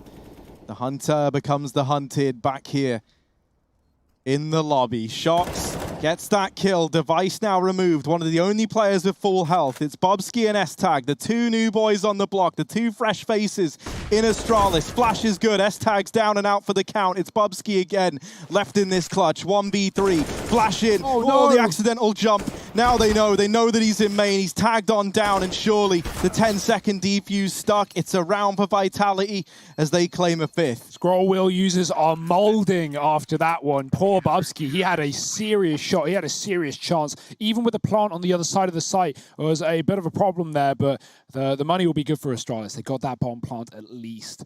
great trade work for S-Tag, right? Apex gets a lucky kill through the smoke there, but S-Tag comes in second place, trades Magis, picks up RBK up in Rafters as well. Good opening kills to at least facilitate that A site for Astralis control. These outside flanks have been really, really good. Both times that Vitality have done it, ZywOo flanking Dupree, and now, Device getting caught by one as well. They've been really, really well timed, and Astralis need to remain aware of that. Nice shot. Device finds Shocks. He's hiding behind Red. Oh dear, there's a strafe though out in the yard. Apex is going to get that clear on top of the box. S-Tag hiding in the smoke, and he can't be seen. Apex is gone. Bubsky's found a timing. He wants to push through the ramp smoke, and it may be perfect. ZywOo's just peeled away, and Bubsky's going to hear that as well. He's calling to his team, guys, I've got the room. I can hit B, I can go hell, but ZywOo, he reconsiders it. Bubsky hears the jump back in, and so he won't run to this position. He's hoping ZywOo's the one to make the mistake. He doesn't want to peel out and die to the AWP. Instead, he's going to use this position for a late lurk as Astralis put pressure on A. The longer he waits, the more valuable this position becomes. Bubsky on the angle, ZywOo blindsided, and now Heaven. Bubsky wrapping in. He took ramp, and they're not even playing for A. They're taking the B site while Bubsky has posted himself up in Heaven to cut off these rotations. It's a save for Masuta and RPK. They can't even begin to attempt this 2-on-4 retake at the B site, especially not with Bubsky being so deep. I love it, man. Bubsky, it feels like he's really earned like a lot of respect and responsibility within this squad very, very quickly, right? They're always trusting him on these lurks, and he always does such a good job of getting a lot of usage out of his positions. One thing that we've gotten from both Dupree's interview after Astralis' win against Fnatic and just from Zonic in that quick chat that we had with him is that, despite Astralis still wanting to run their system and Magis taking over calling as he has been doing for a lot of the year now, Bubsky and S-Tag are given the respect. They're given the positions they want to play, and that's really nice to see. Obviously, sometimes you've got to pull in the reins, right? Sometimes you've got to tell them what to do, but it seems like Bubsky needs no advice right now on the T side of Nuke. He looked excellent in that game against Fnatic. It was way more dominant. But, right now, this is the Astralis that we maybe not know, but we certainly love. And in the future, we always have this conversation because we don't really know. We can't get a good answer out of it. But I want to know what the long-term plan is for like swapping in and out these players, right? Is it going to be tournament-based? Are TOs going to start to allow 7-man rosters to sign up to events and then swap per map, per series? We don't know. So there's so many things available for Astralis. This absolute robot of a team continues to get more unpredictable. They really do feel like a robot as well. Like, it's just plug and play. You just put someone in. Yeah, man, he's sick. Right, that'll do. Imagine a world where like a 5-man Astralis team comes back, but it doesn't feature the same faces from the original. That would be spicy. Device catching ZywOo here outside. Magisk even going aggressive. Now RPK, one of these saved rifles, is on the other side of this smoke, but they're going to go through. They're waiting. Magisk and Dupree side by side. Don't check for RPK, so he nails the first, follows up with another, and now he's got the bomb down at his feet. That's a bit of an error that the bomb is so pushed up. There were 2 players there, so it was never meant to go down like this. But Vitality, by stacking these 2 players in Garage, they've accidentally set themselves up for a winner of a round here. They've got that bomb. And so now the 3 remaining on Astralis, they've got to do everything they can to regain this control. Yeah, and Shox is even coming out from lower as well. He's peeking secret, so because Vitality had this bomb, they no longer need to play standard positions or sites. They can purely focus on winning these outside engagements. S-Tag, oh dear, he's low. Shox with a grenade, it looked like it could have done a lot better. He peeks with it to hide behind the smoke, but instead S-Tag smokes him. It's still an unwinnable round. There's no way Vitality will give him the 2v1 with 18 seconds to spare. That bomb is irretrievable, and the round is unsavable, but S-Tag's going to look for a kill. Hope he can take one down with him. Oh. Big brain. Wow. I love that. And they can't stop him. They can't chase him down. No one to find their way down the vents. And even though Vitality win an absolute banger of a round, like you said, the mistake of the bomb going first. We talked about this earlier in that Sprout game about the RNG of the bomb, right? You kill a player with a bomb, it just flies out into the open. That really flies in the worst direction for Astralis. 26 kills on S-Tag and Bubsky combined, 12 on the 3 remaining players for Astralis. So Astralis who, sorry? This is a great look for the 2 latest additions, right? S-Tag, obviously, in their debut game, yeah, he didn't give us the crazy numbers we were hoping for, but he doesn't have to. That's the beauty of him in this squad. And I think he does have a lot more to show us past this fact. ZywOo's got the AWP over here outside, and S-Tag has been able to run the gauntlet and get by. Apex on rotation down here towards lower. Drops that smoke, and that's going to send Astralis back out of secret for now. Yeah, but they are returning to the outside into this AWP. Device looking for a pick. That grenade going too deep. And Apex backing up as a result. Doesn't want to play close to the smoke as it fades. He could get overwhelmed. The spacing of Astralis looking good as they begin to clear these corners. Deep molly for the double doors. It's up to Apex now. Device has dropped ZywOo outside. He was still hell. And now that's going to open up a lot of options. If they can get the vent, they can come back up into A, and that seems to be the play. Bubsky with a pick into this site. They've actually just returned from Secret, who needs B, and Vitality are coming up with a vent instead. Apex trying to spam. He might have had a chance to get up, but not when he gives away his position. And with that, the round falls in the favor of the Danes.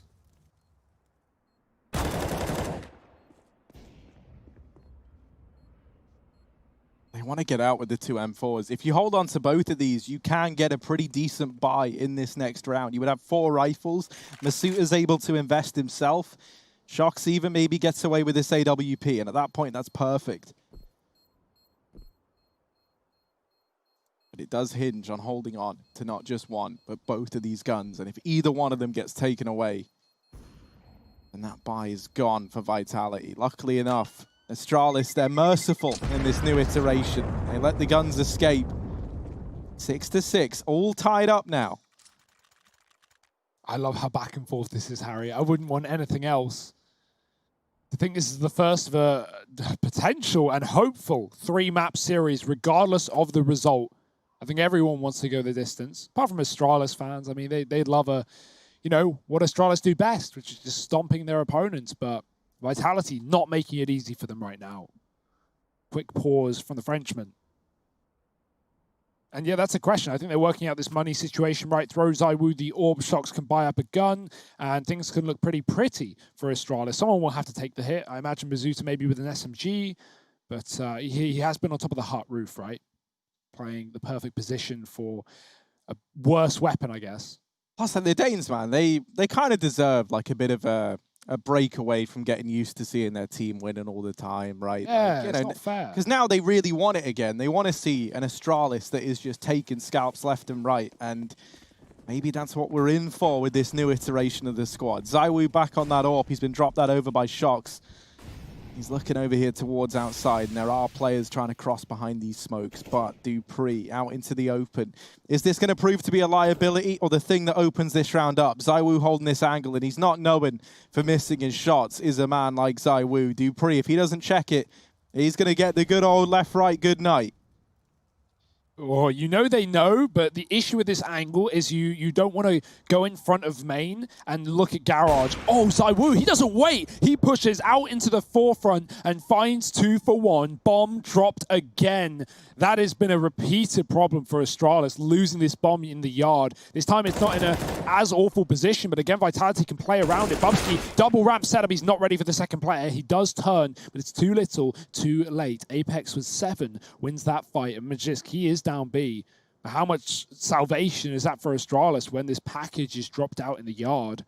Shox clearing lobby, gets caught by Device. He needs to hit this AWP shot if he wants any chance of keeping this round alive. And oh dear, he's been dinked, cleaned out by RPK. And now Magis, B from the start, but it won't make a damn difference. It's a Vitality round through and through.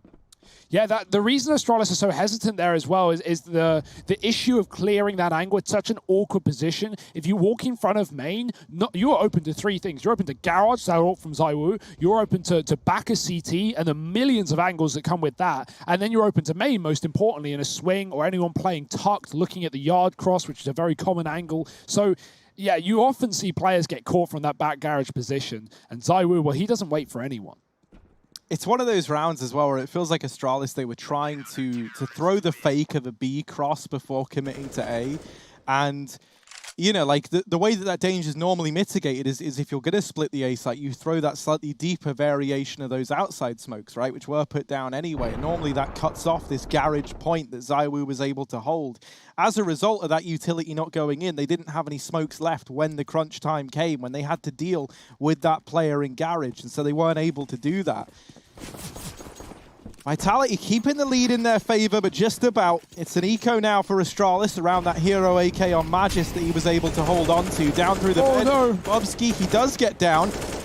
Just about. He's waiting on the ladder. He's waiting for a knife. Bubsky, he brings like the cheeky flair to this Astralis squad. Oh, ramp is free. S-Tag is flying high. Shox is already in the B site though. Oh dear, jumping round. I love this movement. Oh my, it's so distracting. And Dupree is going to find that opening kill. S-Tag, you little wonder, you little whiz, flying around the sky. Device is going to get Apex getting aggressive inside of the lobby. This time a lurk for Astralis. It was even more passive than Vitality were ready for. It's typically been indoor, and now Vitality, somehow against what was Glocks and a hero AK, need to pick it up. S-Tag, do you have the decoy? Yes, I am decoy. He just runs into the site, he hops around, and now he's made it doable for Astralis. RPK at ramp, trying to get back in, but there's the peek from S-Tag, gets deleted, no hopping around this time. ZywOo's gone, no, and Masuta left in the clutch. Magisk is going to nail the shot. It's a 7 for Astralis, armed with only pistols and that one AK. I don't know how the hell Astralis gets so much ramp control there, right? Shox is dropping off the back of that vent dive from Bubsky, getting control down Secret, but it's only a Glock. It's not something Vitality need to throw everything at, and that gives Astralis so much room to get out into ramp. 3 players coming fast and furious. And boy, oh boy, this is making for one entertaining series right now. I always love that guy, man. Yeah. He's such a champion. Shout out.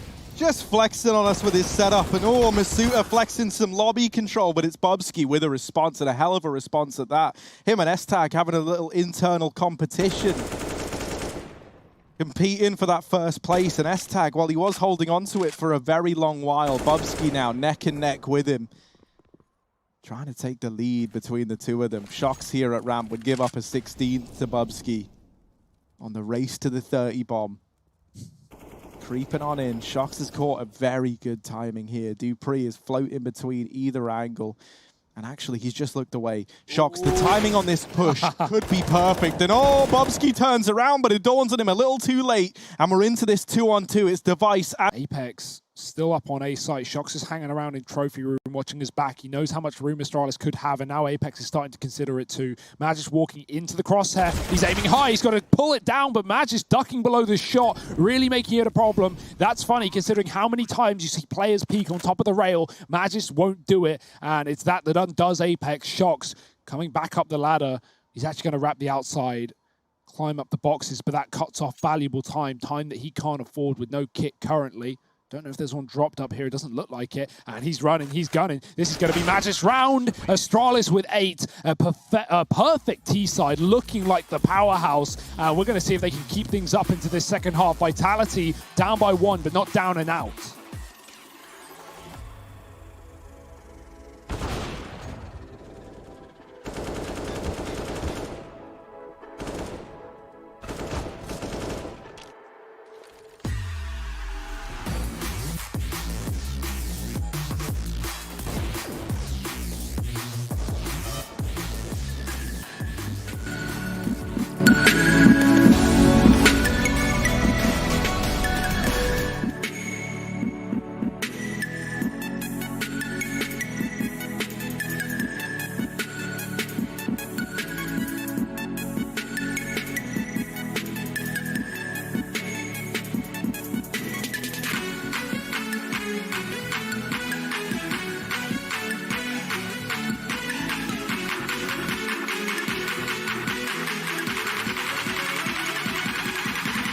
Dynamite drop.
21 kills between the two of them, and both of them with over 100 ADR. This is wild. What a well, not debut, but what a second game from these two. Matchup of Heretics, who has since departed from the tournament thanks to Fnatic. Oh, and Fnatic, funny you mentioned them, Hugo, because Astralis, they beat them in their opening game as well. Initially, a dominant destruction on Nuke, got a bit closer on Train, but it was still an Astralis 2-0, and that's what they're looking for right here, right now. Shock's not trying to make it easy, though. He's had some bangers on that orb. ZywOo bottom of the board here for the Frenchman. Not where we're used to seeing him, but he has saved their bacon from time to time.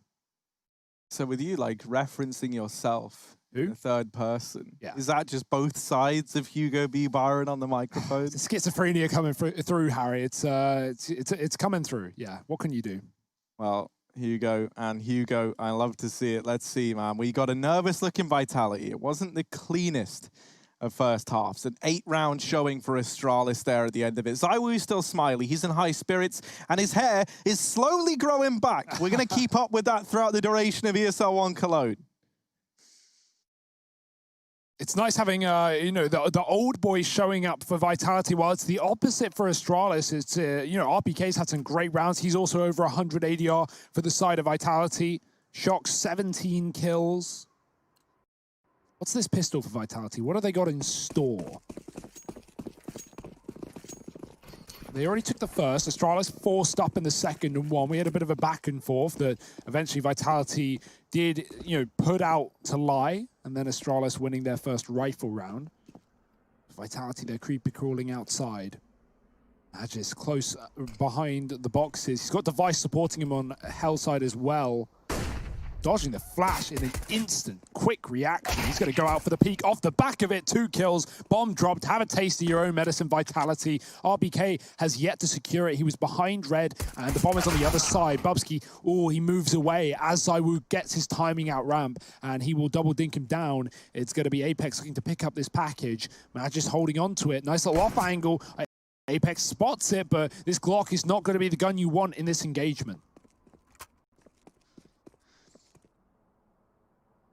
Moving into main as well, there is a man for Astralis, that's dupreeh, and he is no man, he's more machine as he shuts down 2. ZywOo left in a 1 versus 2 of his own, and he needs the 3-piece, the hat-trick, to get this round past the keeper. Creeping in through Secret, USP in hand. dupreeh, eyes fixated on Secret. He's got Magis holding onto a main push in case ZywOo was going to get fancy at the vents. dupreeh playing the timing, but he's been spotted. ZywOo gets the information, but it goes both ways. Magis now knows the whereabouts of ZywOo as well, and repositions accordingly. Back in the garage, dupreeh wiggling on the corner, solidifies it with 3, and the main man comes in clutch. It's 9 on the board for Astralis as the pistol round goes their way. And nice to see dupreeh coming back alive, right? He had a bit of a slow start to this map. He was getting flanked. He was 0-4. He's looking frustrated, but some big kills coming through in this round. That body as well, the second player dupreeh kills, actually blocks ZywOo's head from making, you know, that fight, that little stairwell angle forces him to come out into the open. dupreeh is waiting. 9-7. CT is winning both pistol rounds here in this map. Full eco for Vitality. They want nothing to do with the Force Wars, but it was the plant that enticed Astralis in the first place. Vitality don't get as lucky. Whoa! Nice try. S-Tag won't let it happen. Device is going to steal his ace, and Shox is going to try and battle versus the USP. It's another pistol round here for Device, and he's going to find them both. Astralis up to 10, and Vitality coming in with guns.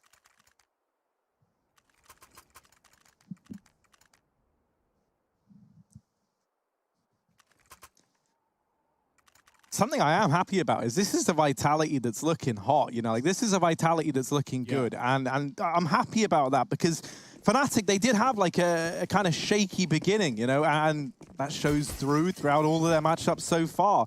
So their victory, or rather Astralis' victory over them, didn't really feel like it was a good eye test. But here versus Vitality, we get to see that benchmark of where Astralis lies. And the fact that we have players like Shox giving us the performance we would hope for only strengthens the feeling that this Astralis squad is one that's looking to do damage. Yeah, and there's no doubt that these guys, of course, would be incredible on LAN, but like coming into online, especially in your team like Astralis, these guys are on LANers, the core at least, right? The S-Tag, it's been some time. He sat on the bench on Heroic, and even when he got bought out, he couldn't play till July, so that was always a bit of a shame. But he's here today. Bubsky, oh, he's done a dink, and he's fallen off. There's the scout collat, no kill, but boy, is that a lot of damage. Device isn't done. He's going to find one and fall off as a molly hits him. S-Tag's already rotated B. There's a heavy setup for Astralis, but that's not the site Vitality have in mind. Oh, Device, more scout tags, and there's another for Device on the scout. Every one of these kills he's getting an assist on. And Shox falls at the very, very end, but there we go. It's an 11th for Astralis. Magisk and Device with 2 apiece. And the old boy's getting stuck in now as well. Vitality is back down to a partial investment here, as that rifle round did not give the results they were hoping for whatsoever. Yeah, that's a bit of a weird one as well. The fact that Vitality go back up towards A, but they already forced Device back. I think they needed that kill, or at least to keep him at the ramp side, because they molly him, he goes back up the ladder, and he spots the player coming out of the door. So, yeah, Vitality kind of pushed him back into A, and he's going to deal with them. Oh, dear. Falling off late to the silo. That allows Device to cross to red. On a position we really saw Vitality aggress towards in the CT side. One that Astralis was double nading from the beginning of the map, but it's not going to matter here. No one's really putting pressure on in the yard. Device is given a lot of room to move and pick a spot. Wait in the secret. He can be flashed out by S-Tag, who's also supporting in the yard. We saw, you know, a lot of great utility for Astralis, as we should expect, back on train in that game versus Fnatic. Just very back and forth between Bubsky and Dupree, flashing each other into positions. Rush did a nice little highlight on it the other day. So we get spotted running into the heart. Shox tries to peek with it, but Magisk transfers to the feet. Lovely stuff. No one with armor now, so RPK, he's going to take this hero AK, but he's not going to be going in first. Oh, Bobsky with the spray down. Double kill through the smoke, and S-Tag here to pick up the pieces. RPK, this AK was entrusted onto him. Let's see why. 1v4. Pretty tall order ahead of him, and still has to get past S-Tag. The lack of armor is what's going to make this so impossible, and there it is. S-Tag already learning a trick or two along with Bobsky from the rest of the Danes, and that is how to deal with these smokes. You just kill him through it. Yeah, simple. We've been seeing, especially in things being online, lots of players waiting inside of smokes and getting those kills right. No longer a radar thing where you see them pop up on the radar as the smoke fades, but you're always going to be favored waiting in those smokes. So if people are wondering why you often see people doing that, that's why. Not always, right? But it's pretty consistent. ZywOo's on the orb. That's the Alexi B Molly land behind the hut door, so Astralis can push off the back of it. They won't do so yet. They're pressuring ramp. Dupree gets caught. Oh dear, Mizuta following up. Bubsky gets a taste of his own medicine as he found opening kills through that smoke earlier on the T side. And Astralis off the back of that Molotov have pushed inside of the hut. A man down. Look at They're not ZywOo. clowning around. Oh, going down the ladder, and he's just dodged death. Little does he know it. Down beneath him, 2 players lie. ZywOo seems so aware, and there's Magisk getting domed by ZywOo. Lobby, no longer a fight that Astralis want to take. Down here towards ramp for Vitality, they move in with blistering pace, and as they've done that, S-Tag rotates into heaven, drops into A, and that leaves him a long way away from this B site. Device has rotated down. S-Tag still up on A, waiting for a flank that will arrive at some point. Shox is here. Who gets the better of this timing? It's going to be Shox annihilating him on the peak, and so for Device, just going to be the save here, holding on to this AWP. It's an 8th on the board for Team Vitality, as that tempered aggression in towards ramp, then holding lobby, waiting for those re-peaks, that attempt to regain ground from Astralis does pay off. I like the idea, right? Astralis, they want to be proactive into one of these early gun rounds. They try and take control of the lobby. Comes back to bite them. Vitality keep a lot of players alive, which is also nice to see. They're going to be able to upgrade off the back of it. ZywOo hopefully getting some head armor as well, considering he keeps his Kev at 100. Plenty of money, though. Astralis, they are not struggling. 4 in a row to start this half, and so we can continue to see buys. Still 2 players over 100 ADR, keeping up their consistency.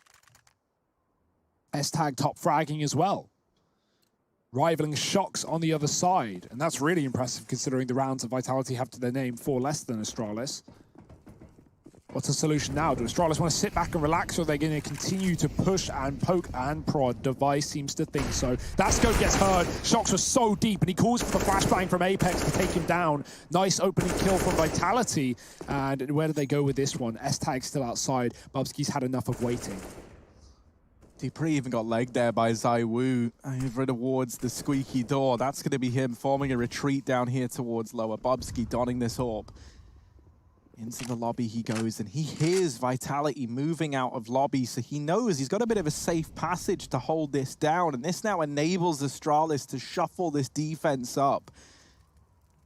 Dupree waiting in secret. Tagged earlier on by Zaiwu. Gets mollied, forced back out of the angle. Magic's going to try and hold down Garage, and boy, oh boy, has he got to have a good hold here. A lot of players coming his way, and only good for one. S-Tag now back in CT. Not an angle you're going to see played much as he peeks over the top of this smoke. They wait, and they wait on the Vitality side. This is slimy, to say the very least. S-Tag has seen Masuta more times than I can count, and now Masuta getting tagged but not found. It's actually going to be Bubsky reigning in with the next kill. Now Dupree swings out, and it's a double for Dupree. Silenced by Shoxy, and into this 1v2. Running, gunning, down into the B site, but Bubsky is already here, looking to be a nuisance down in the lower side. Orp in his hands, and grit on his face. It's a round for Bubsky and a round for Astralis. 13 on the board. This guy is one of the best upcoming players in Denmark. I say upcoming like he hasn't been on those big stages before, but Bubsky, he makes such an incredible call there. He pushes the ramp room. He clears that out. Like you said, he hears Vitality leave. And off the back of that, he goes, guys, everyone, go outside. Dupree's dropped vent earlier. He comes in through secret. 2 players in that A site for Astralis towards Heaven and ramp side. Go outside. That's being S-Tag and Magis. So Astralis, they've given up A, they've given up B, they've just gone 3 in yard with Bubsky still in lobby, and are just fully fighting for that outside control. Vitality, they hit wave after wave of Dane. And I love that little tricky smoke from S-Tag as well, right? Dropping it on the stairs, climbing above. Astralis, they got so many tricks up their sleeve.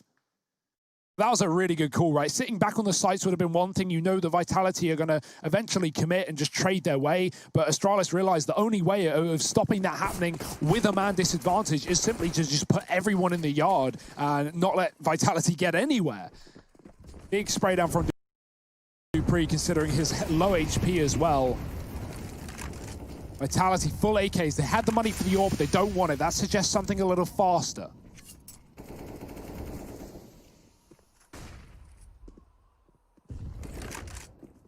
Lots of players in lobby. Are we just going to see a faster A play here from Vitality? It's pretty simple, but sometimes those can be the answers you're looking for. Device is rotating into secret. He's going to get the information that outside is clear, at the very, very least. There is the hot Molotov to force someone out. But Dupree, blind as a bat, and he's lined up 2, almost a third. And that sends Vitality back through. Down goes RPK. Shock's trying to rise to the occasion. Has domed the first man. Apex out through the hut. Spotting S-Tag, but double peeked from the site. Now leaves Shox all alone. 1v3, a lot to do. And he goes radio silent back here. Stacked up with the boxes. Stacked up with the furniture. But Shox, not a man to be slept on. 35 seconds left, and just still waiting patiently. I love this setup. Double setup event, that's slimy. But this Molotov on Shox could give him a means back into the round. He doesn't want to give up his position, though. And there's the swing from S-Tag, 14 on the board. You mentioned, right, like S-Tag throwing down that little creative smoke outside. I love it, because it's already like these 2 players feel like they're fully bought into the Astralis mindset, like getting the most out of your utility. I can imagine, like, when they sit down to do the practices together, you know, S-Tag and Bubsky are looking down the schedule. It says here we have 3 hours for a smoke break, and then it's like, oh, well, that's not actually a smoke break, is it? That's where we just get in servers, we figure out how to be grimy and slimy with the utility. And I love it, man. They seem so well ingrained into this Astralis squad already. Yeah, dropping that smoke outside as well. It's going to deny any cross towards red. It actually misses the glaive one. Oh dear, that molly is a problem. S-Tag chews him up. That was the bomb as well. Oh dear. Yeah, Apex needs to get that one down, but he's already been pushed back. Mizuta finding a kill into that lower site. There's still 2 more rotations here for Astralis. Forget S-Tag killing everyone outside and the bomb there as well. Astralis aren't waiting around. I love how proactive this is. Their rotates have been on the mark every single time, even when Vitality have faked out and gone back to A. Astralis don't fall for it. That just will fall. And RPK follows. Astralis, map point on their pick. Nuke is going well.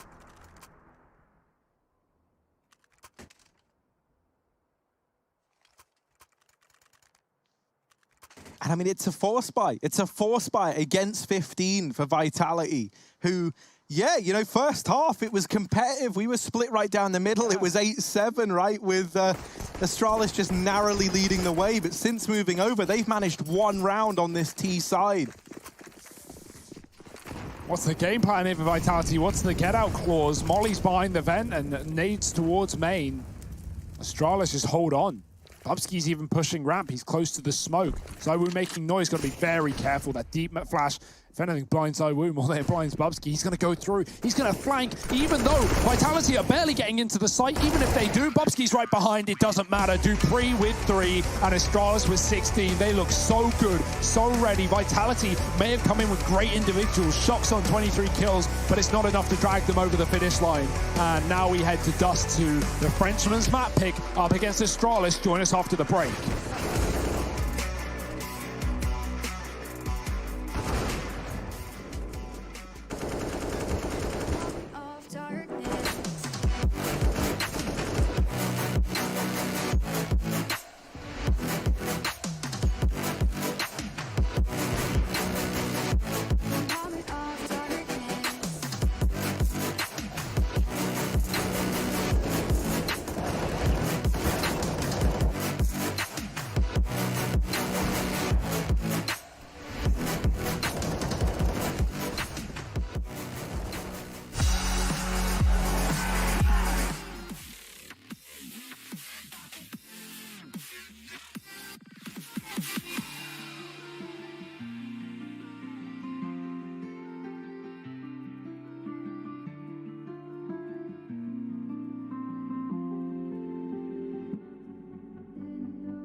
There's something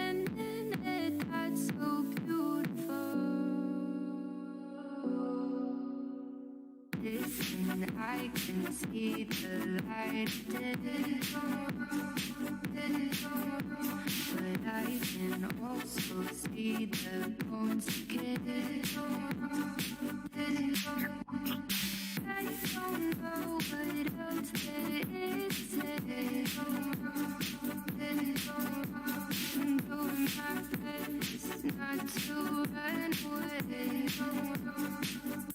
run away.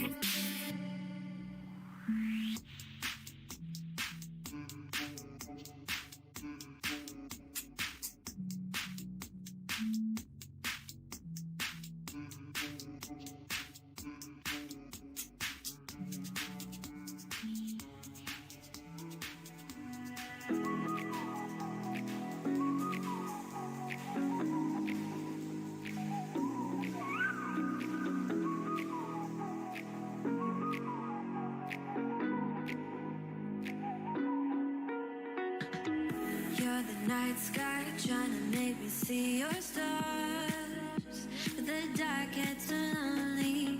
Now I see violet, I can feel silence. In the dark's all that I see when your stars have burnt out and your heart makes no sound. Solidified in that CT half. You had the AWPs out, you had all the utility you could ask for. It just became so hard to get past. And then you look at Bubsky and S-Tag. 47 kills between the two of them. Yeah. 45 kills on the other three players, the three usual names on Astralis. That was such a great game from the two latest additions. And really, it shows why we were so excited about these players moving into this team. Yeah, we reached a turning point during that second half where Vitality picked up their first and eventually only round on the T side, where I thought that maybe Astralis would be scared off. Maybe they'd be a bit more fearful. You remember that round? They try and get aggressive with the Alexi B Molly. They push into Hut, they push into Ramp, they lose the fights, they go down. Yet that didn't dissuade Astralis at all from playing aggressively. They continue to push in. We got Bubsky on the AWP in the round following, getting that great round where he clears out lobby. He hears Vitality going outside, and Astralis stack the yard to deal with everyone despite being a man down, never letting the Frenchman get to a site. And that was really the epitome, right? The Frenchman never got to a site. It was a funny one as well because Zyru, I mean, there was one particular round in Garage, which we normally expect to find him in the AWP in the first half, where he did manage to get a couple of kills. But actually, when it leveled out, when you look at his scoreboard, he only got, I believe he got like 2 kills in the second half, maybe, if that. He was 46 ADR at the end of that match, and sure, it didn't go the full distance, but that's not what we expect from him. Yeah, no, 7 kills in the first half, ends it with 9. That's not a great performance from Zywu. The money wasn't really there, and he was tending away from the AWP when they actually had the cash in the second half, if you remember. Vitality trying to run some A executes, but Astralis, they looked so good. They were always ready. They were never faked out. Not that Vitality ran any like big fake rounds, but Astralis, they like to cross towards the red. They cleared out yard a lot. And they were just ready for everything that Vitality had in store on the T side. That's kind of what I expect. Oh, no. I've got a delivery for you. Oh, who's this from, Frankie? Well, it would be from DHL if you won the big prize in the DHL drop. Have a little rummage, see what you can find. Oh, whoa, stay away. Is that ESL socks, though? No, that actually is. It is ESL socks. Right, no way. Oh, we got an ESL mask in here as well. You're not going to get the one that my hands You go, touched, this ain't don't you QVC. worry. Quick. Okay, we got a mouse pad. We've got a match the money to shot, get into. the money shot, Be careful, Frankie. because that's quite valuable. There we go. Oh, I might keep this. Beautiful, It's an lovely. Intel i9. Oh my God. Yeah, I'm amazed they replaced the one I stole so quickly. I personally don't like to see people crying on camera unless I'm interviewing them, in which case I'm just like, this is my esports award. So in other words, Hugo, we're going to take that off you off camera. No. I'm going to tell you guys to keep an eye on the ads because we've got the lovely Tweeder. He's going to be asking you a question, and I know you don't want to miss it because you won that Intel i9. So don't go anywhere.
shout.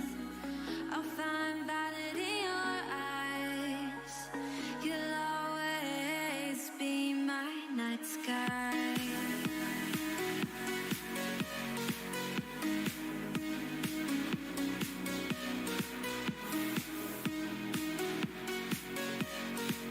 You'll always be my night sky.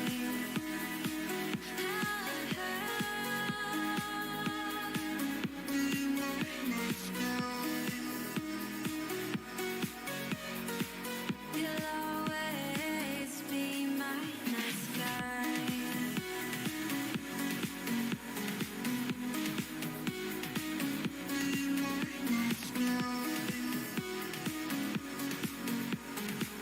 You'll always be my night sky. I get lost inside my thoughts, and when I start to think, oh, the Tahoe closest starts to end up on the brink. I tried so hard, but all these scars, they cut so deep, I bleed. I fell so fast from heaven, it's like someone clipped my wings. Now I'm falling, and I can't see the ground. Can we stop this gravity? It keeps bringing me down. I can't breathe, and I don't wanna die. Can we stop this gravity? 'Cause I wanna say goodbye.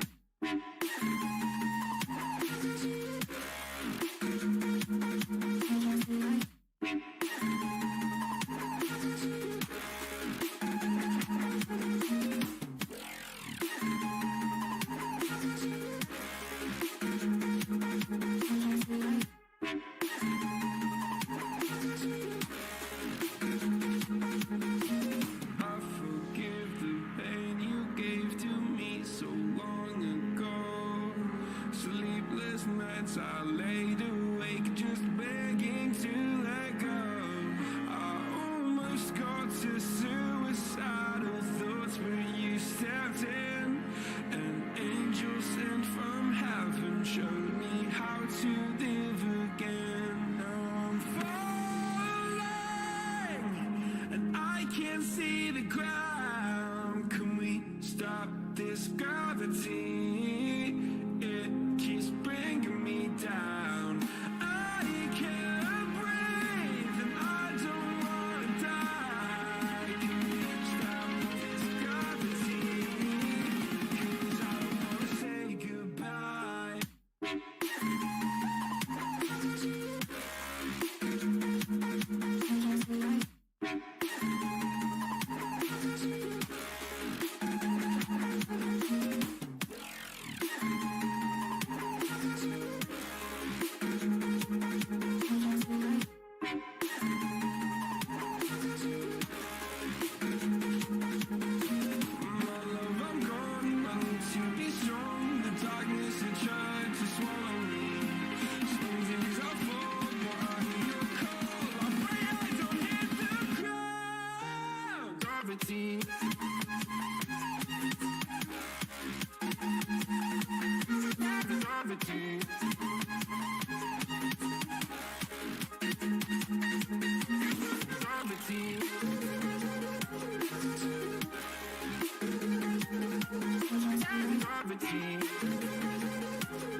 Welcome back to ESL 1 Cologne. And before we get back into Vitality versus Astralis, we need to find out if you know your Counter-Strike history. So let's see what the answer is to the question. What organization has played the most grand finals at ESL 1? And the answer was Team Liquid of, so I hope you guys got that right. Otherwise, I'm very disappointed in you. Boys, did you know that one? I did. I got it right. You asked me. I got it right, didn't I, Frankie? You did. Do I get I was a pat on the back? actually eating dinner. I didn't even hear the question. But I tell you what, the time for eating, the time for getting drinks, you've just missed it. That was meant to be moments ago because now we got this second map going down between Astralis and Vitality. Hello, it's going to be Dust 2, and I can't wait to get into this one. The Danes versus the Frenchman, a tale as old as time as we get ready. Astralis 1-0 up already, and this pistol round, well, it's already well and truly underway. Oh, fast flash on long. Bubsky waits for none, though. He'll peek out off the back of it. I like that delayed peek. Not trying to cross towards the pit, not trying to fight for the control. He just wants a kill, and he gets out alive. Double peek from the site as well. Him and Magis looking to drop the first across the pit. Oh, dear. Bubsky goes wide. Now, that is very keen, and that's going to cost him. Maybe you think he had time to cross to the car. Not going to be the case. Magis still here, still shooting people in the face. Shox dead. So with the P250 no longer, and it's all on Mizuta and RPK. They've got to try and recover from the ashes now. RPK on the corner. 2 USPs back in the site. This is not a nice fight to take. Swaps out to the P2, but it's not going to do you any good with Device firing shots down range like that. Astralis, they get the pistol. They get off to a good start here, and they go 1-0 up. Yeah, forget all the big brain. Forget the fact that they got a 7-man roster and coach of the year from 2019. And all the sick utility they have behind it. The individuals for Astralis are looking incredible as well. And I mean, if there were any map to show off your individuals, oh boy, billions of kills have happened on death matches on Dust 2. Astralis looking to add a few to the tally. Quick, clean USPs. It's down to the Glocks again for Vitality as they move down the middle. Dupree in the doors, and we got Magic short side. That smoke fading. Dupree dropping the bomb on Xbox. Nonetheless, that is a very unfortunate spot, and Magic is just going to make it hurt, make it work as RPK does something, but it's not really going to hold too much weight. It's Astralis with a 2-0 lead, and we don't wait for Vitality either. They've got guns already.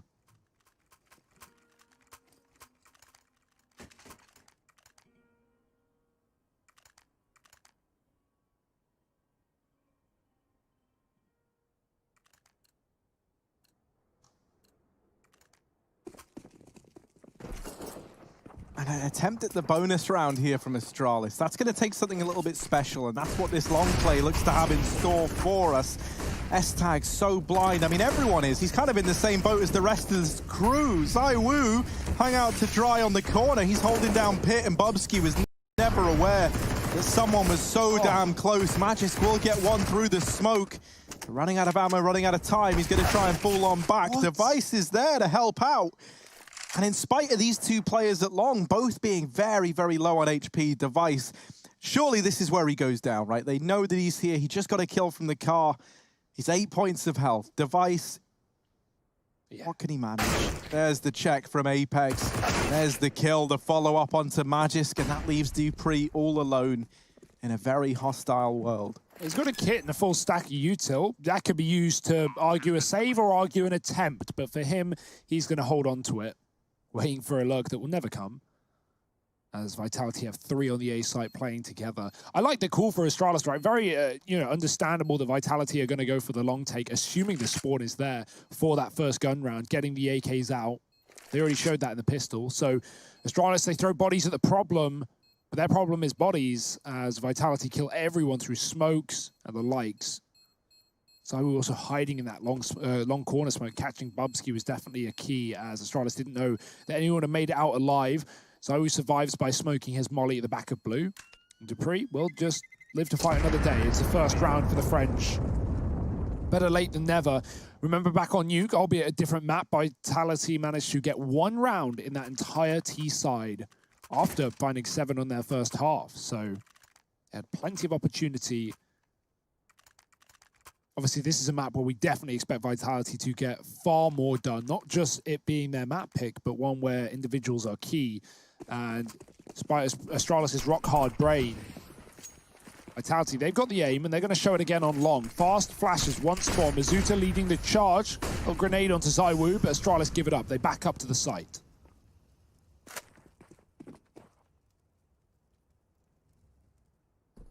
Yeah, they're trying to be active over here towards Catwalk, especially with Device keeping an eye on it from mid as well. Allows them to work together and then fall back up through Cat to try and hold on to the A site if needed. I love that, right? They clear the tunnels, but they don't aggress any further than that. That was S-Tag and Dupree clearing that out. They don't spot anything, and so they just go, well, you know, we looked in, we saw nothing, we'll rotate a guy over. Had they gone deeper, Apex is holding it from T-spawn, so he's not even aware that they get that information because Astralis don't go further than just in through the mouth of tunnel. Now, Device holding long, a missed shot onto ZywOo. And while this chaos has happened, Masuta has been able to get across. He's now out here on the left-hand side. Smoke goes down. Device should have realized where that came from. He has stood in full view of Masuta if he were to swing. He's got no idea. So as he deals with one, now falling back, now he's going to reconsider. Goes back in for another peek. Flashes are good though, and that keeps him off the angle. Device needs help. He needs his team, and Masuta going above and beyond in the literal sense has put us back into a 4-on-4. Yeah, Bobski, he's coming from short. There's no grenades left for Astralis, no utility in any capacity. That kit is on the B player as well, a long way away. As Astralis are pushing up middle, looking for late flanks for Vitality. That molly's the save. That's all it can be as the time ticks away from Astralis. Any chance of winning this round follows. Yeah, retaking on Dust 2 without utility, you're just going to get wrecked by these AKs. And so Astralis, there's very little they can do there. Mizuta's grabbed the AWP from the body of Device, so he can shuffle that along to ZywOo in the next round.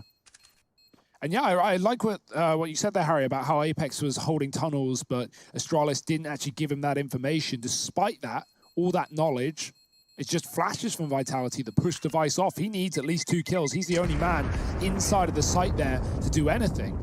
And without it, the lack of utility comes back to bite. Vitality with a second stronger start to this map. We had 4 spy wars back and forth in the first one to begin. And now at least it's Vitality finding success, finding results with these rifle rounds.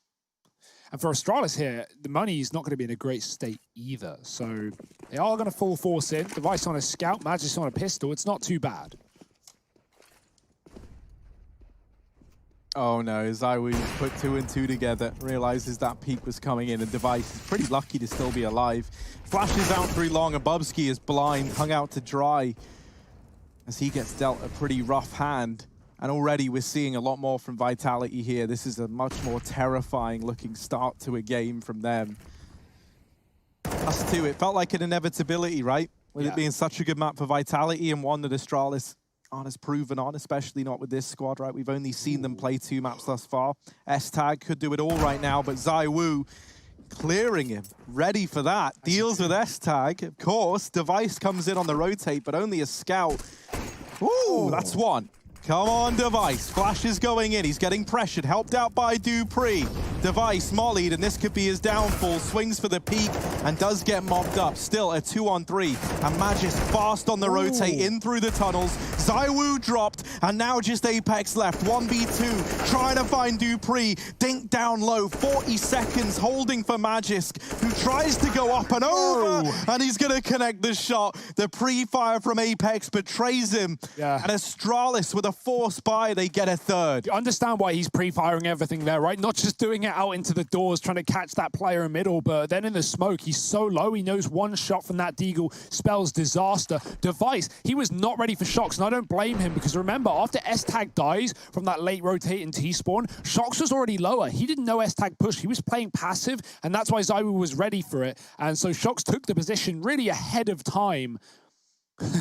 Frustration, but still around for Astralis. The problem is for Apex is that spray on the boost. He was ready for the angle. Maybe if he waits, he hits the first bullet, but you know, he has a few bullets left. He starts spraying. By that point, his gun's inaccurate, and Magis just peeks out and pops him. Great job on the deagle with 2. Astralis, they force right back in and they win the round. Of course they do. Vitality now left in a similar spot. Do have plenty more money though, 2 Galils and the AWP. So things aren't too bad for Vitalities. I was going to watch that mid-cross smoked for Astralis. There's no way you're not smoking or nading the cross in a game like this. You know, both sides, both teams are able to hit this cross shot to perfection. If it can happen in your pugs, it can happen with the best teams in the world. Bubsky sees a shadow, but Apex ducks below it, and he misses the spray.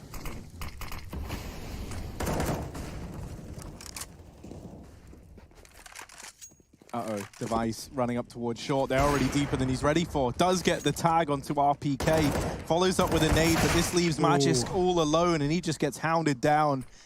It's a save for Astralis. They lose A in a matter of moments, and this A-hole needs to be addressed ASAP, because it's been a reoccurring problem now for the Danes. It's not even just the A-hole, it's the stacks towards B. It's the heavy B leans for Astralis, and you know, you understand for good reason why they're doing it.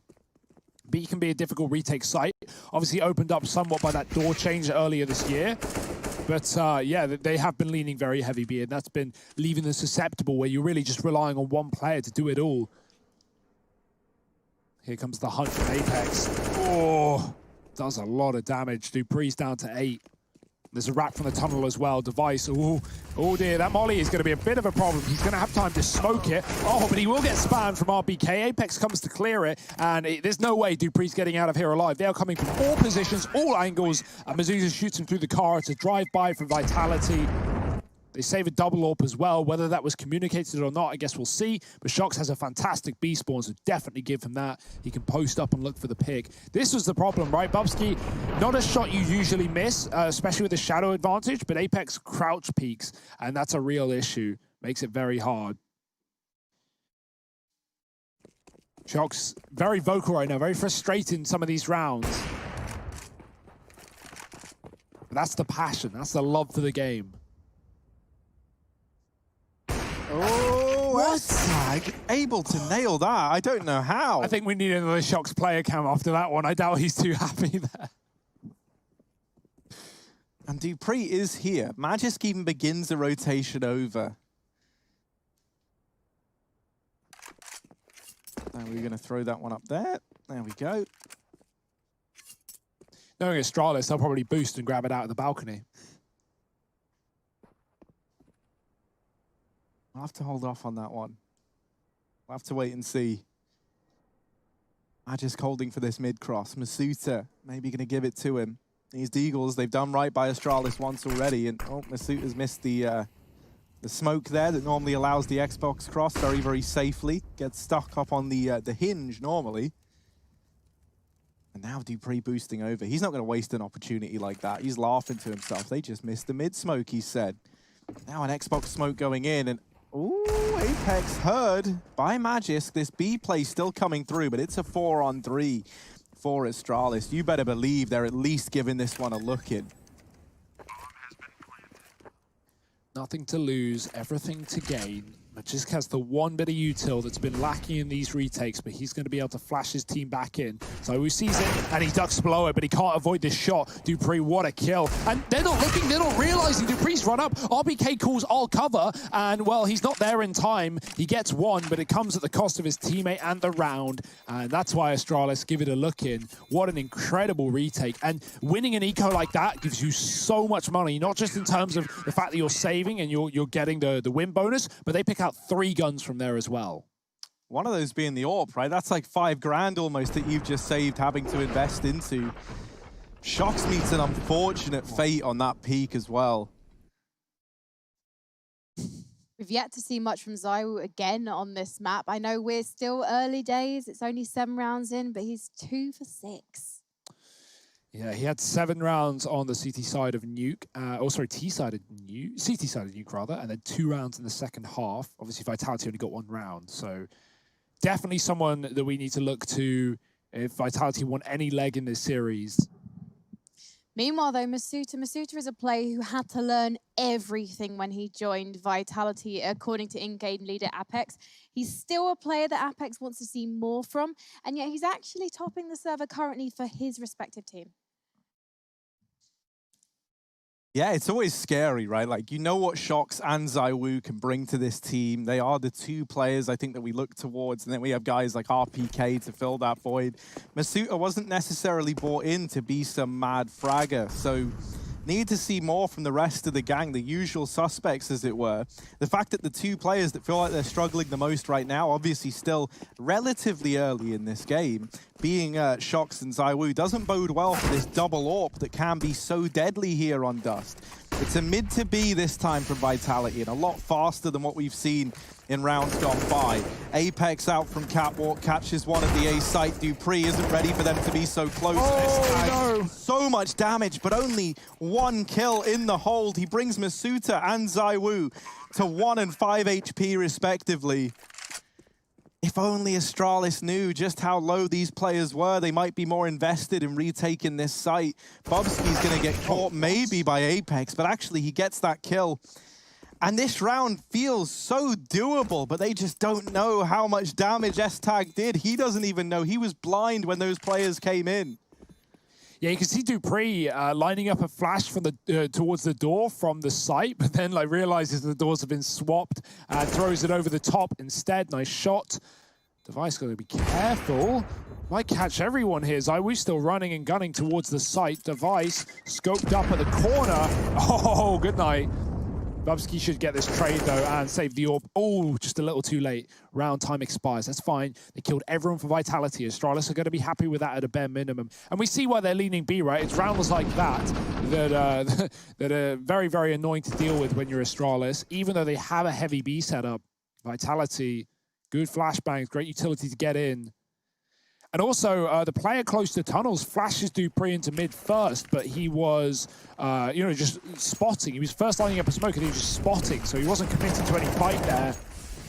So by the time, Astralis are even taking shots, Vitality are already pouring into B through the window.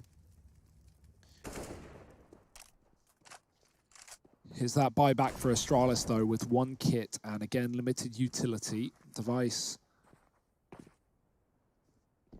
waiting. He should hear them. Yeah, they just jumped. Now he's got his gun out. He's ready. And the smoke's come through. Magis with first blood. He's killed the short player. The spray is good. The bomb gets dropped. And Bubsky's here on the site. But Masuta, he's been very key on these entries, getting a lot of picks onto A. Again, the damage has been done. This is such a winnable one for Astralis.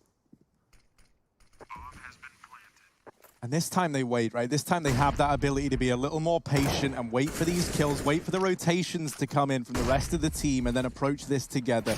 We need something big. Masuta at ramp, first to fall. Now Apex and Shox. Ooh, just Shoxy left. 1v5. If there ever was a time, it's now. But how on earth is he going to pull this one out of the hat? They're on the ground. Shox with a lot of kills, but not able to stop that defuse. It's 5 for Astralis.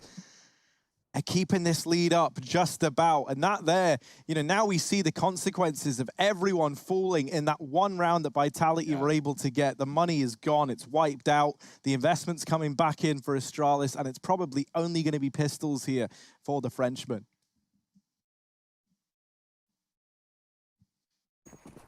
Yeah, it feels like whenever Astralis have these low investment rounds with a couple of pistols or SMGs, it's just not holding them back. It's not getting in the way. I love the horde. They always group, they always go in together, and so many numbers moving up that catwalk.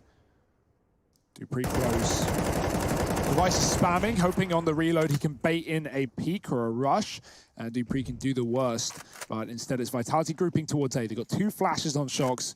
With no smoke for this close position, they're going to have to cross past Device. He is waiting for that flashbang. Oh, the run boost. And they go flying in, one towards the ramp. That actually catches Device's 2. He dodges the second a little bit. Magic, so getting 1. The bomb dropped. They don't check Goose. And, well, Astralis are loose. 4 for Vitality still, as they get nothing in that round. Almost finishing Magis, but almost isn't enough. Regardless, we're waiting on the rifle rounds. I feel like of all the maps in the pool, Dust 2 is the hardest to succeed with Deagles, with pistols in. The only way you can see rounds like that slip are when you have Deagles in the catwalk there and a bit of utility. You can try and cross to the site, you kill the AWP on long, but you got to rely on a lot of things there. So Well, I tell you what, right, these A-takes have been a real problem, but they've relied heavily on a lot of these flashbangs to come through. And in this round for Vitality, this money is still pretty stretched thin. You know, they don't have AWPs. They don't have a lot of utility to work with, in spite of coming in with this buy. And there is a pretty heavy A-side lean from Astralis. Magis gets the information, gets the hell out of there, but short control given over. Nade does great damage, and now the flashes rain in. Magis gets deleted, but Device is traded out. Challenging back onto Shox, another for Device, who is just the absolute king of this A-bomb site. RPK wrapping in through the bottom of mid, though, and Apex in with another. It all falls onto Bubsky in the blink of an eye, and this long wrap is something that Vitality is so ready for. He's been there round after round. He hounds down RPK, and now finds himself in the 1v2. Oh, this smoke is a problem as well. He's going to have to go through it. But he can actually go CT spawn as well. That's a hard rotation with ZywOo peeking him from the site. I love that. No waiting around, no giving the room or the respect. ZywOo on 5 points of health, strafes out wide and takes down that last man. Vitality, they don't need the util, I guess. They trade effectively up on that A site, despite 2 from Device. Magis, he's up on the cat corner. He's jiggle peeking. He spots like 3 times, every second. He sees nothing. He delays for maybe half a second more. He jiggles out again. Vitality already have 3 players around the corner. Even though he drops the Molotov, they get through it. Very fast, very reactive from Vitality. All believing in the call, all committing as a unit. And well, they have done the same here on long. They're already 1 down. ZywOo's been tagged. Device killed Mizuta in spawn with the AWP. And they are getting close up on this A site. That flash is good. Magis sees someone, but it's deep. He doesn't know how close they're getting. Bubsy's going to have to cover in the elevator. Oh no, Device has killed his teammate. Magis picking up the pieces here, but he falls off the top of the site alongside Device, and now it's down to 2 apiece. That team kill could tear this whole round apart. dupreeh is wrapping long, and this kill onto RPK could make up lost ground in this round. RPK is not even considering this long wrap as a possibility, but timing is everything here. dupreeh catching RPK now leaves Apex all alone, trying to navigate these rather murky waters in the clutch. dupreeh at long gets the information, spots Apex, but the shot connects in favor of the Frenchman. S-Tag out from CT, and Apex, try as he might, cannot win that fight out. Defuse gonna come on in, but it's gonna be close. S-Tag sticking it. Astralis, I trust them at knowing their timings. This is a 7th round locked on in for the Danes, just about.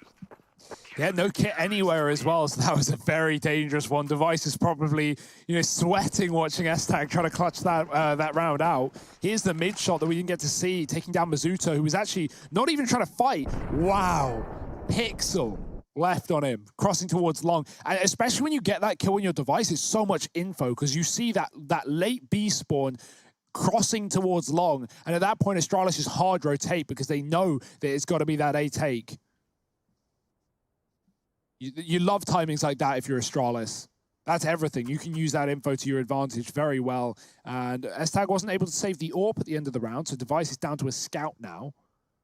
Vitality buying back in, but this one is not going to be as pretty as some of the ones in the past. While they will have the util, the AKs are severely lacking. Shox could just buy armor AK, and honestly, that's what I want from this man, because if he buys a Galil to buy util, they'll be left with 1 proper rifle, 1 AK on RPK. So that's what he does with a Deagle on 2. But Mizuta and ZywOo on Deagles, perfectly viable. Oh, dupreeh's had enough. And this is more info towards B. Astralis are about to know this entire site is clear, but dupreeh isn't playing aggressive. He's just holding on to lower. Yeah, it's the 3 players up through short that could blindside this A site if Astralis are not careful. Bubsky only good for 1. RPK is all the way up long, and Magis trying desperately, somehow gets away with the double. He's left a 2-on-2 open to S-Tag and dupreeh, and he dropped the bomb on Catwalk. That is a disaster for Vitality. Reclaiming this package now is a very tall order indeed. Apex from T-spawn lines up the perfect shot and deals with S-Tag. Now leaving dupreeh in the clutch. They go back. RPK down in the pit. Gonna have his IGL come and rejoin him here. But Dupree is wrapping them. He's trying to change the aim of the game. He's left that bomb, and that's what they're both expecting him to hold on to. Dupree playing the trigger discipline, and he might get rewarded. There it is, Dupree with the clutch. 1v2.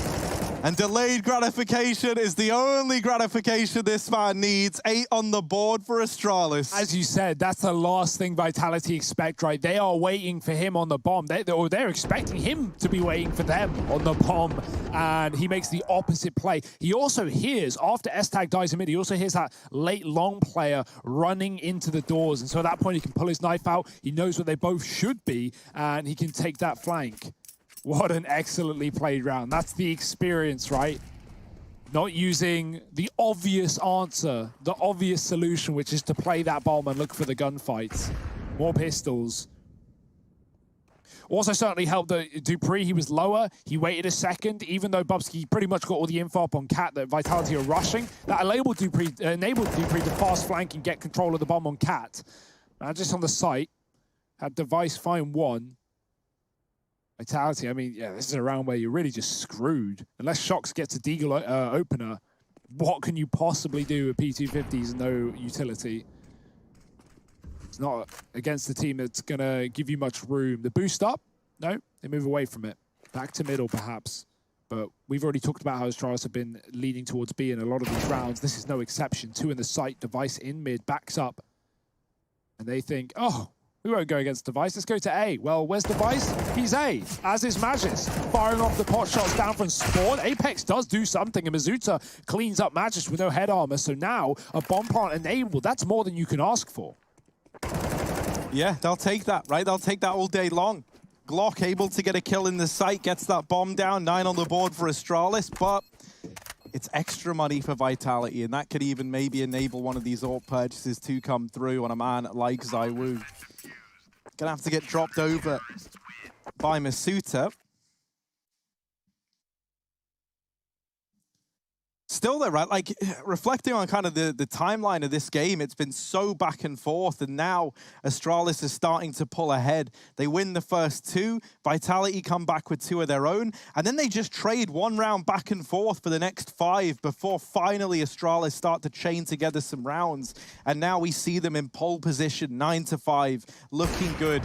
Whoa. For a strong finish here at the end of this first half. That's why we have that smoke down S-Tag. You don't need to jump over it. He tries to get the info, he gets hit, and that might have consequences because they're rushing the B-bomb site. Great pre-fire spray. Mizuta caught in the open. The flash blinds another player, and S-Tag takes down 2. Oh, it's a mess. It is back and forth, but it's back again in the favor of the Danes. Apex in a clutch. He does get the cross, going back for more, but he can't clean up Magis as well. Astralis, their B-stacks prevail, and 10 rounds at the halftime, they are in control of this game. Vitality moving over to that CT side, trying to pull a comeback. Astralis trying to go to the playoffs. Let's see if they can do it.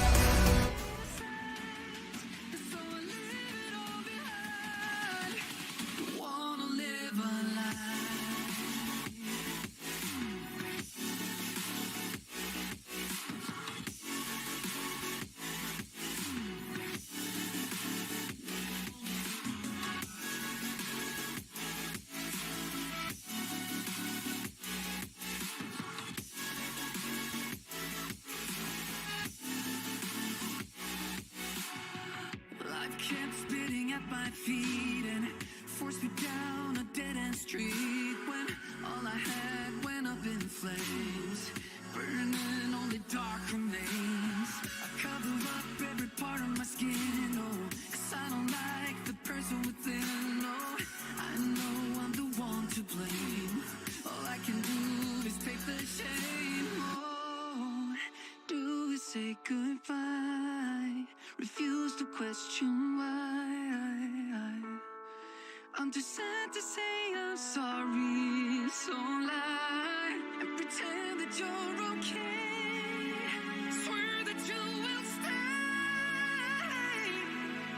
keep trying for one day. Whoa, I'm sick of all these lies. Don't care if I capsize. There's nothing left for me to hide. Don't wanna live a lie. Too many lows, too many highs. Too many things to criticize. So I leave it all behind. Don't wanna live a lie.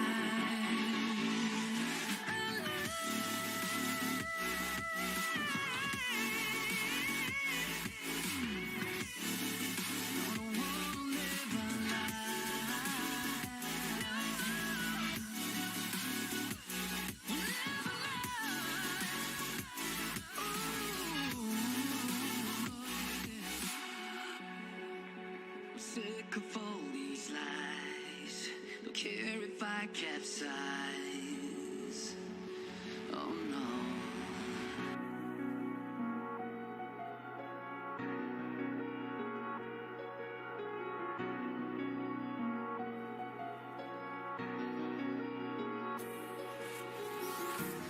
Empty hearts and neon lights.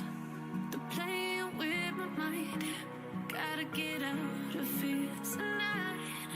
Oh, I wanna run off and fly. And I'll tell myself it's fine to be alone. Just to find somewhere that finally feels like home.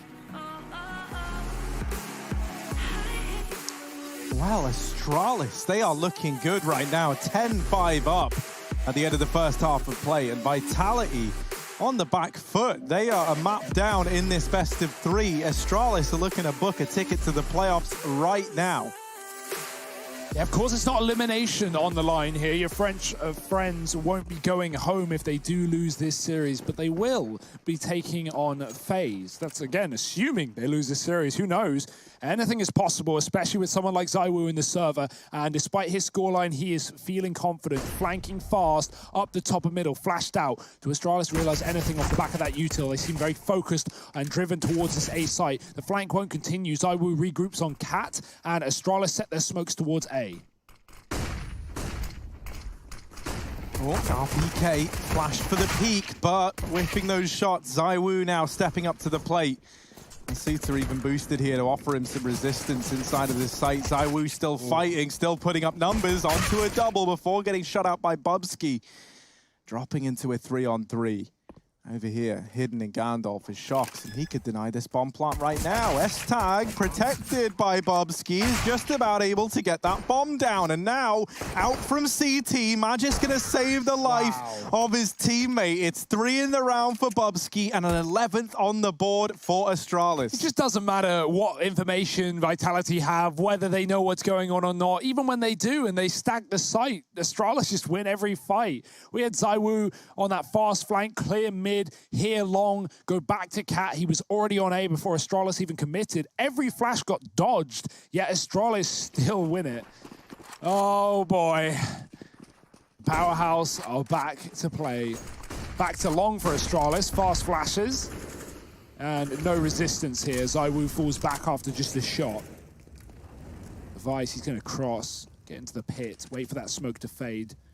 Do have one Molotov on Dupree if they want to clear out the car. Okay, that works. Device dropping ZywOo like it's nobody's business. There's a tag. Traded back and forth.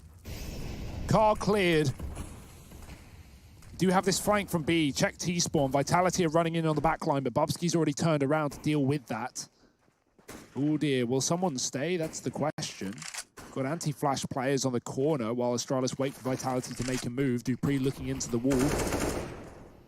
Vitality, they're going to go for it. Apex can't really do a whole lot here. Ooh, take that back. No scoping through the smoke. Masuta might even be able to deal with Device down here, but S-Tag saved his life. Don't worry, Device, I got you, bud. Double from him, and double trouble now as Astralis get themselves a second here. Going deeper and deeper into the double digits. Apex dropped, and this leaves Shoxy all alone in a 1v4. All right, mate, just watch Magisk a bit more through the wall, and now hold this little passive angle as S-Tag And Device are down in the pit, and both these players are tagged. So it's certainly a little bit tantalizing if you're a man like Shox to try and do damage here. That's not going to undo the fact, though, that this should be 13-5 before Vitality are able to respond with anything. And that's a bitter pill to swallow, right? At this kind of scoreline on your map pick in the second map of the series.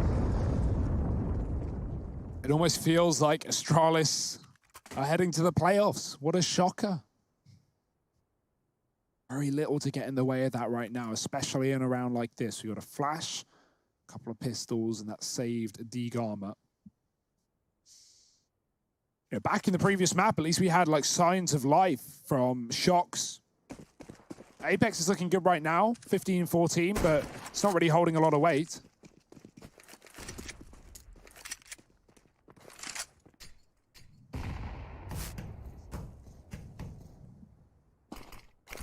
Good to be here for Astralis. Smokes it down, and Vitality with only 2 in the sight, make that 1. As long as someone sticks around to cover that mid-cross, because players are going to flash through the smoke. Dupree deals with them easily, and yeah, this one's done. What a, not really much of a surprise. Shox could consider holding onto his armor. That's if they let him get out.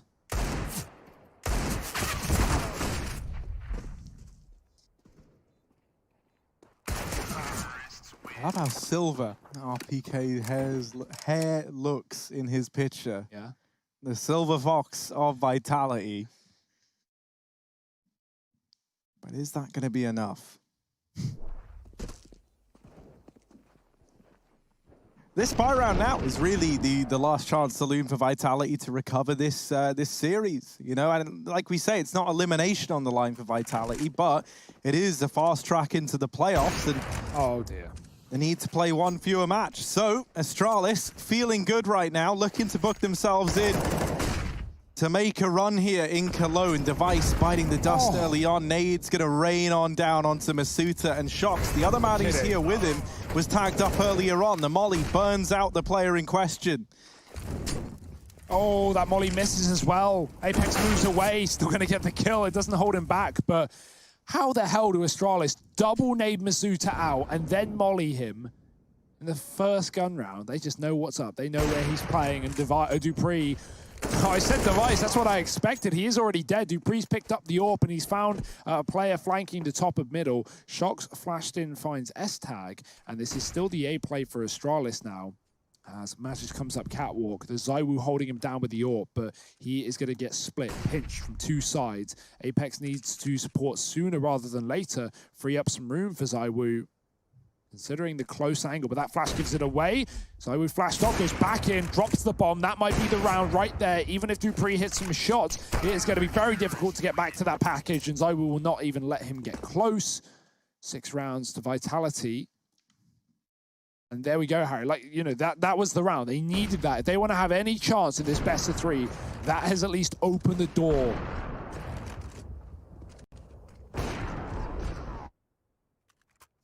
Nice to see it coming from ZywOo after such a quiet performance so far today.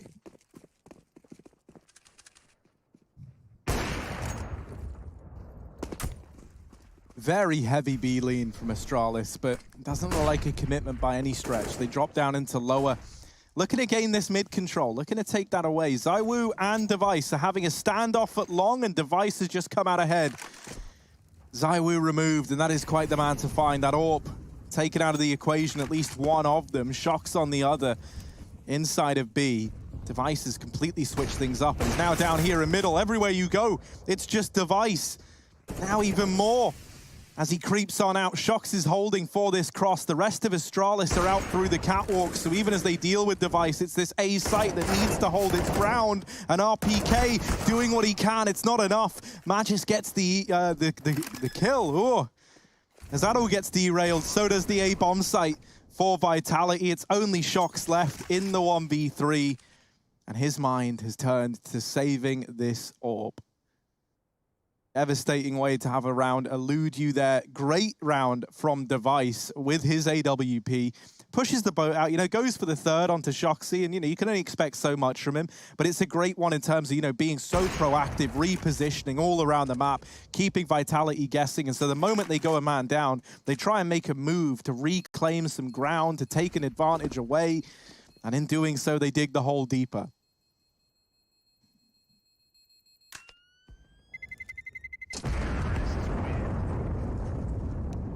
And look at the money, right? It just gets worse and worse. Vitality, even up against 14, can't fully invest. The AWP is the best weapon they'll have, and, well, by some considerable margin. You can only be so upset at a result like this for Vitality, right? If anything, it just goes to show how dominant this Astralis team can be. Cologne might be theirs for the taking, Harry.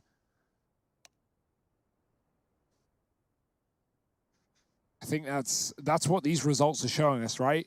You know, because of all the teams that have had hard roads, right? We're only a few days in, so it is early days, but hard roads. Astralis, Fnatic, and Vitality is their first two opponents. You know, those aren't sleeper teams; those are big boys, and Astralis are making them look easy.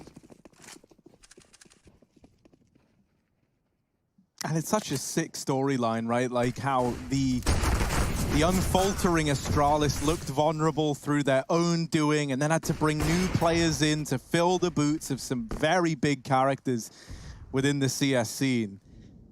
And now they're on that road to recovery. Bubsky holding onto the top of the tunnel, but timing is a man's best friend. Down goes Masuta. ZywOo here has Shox as well, leaning this direction, so a very heavy bit of B presence here. ZywOo plucking Bubsky out of the round, and into the gauntlet they go down here in middle. Device falling.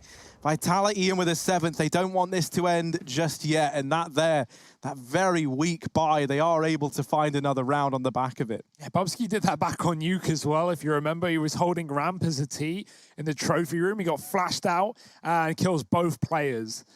Just fantastic timing. Great stuff. Mazuta's going to be, I was going to say kicking himself, but it's not even his fault. What can you do there? Oh! Okay, now he's going to be kicking himself. That's just something else. Device. Absolute filth.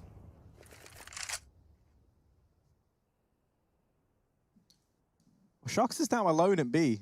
And, you know, if you're Astralis, you get that kill on a player crossing, you are not passing up an opportunity to move in to a slightly more empty B bomb site. Shox had a great game back on Nuke, but since moving on to Dust, he's been a little bit quiet. Now he's got ZywOo here backing him up.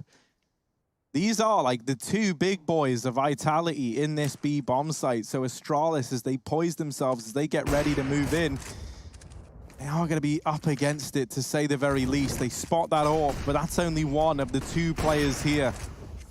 Utility raining in. Now they know that Shox is in this site as well. That might change the mind of Astralis. Magisk has crept out through Cat, and a missed shot from Apex. Oh. There's the kill. And now Astralis, they change it completely. Get away from B. They want to go elsewhere. They've lost Magisk over inside of A, but these players do get up through mid. Even a tag from Device through the wall again, this time onto ZywOo. And while all this shifting is happening within the Astralis offensive, sneaking in through B is a man named S-Tag. He's gone all the way through, plucks ZywOo out of the round, makes it look easy. Down goes RPK, and it's only Shox left. What a round from the Danes. Shox is lost, and I can't say I blame him. He wouldn't even know where this bomb's going down. He's deduced that it's B. He's in this rotate position, but there are just players all around him. This should be impossible, and indeed it is. Match and series point, playoffs on the line, and Astralis are one away from getting there. Bubsky is Glock armor that round. He doesn't even need to do anything. He's just like the mailman, the bomb transporter, running around, tunnels to lower, to Cat, to tunnels to B, and Astralis, they get kills in every part of the map. It is just easy for them. That was such a well-orchestrated rotate, and the fact that they double back into B and leave S-Tag in the tunnels to get that kill, knowing Vitality would over-rotate when they see Bomb go Xbox. It doesn't even climb up. It doesn't need to. And Vitality, they've won this low buy before, but someone relied on the double kill from ZywOo's AWP, as they often do. This time it's an SMG. Astralis again want this B-bomb site, and they might have it for near about free. Mizuta with only an MP9 and no grenades. He is going to get checked here. Aztec has the bomb, so info first and foremost, with a trade right after. And Astralis right there might be booking themselves a ticket to the playoffs, as you say. Wallbanged and shot through the smoke is Shoxy. Bubsky sees the flank, and he drops the molly, getting out only just. It's the hunt down for Vitality for the match. Oh, Device with one. It's only Zywoo. It feels inevitable, and indeed it is. Astralis 2-0. The Danes are going to the playoffs of ESL 1 Cologne as they book their ticket in first class, no less. My word, what a performance. The new boys on the block. They hit the ground running back on Nuke, and then it was the 3 old boys to pick it up for Astralis right at the end here on Dust. That's all from this series, but stick around. We got to break down this madness and get ready for the NA games tonight, so don't go anywhere.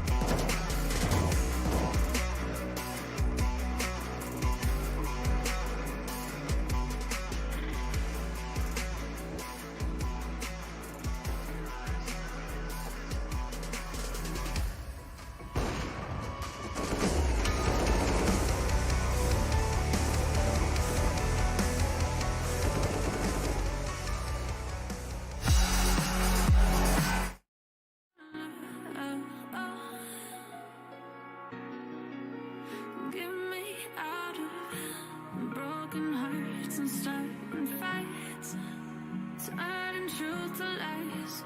Gotta get up, stop wasting time. Yeah, I wanna run off and fly. And I'll tell myself it's fine to be alone, just to find somewhere that finally feels like home. I hate all this overthinking. The more I swim, the more I'm sinking. Take me to a world of silver. No more heartbreaks, tears, painkillers. Take me somewhere unfamiliar.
in a performance that left my casters weak at the knees, Astralis have done it in 2 straight maps and taken themselves off to those playoffs. This is your Mountain Dew Game Fuel post-match. And Harry, we're just starting to see even more from Astralis, and we absolutely love it.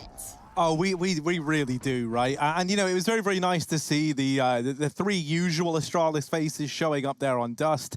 I don't know, this Astralis squad is starting to look like really, really scary. You know, they're yet to play a full 3 maps every series so far. They've just 2-0'd. They've made it look a little too easy for my liking.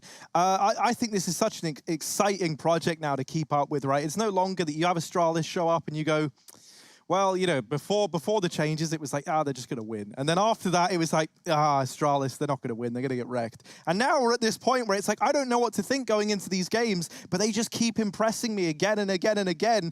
And I don't know. I don't know where the limit lies for this Astralis squad or if there even is one. Well, why don't we ask the team themselves, because we've got in-game leader Magisk on the line. I'm so excited to have a chat to you. But I do want to ask, what's your map pool looking like at the moment, Magisk? No comment. Well, why did you ban Overpass? No comment. Were you going to give me any answers today? Yes, of course I am. Of course I am. I'm just making a bad joke, apparently. I don't know, because Vitality is a really good team on Overpass. It doesn't make sense to leave it in the map pool when we're feeling confident on a lot of other maps as well. So for us, it just made sense to remove that map. Mazis, are you going to win this tournament? I'm not going to think about that yet. We're going to take one game at a time, because if you start thinking, oh, we're going to win this, and suddenly you lose the game to someone. So we have to take one game at a time. Keep playing like we do right now, and I feel like we have a pretty good chance at it. But you never know. We need to keep it up and keep playing on this level. Yeah. Magis, I'm really glad to have you here. I always hear people talking about you as an IGL, but like, you know, from an outsider looking in, I want to know what's this journey been like for you? What are some of the challenges you faced, and how are you feeling about it? Because it looks like you're doing a great job, man. Well, obviously it's and thank you. But obviously it's really difficult and it's challenging, and it's very different from what I'm used to. On the other lineup, I was just used to focusing on my own gameplay and listening to the calls, always being able to focus on my crosshair. But now I have to like look around all the map and look what nades we have and stuff like that. So there's a lot more multitasking, and I definitely feel that sometimes I'm losing duels because I have to focus on other stuff. But other than that, I feel like it's a fun journey. It's a good experience, and I feel like I'm growing a lot as a player, but also as a team player.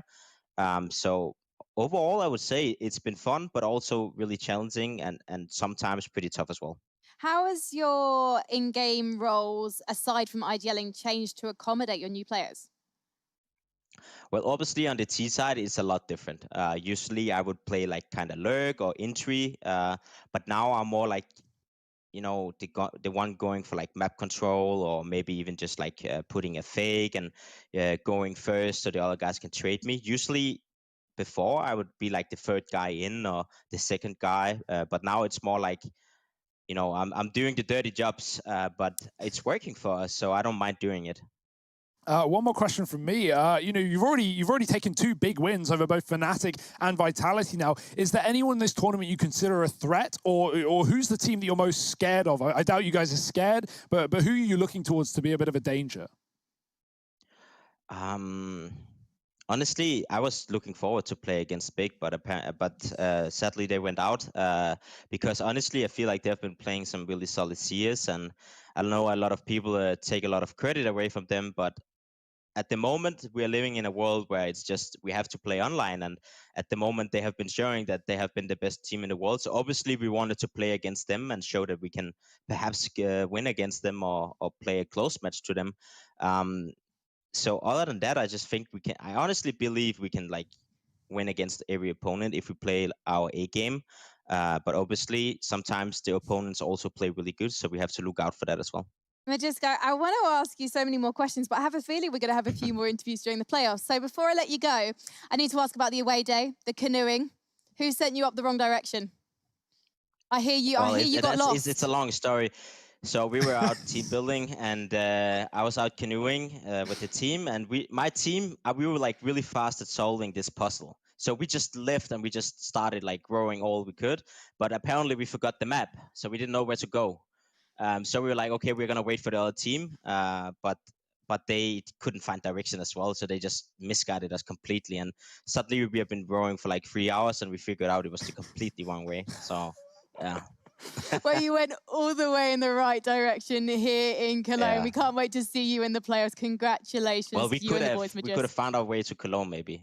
Well, you probably could have Yeah, from the time that you were in that we were canoe. almost there. So I'm sure close, we were man. almost at Cologne. Like it felt like that.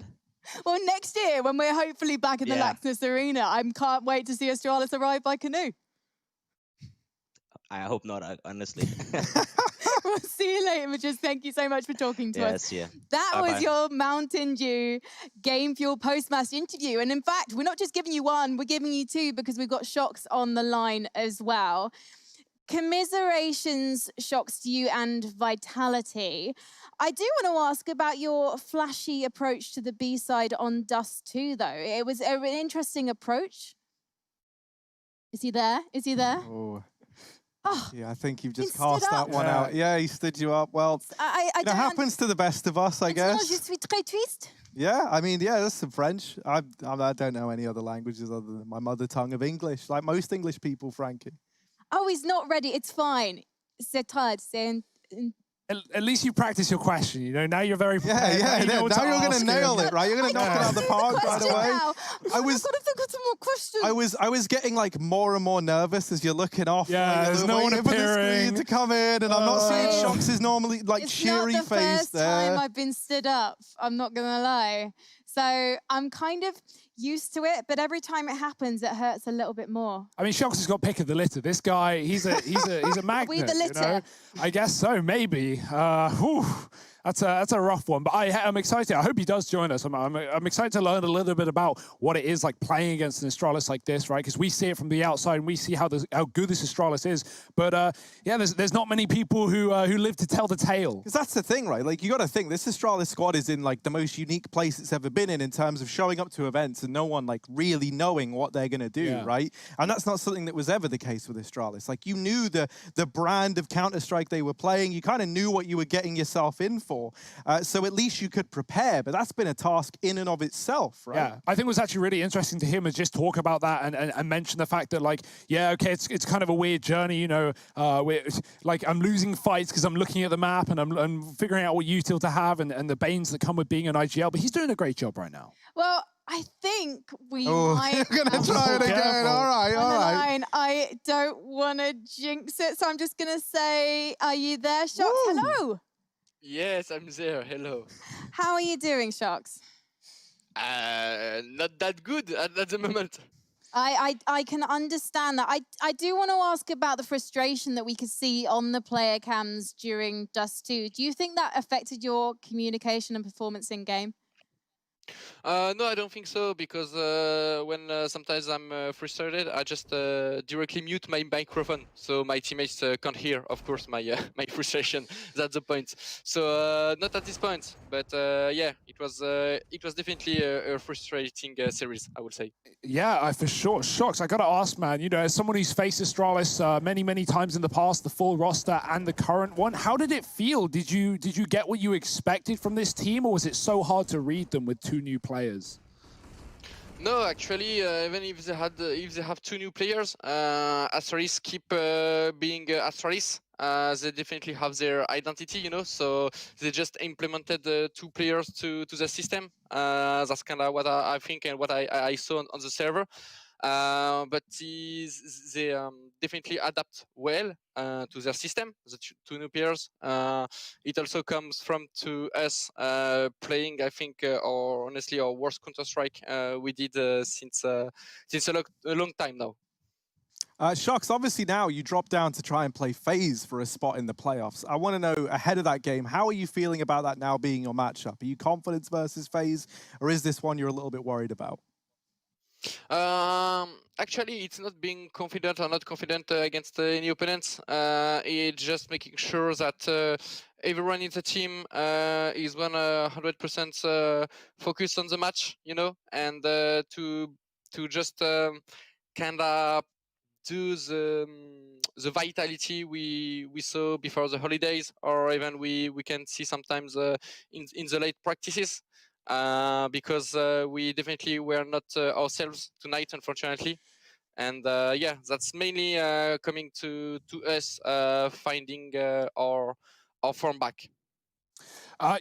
This year, obviously, with Cologne being online, a lot of players have expressed negative feelings about things being online. I know you, for sure, would rather be in the Laxus arenas, but how do you feel about this season being online? Do you think you're a team that thrives in it or struggles in it? I think we show before the holidays that we can handle the situation, even if it's not easy every days, of course. And we're just going to do the maximum we can to repeat it to this season now. Shox, I spoke to Apex last week and he mentioned that all the members of Vitality have been working with Masuta, teaching him different things. What have you personally been working on with him? With him, it's basically when it comes down to when we are playing together on maps, that I take care of him and I explain him basically how we are playing to make sure like he's understanding why we are doing this, and of course if he got some ideas, and just he's feeling comfortable on the position, And they talk about his crazy aim in Vitality. How high do you think this player's potential and skill ceiling is? Oh, really high, definitely. Well, thank you so much for talking to us, Shox. We can't wait to see what happens in your match against FaZe, and I'm hoping that you and Zai will bring it, because I know you can. Of course. Thank you. Have a nice evening. It's always a pleasure to talk to Shox. Yeah, I think those were the best two interviewees we could have had, right? Getting to speak to Magisk, he's great. Like everyone on Astralis is, they're all like fully media brief. They know what they're doing. You're in safe hands. They're even able to answer your map pool question, Frankie, and give you more than a no comment. So that's great, right? Like that's great. And then Shox is always a delight. Like he's so energetic, and that must feel amazing in the server as well. Like you see the passion, and like when it's not going great, that passion looks like it's very negative. But I think that's just because he is someone who loves this game so damn much. And he even just said that, like, that was some of the worst CS we played in a while. Right there is the Astralis effect, right? That's what they do to you. They make you play bad, because even when we see times back on you, for example, where Vitality would have the read, where they know what's going on, where they know the positions, sometimes it doesn't even matter. Astralis, they just overwhelm you. They flood you. And they're such great individuals as well. I hope we see more from Vitality in this tournament. That's such a rough matchup, right? FaZe, Vitality, one of them having to leave us, Frankie. I don't want either of them gone. I want both teams in the playoffs. But what I do know for sure is that game is going to be a banger. Well, when you consider how FaZe have shown up against MIBR yesterday and Vitality against Astralis, my money's got to be on Vitality. Because MIBR, in terms of opponents, the way MIBR are playing at the moment, they're nowhere near Astralis' level, but FaZe struggled. I think it's worth noting as well with a team like FaZe, who have just recently made a roster change, and a big one at that, bringing Kierby in. That's a team, or that's a situation where any team in that spot is going to improve every single matchup. So I don't think you can even necessarily look to last game and go, that's their ceiling or whatever, right? Kierby is going to get more comfortable with every map, with every match he plays, with every day that he's on that team, gelling in the roster. So yeah, I agree. I think Vitality are probably coming in as favorites. I don't know what that means though. At this point, online Counter-Strike, everyone's saying it. Anyone can win. Well, let's not talk about who's going to win, and let's talk instead about how you game when you're sweaty, you're sliding off your chair, it's really hot everywhere. I've been having to host from home. I don't know about you guys, but it's uncomfortable enough, so I can't even imagine what it's like to have to keep a grip on your mouse. So we asked the players how they're faring when it gets all hot and bothered in their bedrooms. Gaming in a heat wave is quite hot, I think, so should take a shirt off. I mean, yeah. Oh, it's very bad because I don't have AC at home, and it was like plus 30 degrees in Moscow. It was it's impossible to play because I even played on like glossy mouse in the time, and it was so bad. My head was really sweaty, and it's really hard to move mouse because all the mouse pad is wet, Gaming in a heat wave, terrible. And this is why I have the AC right up there. I've noticed when it's summer in Australia, my mouse pad is different. It's like it's got this moisture to it and it makes it a lot harder to play. Gaming in a heat wave, it's disgusting.